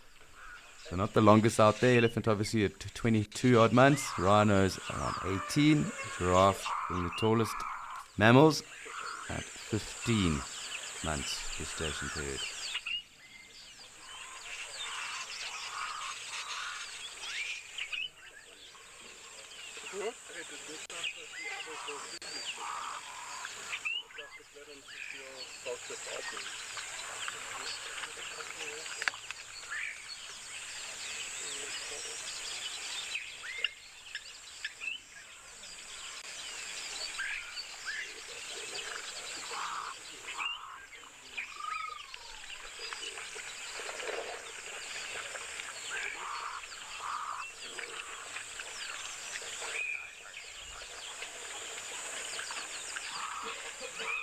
And Daryl, yes, of course. If they can see it with their eyes, as they can see pretty well. And obviously with that height advantage, that also gives them another aspect to them being able to see. So if they were able to spot it, then yes, they would definitely use their eyesight to pick out areas where water is.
Really, really cool. Lovely to see a calf around at the moment. I'm wondering where the others are. But, really just cool being able to spend this time here. A zebra just off in the distance over there. Looks like these guys might be considering some water as well. I don't think we've had this harem down here just yet, so just something to keep extra tabs on. It looks like an impala actually walking off further in the distance there as well.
Very, very cool. What's interesting also about giraffe calves as well is that they're effectively weaned from around 4 to 6 months of age and move onto vegetation then as well. So quite a short weaning period too, if you consider the gestation period is around 15 odd months. And in fact, when they do fall, that fall when they are born, 6 foot odd fall, actually helps break that umbilical cord in the sac and allows them obviously then to take that first breath of fresh air. So just interesting facts around giraffe birth. They are incredible animals, but you don't normally think about what goes on in the intricacies behind that. So just quite cool things to note.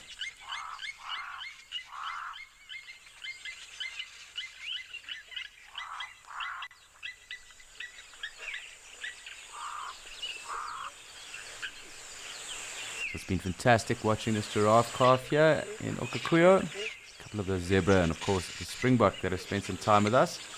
So it's time for us to check in with Rolf and see what's going on with those ostrich in Kariega.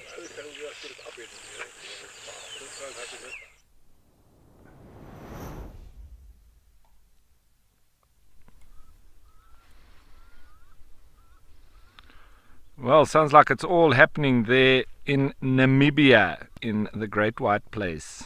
Well, back here in Kariega, we've got quite a bit happening as well. There's a lot of impala and other game that have come out onto the plain, just behind this ostrich. But let's just watch the ostrich for a minute, if it's going to be preening a bit and sorting its feathers out.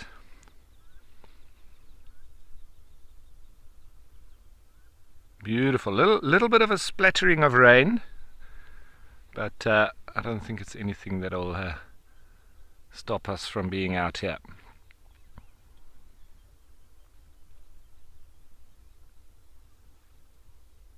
Very good looking ostrich this.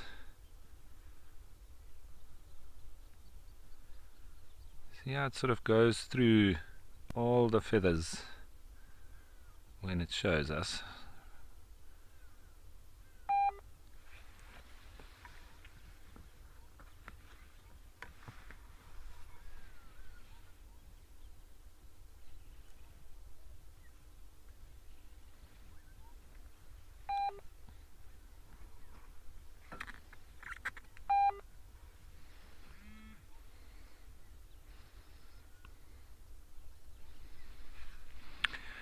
So Lucy, they can do this kind of preening pretty much every day. They want to keep those feathers in as best nick as possible. So especially after it's rained or they've had a dust bath or anything like that, they'll then do it, quite a lot. But just on a daily basis, they would be doing this kind of just placing in the correct spot and just running their bill through all the feathers as well. It's very important for the actual maintenance. It's kind of like, getting up, brushing your teeth, combing your hair, all those little self chores. And it's important for all birds to do this regularly if they want to keep their feathers in good condition. See those wildebeest also there in the background, and you'll see now it's going to just continue on a little bit. You can also see quite clearly the ear openings on its head behind the eye.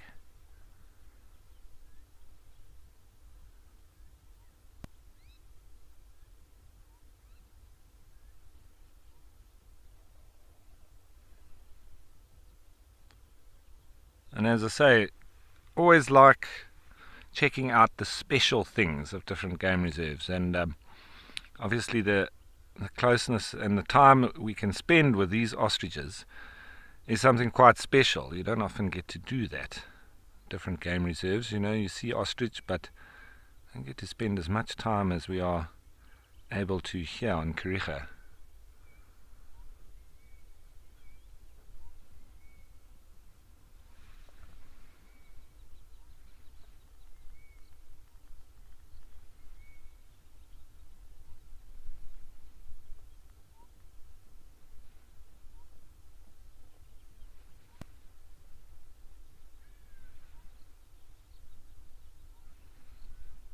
Nice big yawn net.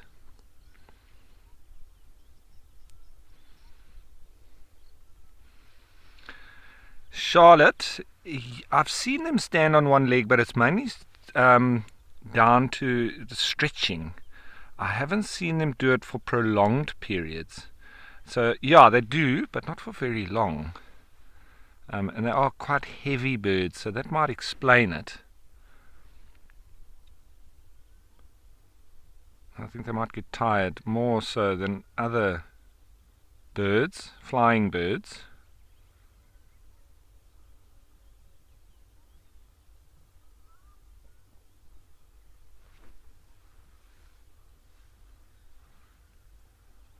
That one off on a mission. I was actually watching the impala that had joined up with the nyala females over on the plain here. And they just dotted around. There's lots of them.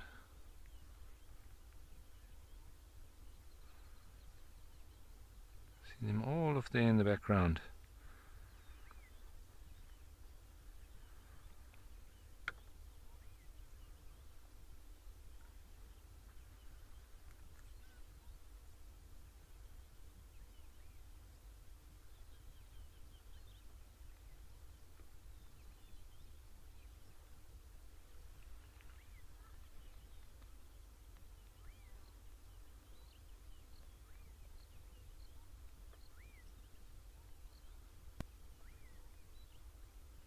You see lots of impala there, and I've been searching just to see if we can spot any babies, because it's also nearly time for them to drop,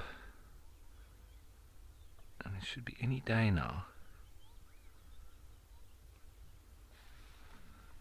But I don't see any for now.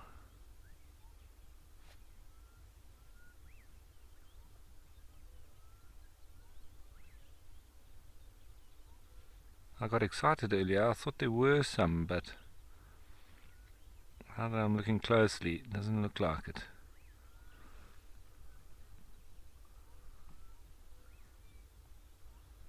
I'll just scan across, see if there are any new little lambs.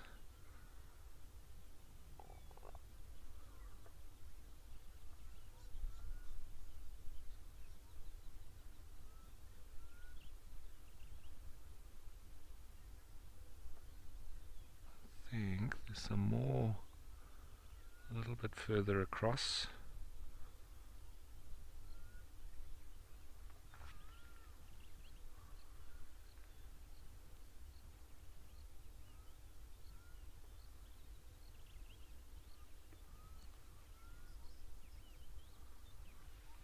I don't see any there.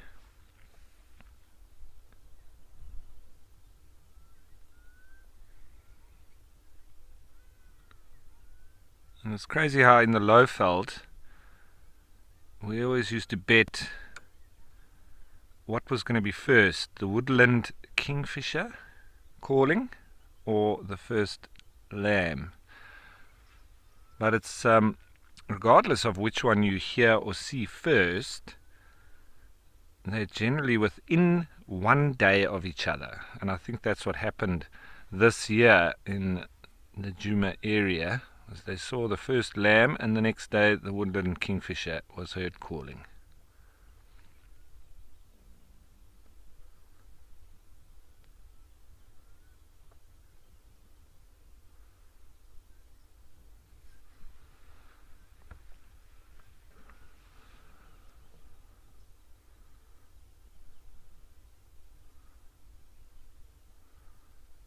So no little lambs there. Not that I can see anyway.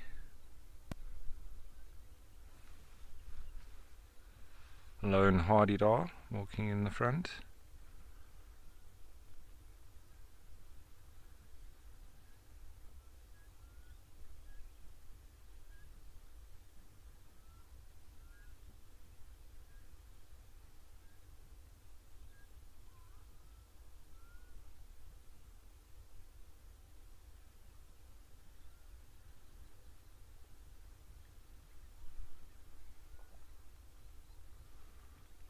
Got 3 blue wildebeest just resting up, allowing all the ticks to climb on them.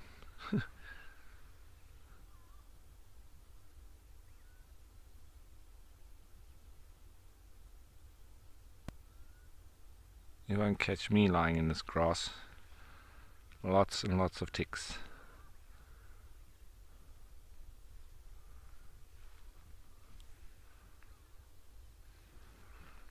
So that's sort of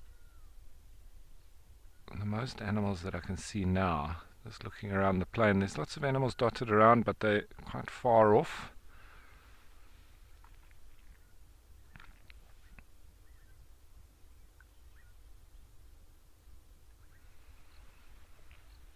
Those wildebeest are probably ruminating. Whereas the impala seemingly feeding.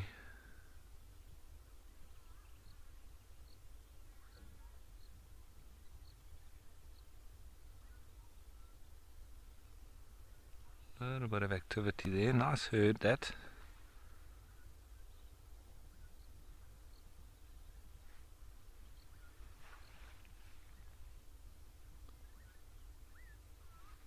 There's 2 young males having a bit of a go at each other.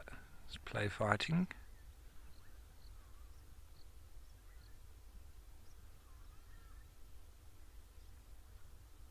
And a female ostrich there lying down. Could she be on a nest? She could be. She could also just be relaxing.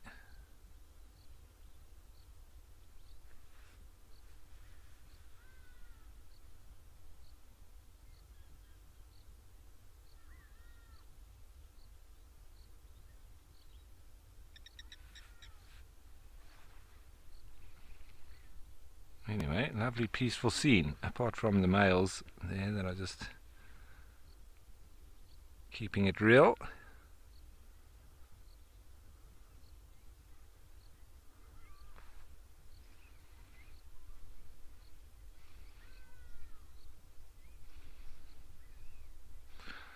So Eddie, I'd have to say the biggest horns would have to be given to kudu. Their horns, especially a big bull, are massive. And with the turns and the thickness of them, I think definitely them. Gemsbok probably have the longest. But yeah, I would have to give that one to kudu. The greater kudu.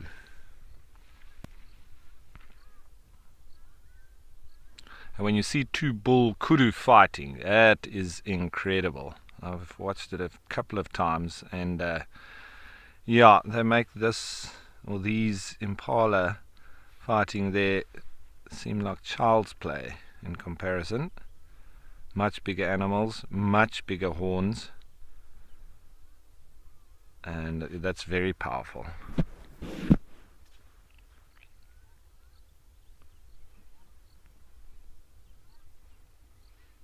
Not to say that impala aren't impressive, but just comparatively don't come close. And these 2 are just heating up a little bit. Good practice for them. Good to get the neck muscles nice and strong. I enjoy watching them when they attack bushes. For the same reason, but they also do mark them when they attack them like that. If you've ever seen it, it's quite comical. It's like they've really got something against the bush.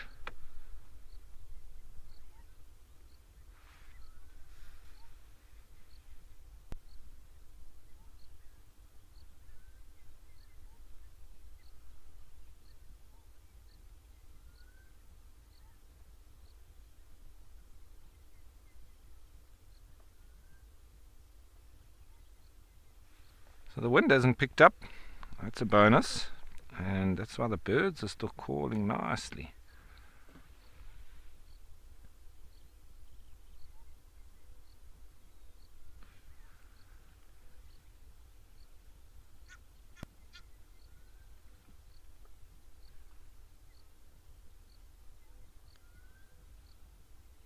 Looks like it's a spectator sport, being watched by the wildebeest and the ostrich.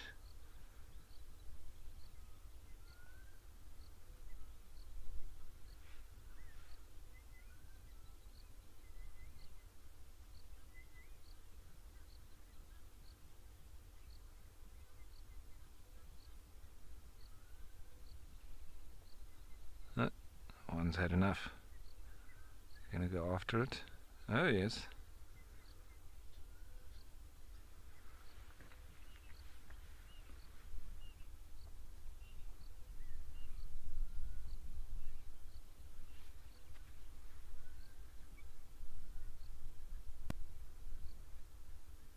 No, looks like he's definitely had enough now.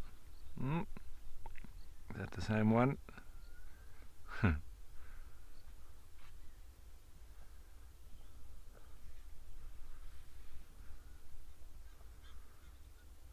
Alrighty. So, always lovely to spend a bit of time with the impala, especially when they're busy like this.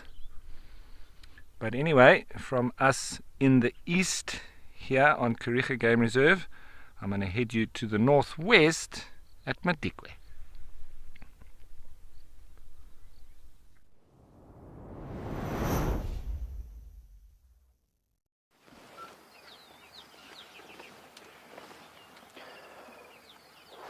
For those of you joining us now, welcome back to Madikwe. You're here with Kevin and with BK, and we're looking at a Mariko crocodile. No, it's a Nile crocodile, but since it is the Mariko River, we'll call him a Mariko crocodile. Also got a little vervet monkey on the bank. You see just to the right, he's going to disappear. No, there he is. Look at this little vervet monkey. Male vervet monkey. We'll get back to the crocodile in a second. He's not going to go anywhere, but this monkey will probably move around. So let's have a look at him first. Now he's disappearing into that bush now, but he should come out again, and then we'll have a look. Come on, boy.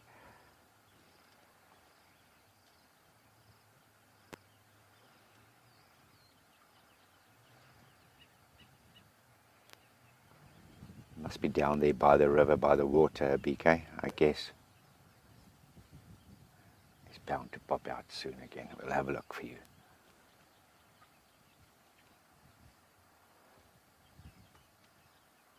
That is about a 2.5 meter crocodile. So call that almost half grown. And you have to look twice. He's so well camouflaged on that rocky outcrop there. Seen where BK zooms out? Just looks like a log.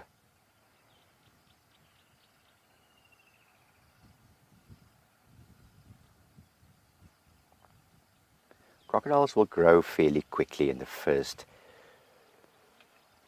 year or two, and they can easily reach in that time about 1 meter in length. But then the growth slows down considerably. You find that with quite a few of your reptiles. And then they will slowly grow up to about 3 meters, 2 to 3 meters, depending on the habitat, at about 30 years old. So I will guesstimate this crocodile to be in that region, 20 to 30 years old.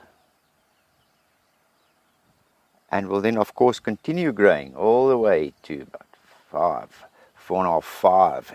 There's even larger specimens, all the way up to the age of about 80 years.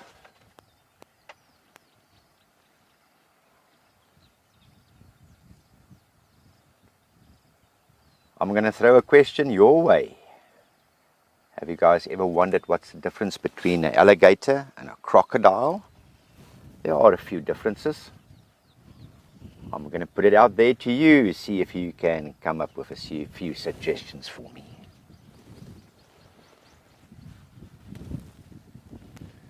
Where's our monkey? I don't see him.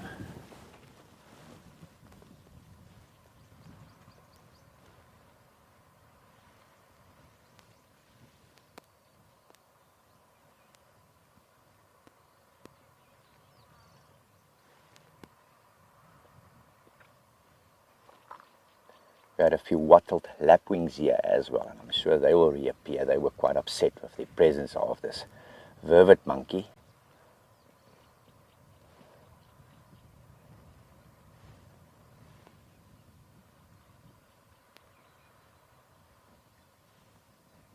Because vervet monkeys is very possible. Remember, lapwings, they are ground nesters, just a scrape on the ground. And those monkeys will eat their eggs, and that's why they were very upset with him. They actually moved off, but very certain they will reappear together with the monkey as well. In the meantime, we're looking at this croc that can stay in that position for hours and hours.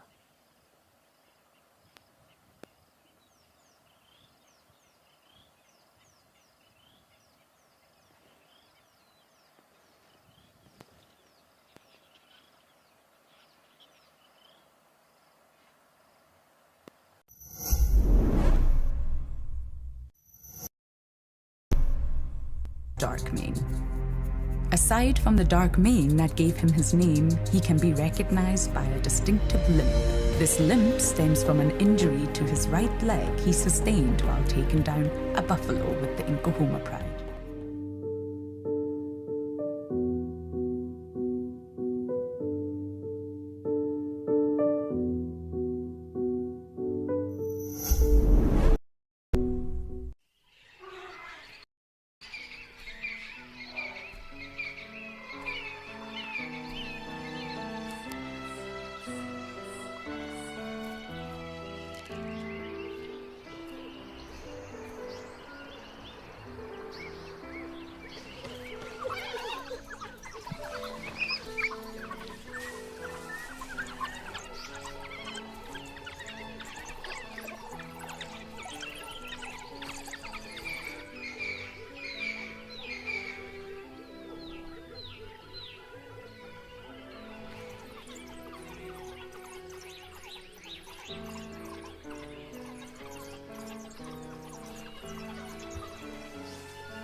I'm going to give you guys a clue. One of the differences has got something to do with color, coloration.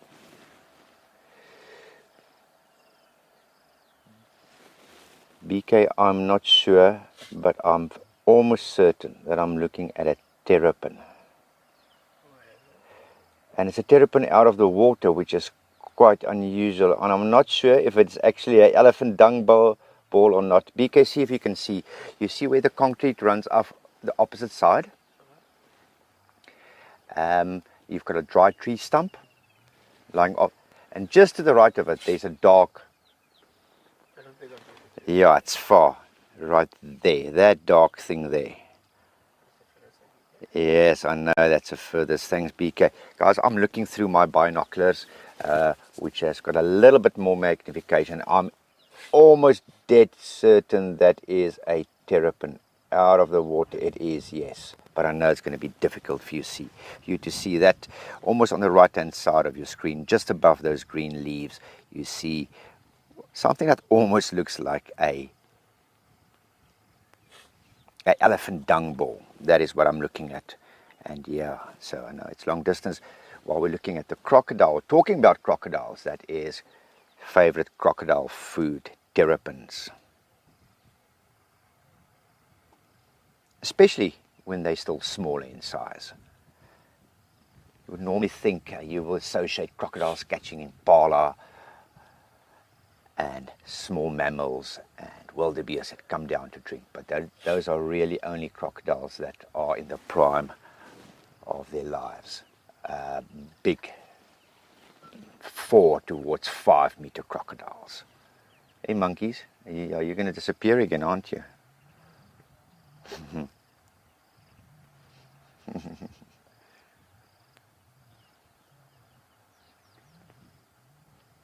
Where your smaller crocodiles will feed on stuff like terrapins, catfish.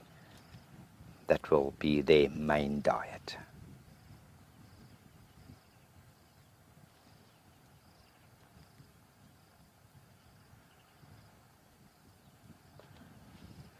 Our monkeys are up to monkey business, skulking around. We'll see what they get up to.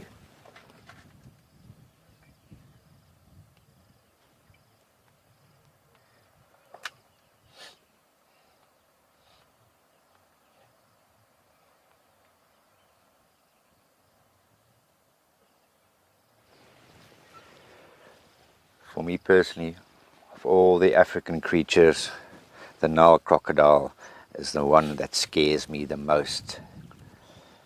Crocodile is actually the only species that has got humans as on their list as prey. That will actively hunt humans under normal conditions. We are very much on their menu.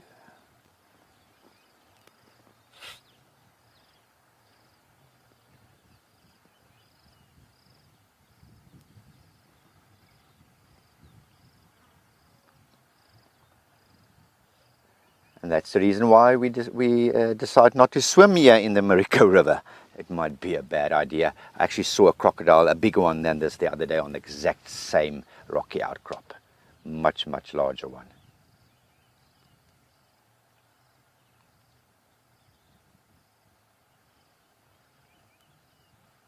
Oh, our monkeys are going all the way across the river, way in the distance. I don't think you'll see them, BK, all the way across.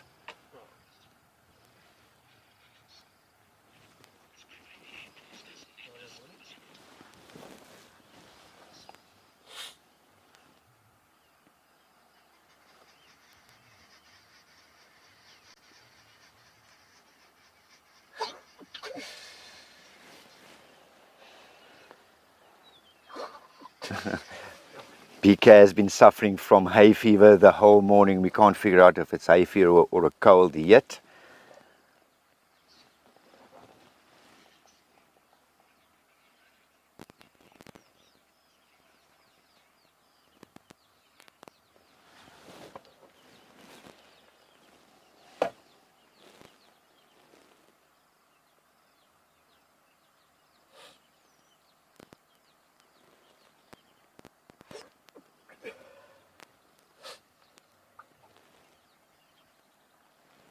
And you can just see a few raindrops starting to fall in the water. Rain has been threatening the whole day, but so far we've been lucky.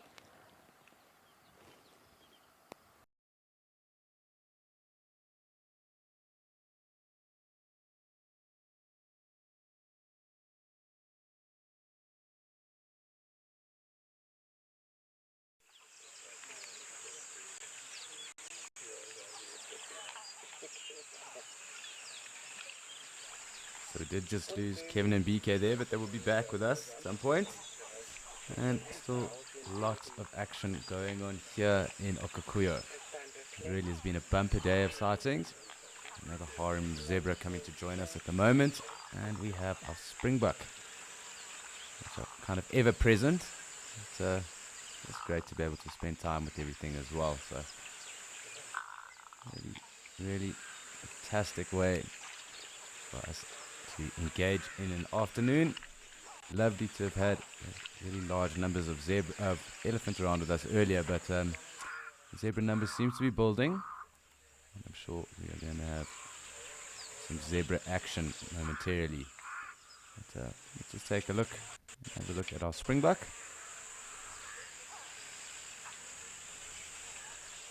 Just slowly start to see the zebra numbers building up. And I'm sure we are going to see them missioning on towards us as well.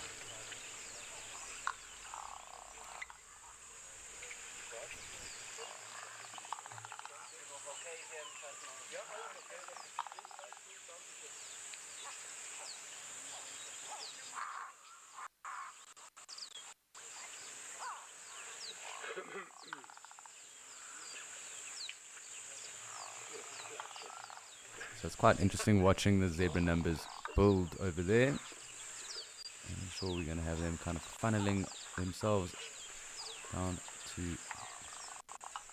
the waterhole edge shortly. I'm just trying to see who else this might be here. Could be some impala. It would be nice to have 3 different species with us in a second or so.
Ja, jetzt hier, glaube ich, halt im Afrika.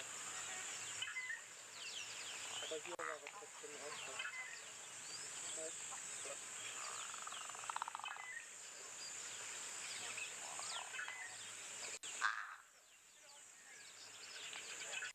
Yes, indeed, it does look like some more of those black-faced impala coming to join us. And I do think the zebra are also going to follow suit. I'm going to wait for these impala, get a closer look, and then as the zebra come down, join them as well.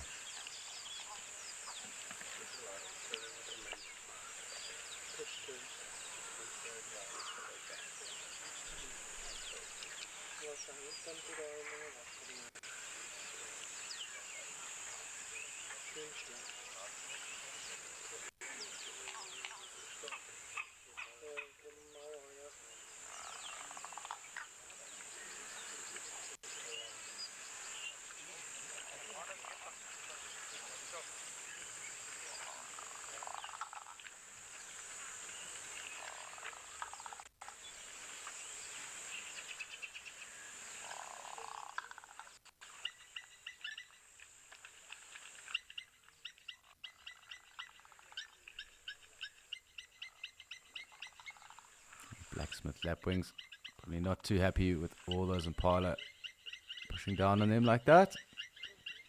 We'll come and join our zebra when they get down too, but let's just have a nice look at this black-faced impala, and we can head across for our zebra as they come through.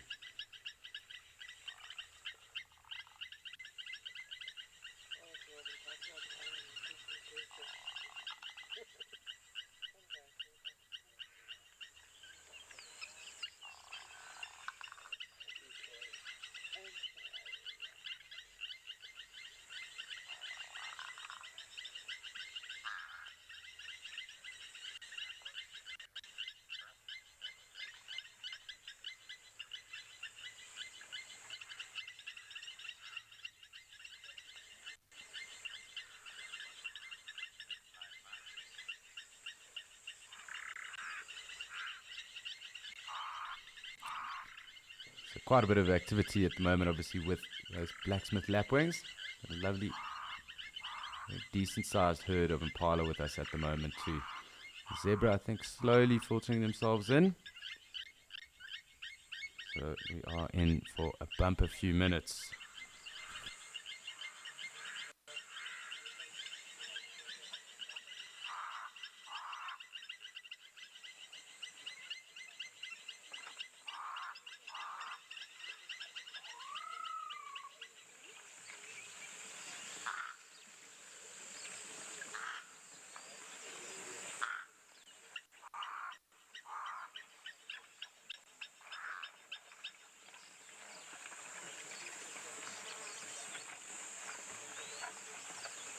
Tough to keep everyone in frame, so let's just make sure we do set ourselves up here, and then we can enjoy everyone that has decided to join us. Some more impala here on the right hand side, so there's a quite big herd just on the left hand side.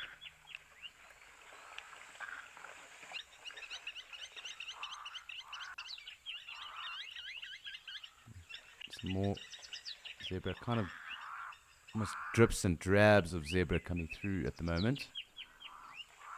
Not a complaint really. Lovely to have them with us.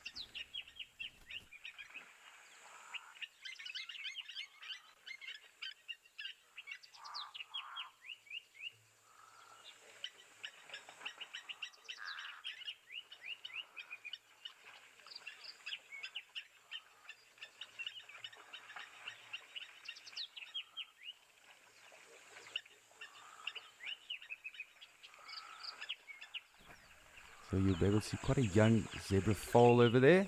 As it comes in, we'll definitely get a closer look of the zebra foal. Still no impala lambs, but that I'm sure in the next month or so. Very cute little zebra foal coming down.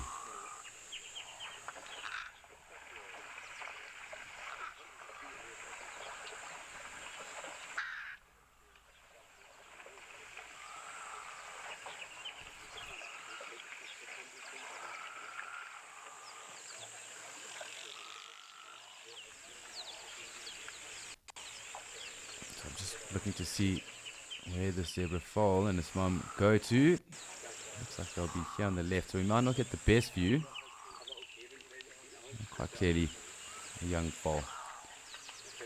Very cool.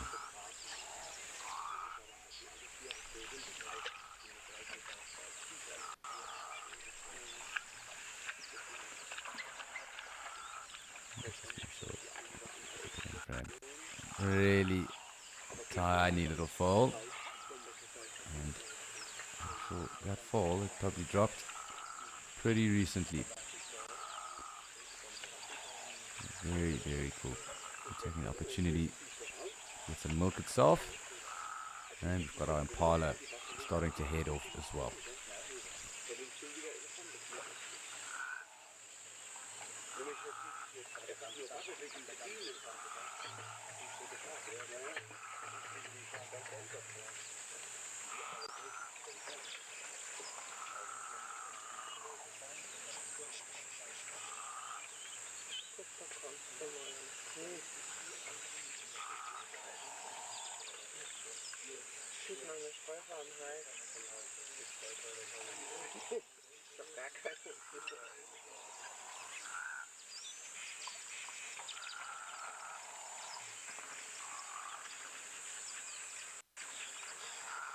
What's going on with the foal, and quite fascinating to watch.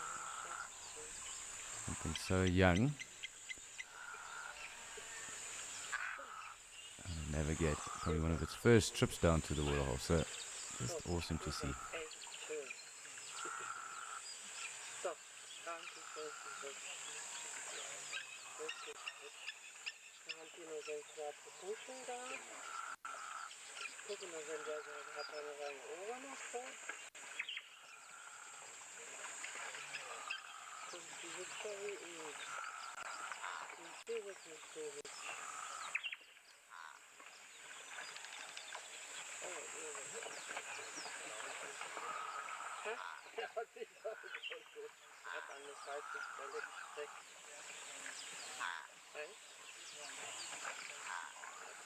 I will tell it straight.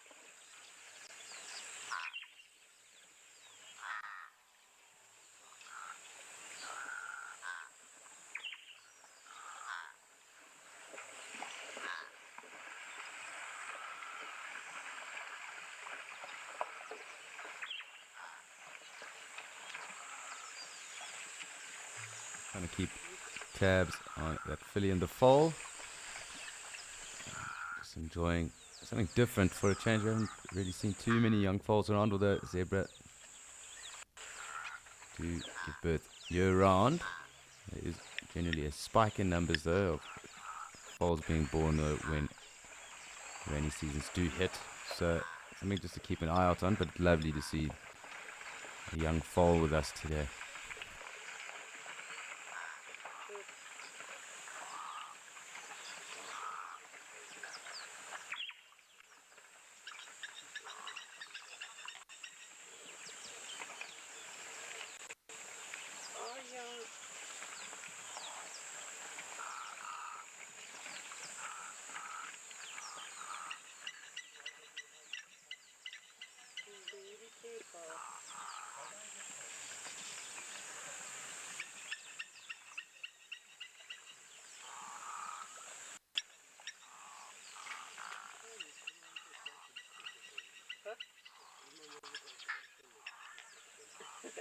Great to have some wildebeest through as well now as well. So really pleasant scene. So lots going on, and really has been the case all day. Lots of activity across the board.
It even looks like the foal's having a little drink now too, so quite fantastic. I'm going to zoom out again though, because that wildebeest did come through, and I want to make sure we don't miss anyone else.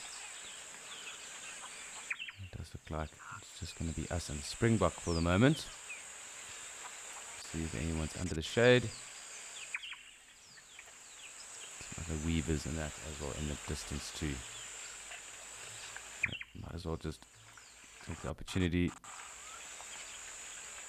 focus on who is still with us. I do think we're probably going to be left with just the Springbok. Perhaps not even that.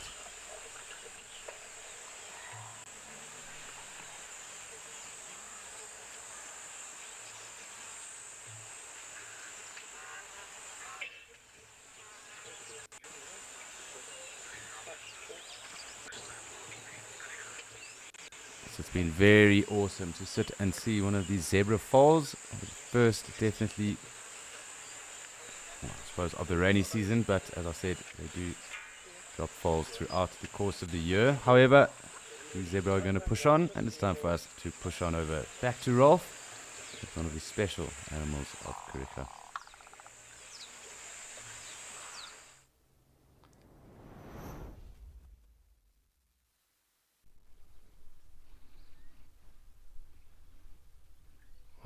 I've just been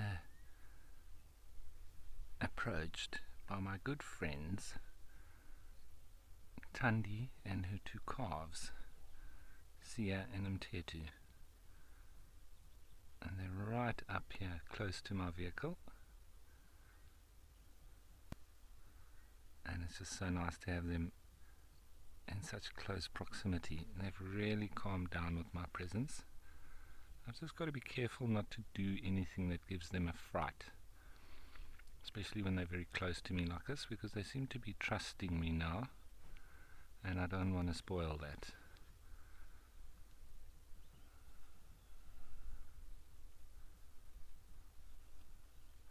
So that's some Mtetu at the back, Thandi in the front, with Sia, who's headed towards the waterhole now. So awesome.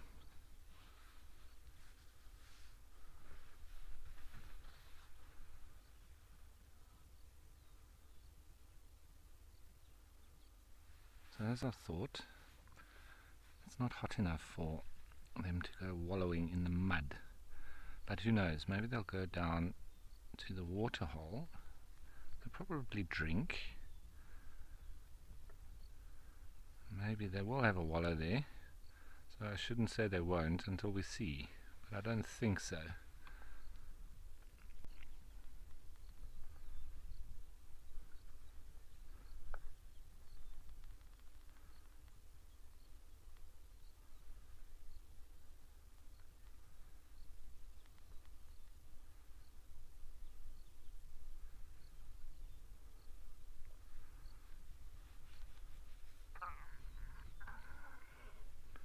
See all the mud caked on their backs.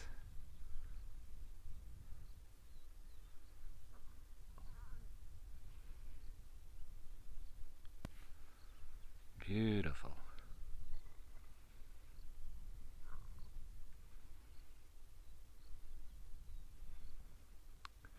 Speaking about special things of Kariega, well, the ostriches and all their antics, well, this has to also be right up there with one of the most amazing things about Kariega is these close encounters with the white rhino, and especially with the story about Thandi, very famous survivor of poaching, and she stands as a beacon for the survival of the species.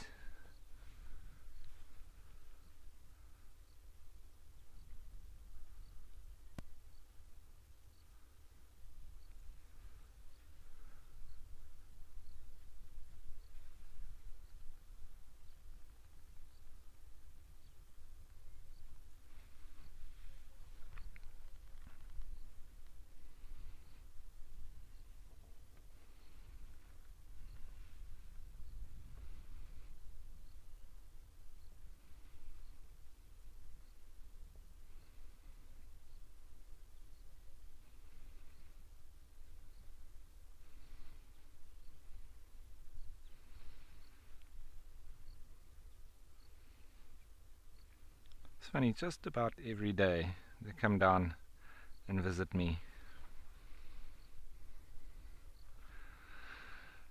So Mark, they can, yeah, they are rather large at birth. They can weigh about 120 kilos. So it's quite a sizable baby.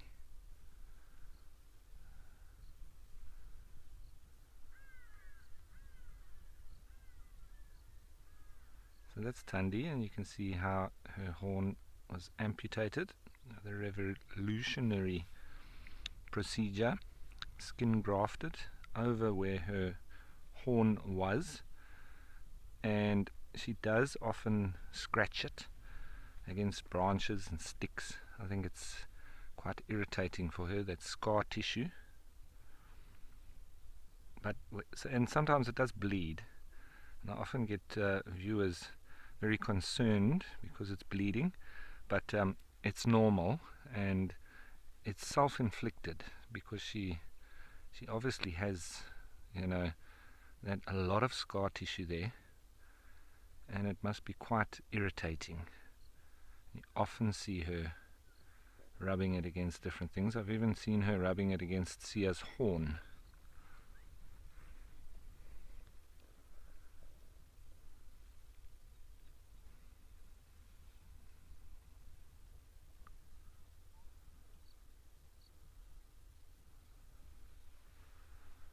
And Sia, named after our wonderful Springbok rugby captain, Sia Kolisi. He's been here to meet his namesake. He was here with Cheslin Colby as well, the very fleet-footed winger.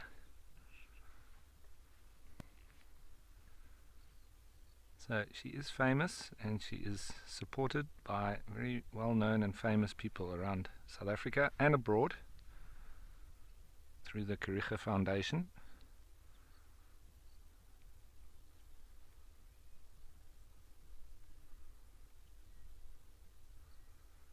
But yeah, very, very special rhino this,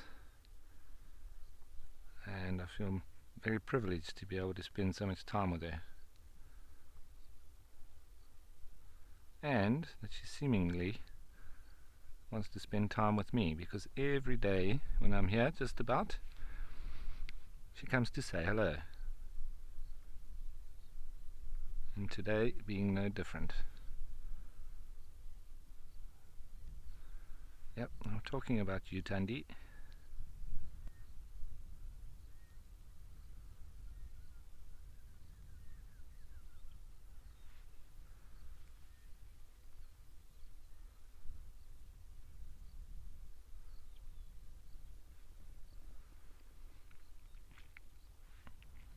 She's an excellent mom.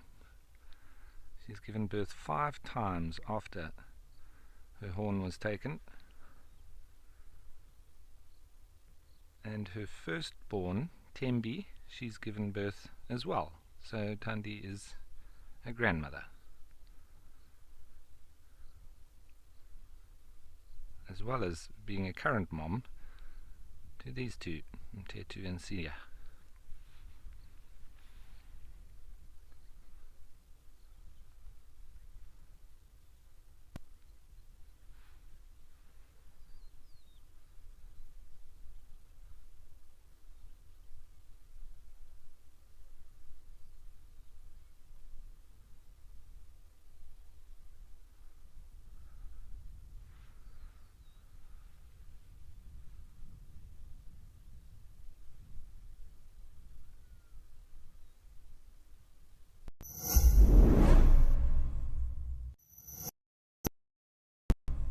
Dark mane.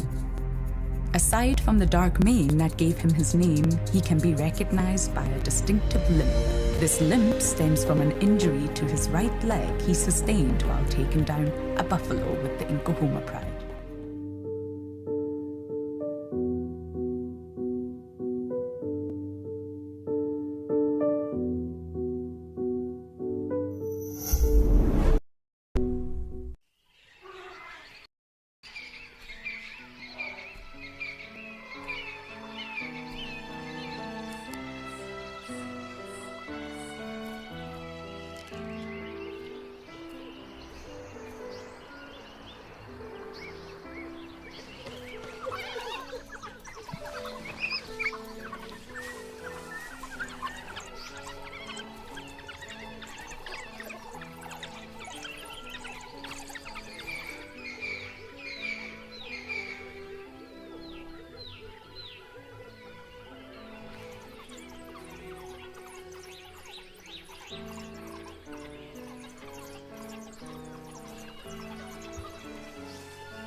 And Thandi doesn't take any nonsense. She is pretty much the dominant rhino here now, because even the bull is about 8 years old.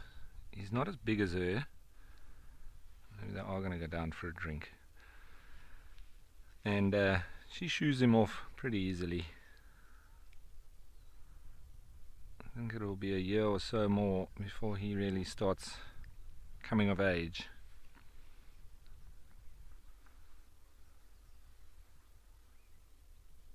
But it is said, or the guys do think, that Thandi is currently pregnant. And they've said pretty much every 2 years she gives birth. So she's due.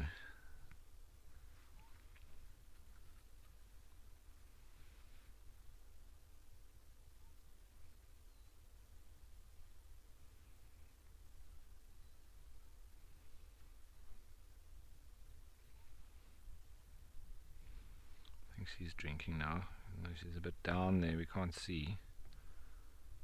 The other two not drinking yet.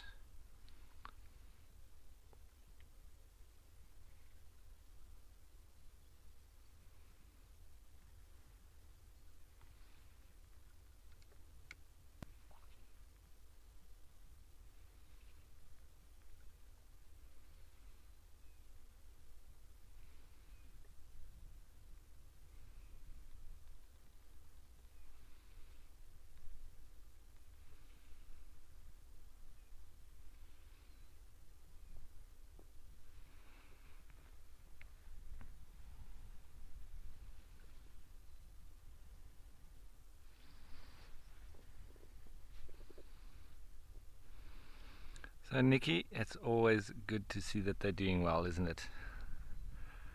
It's wonderful. They're all in excellent condition, not overweight, not underweight, looking strong and healthy.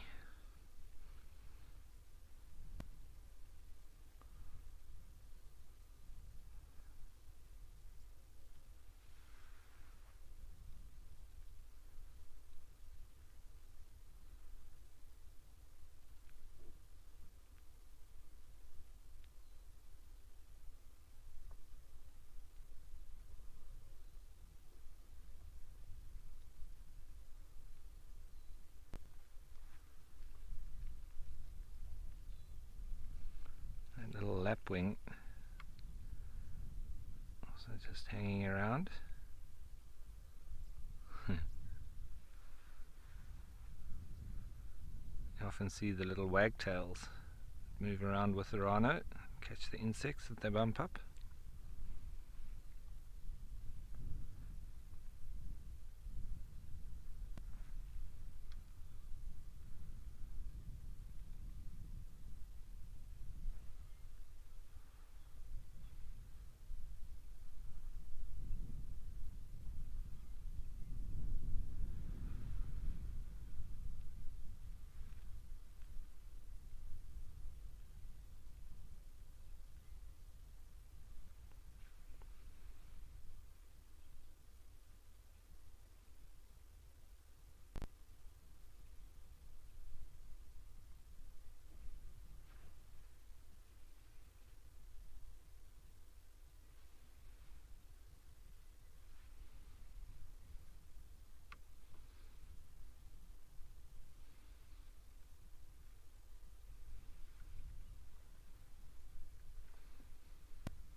Elephants are one of those few animals that you can watch all day without ever finding a moment where there's nothing that's interesting you about them. Register for free on our website or on our app and get stuck into all the excitement of live wildlife viewing. Ask our expert guides your questions, learn more, and enjoy this community of animal-loving people, all in real time. Wild Earth, connecting you naturally.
So when I say nutrient hotspots, is wherever the rhino poop, and they poop about 20 kilos of dung daily, and it's a lot.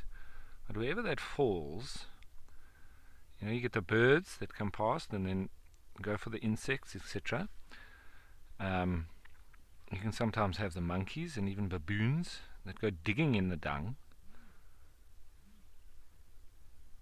There's an ostrich calling, and these three look like they might come back to say hello again.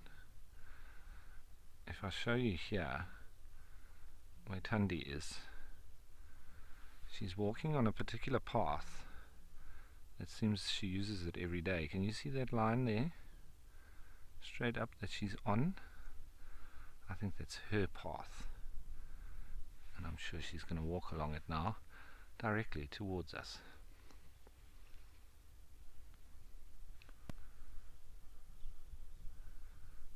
And so when those monkeys, baboons, everything else feed on the dung, they obviously also defecate there while they're busy feeding.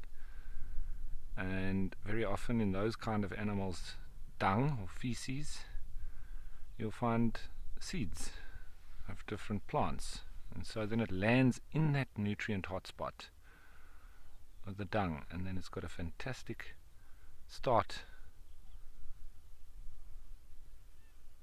There's little squeals from Sia.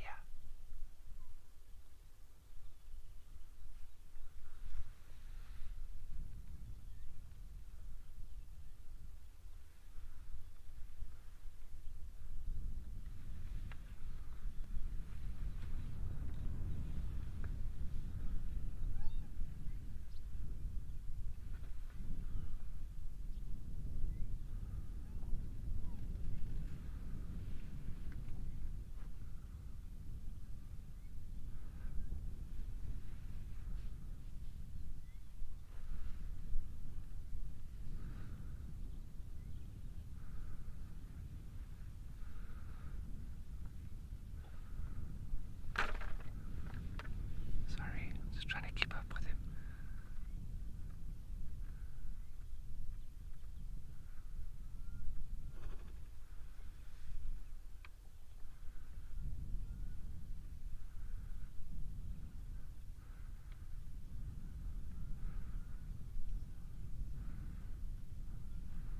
Amanda, it is simply beautiful. I have to agree with you. It's wonderful. Sia's little squeaky communication with Mom.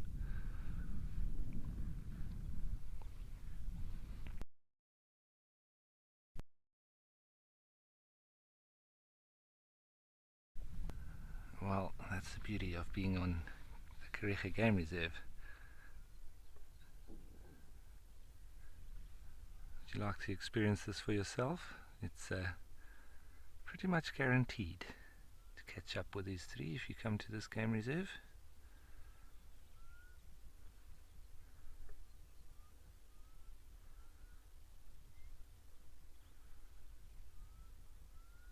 Nice call of a black cuckoo.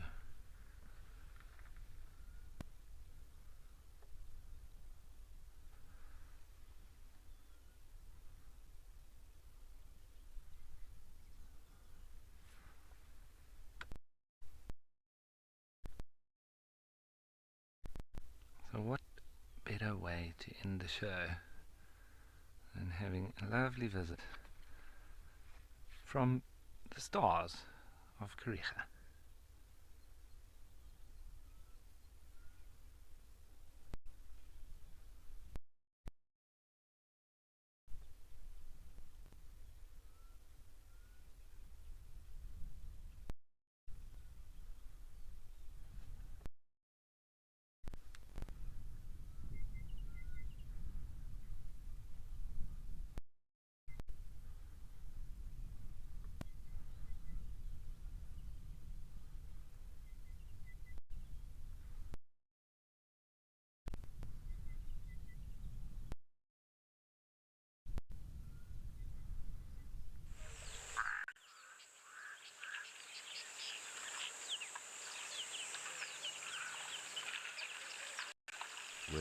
rhinos in Kariega. Fantastic way to end a day. So it really has been a bumper day across all the locations. Lots of elephants, lots of zebra, wildebeest, impala, springbuck. Some youngsters as well, and really a lovely way to spend the day. Of course, just ending off there with Rolf across in Kariega. But from all of us, it is time for us to obviously say goodbye and cheerio from Escape to Nature. Thank you very much for joining us today, this Tuesday, 22nd of November. But as always, Penguin Beach follows on straight from us, and then the Sunset Safari from there. So cheerio, we'll see you tomorrow.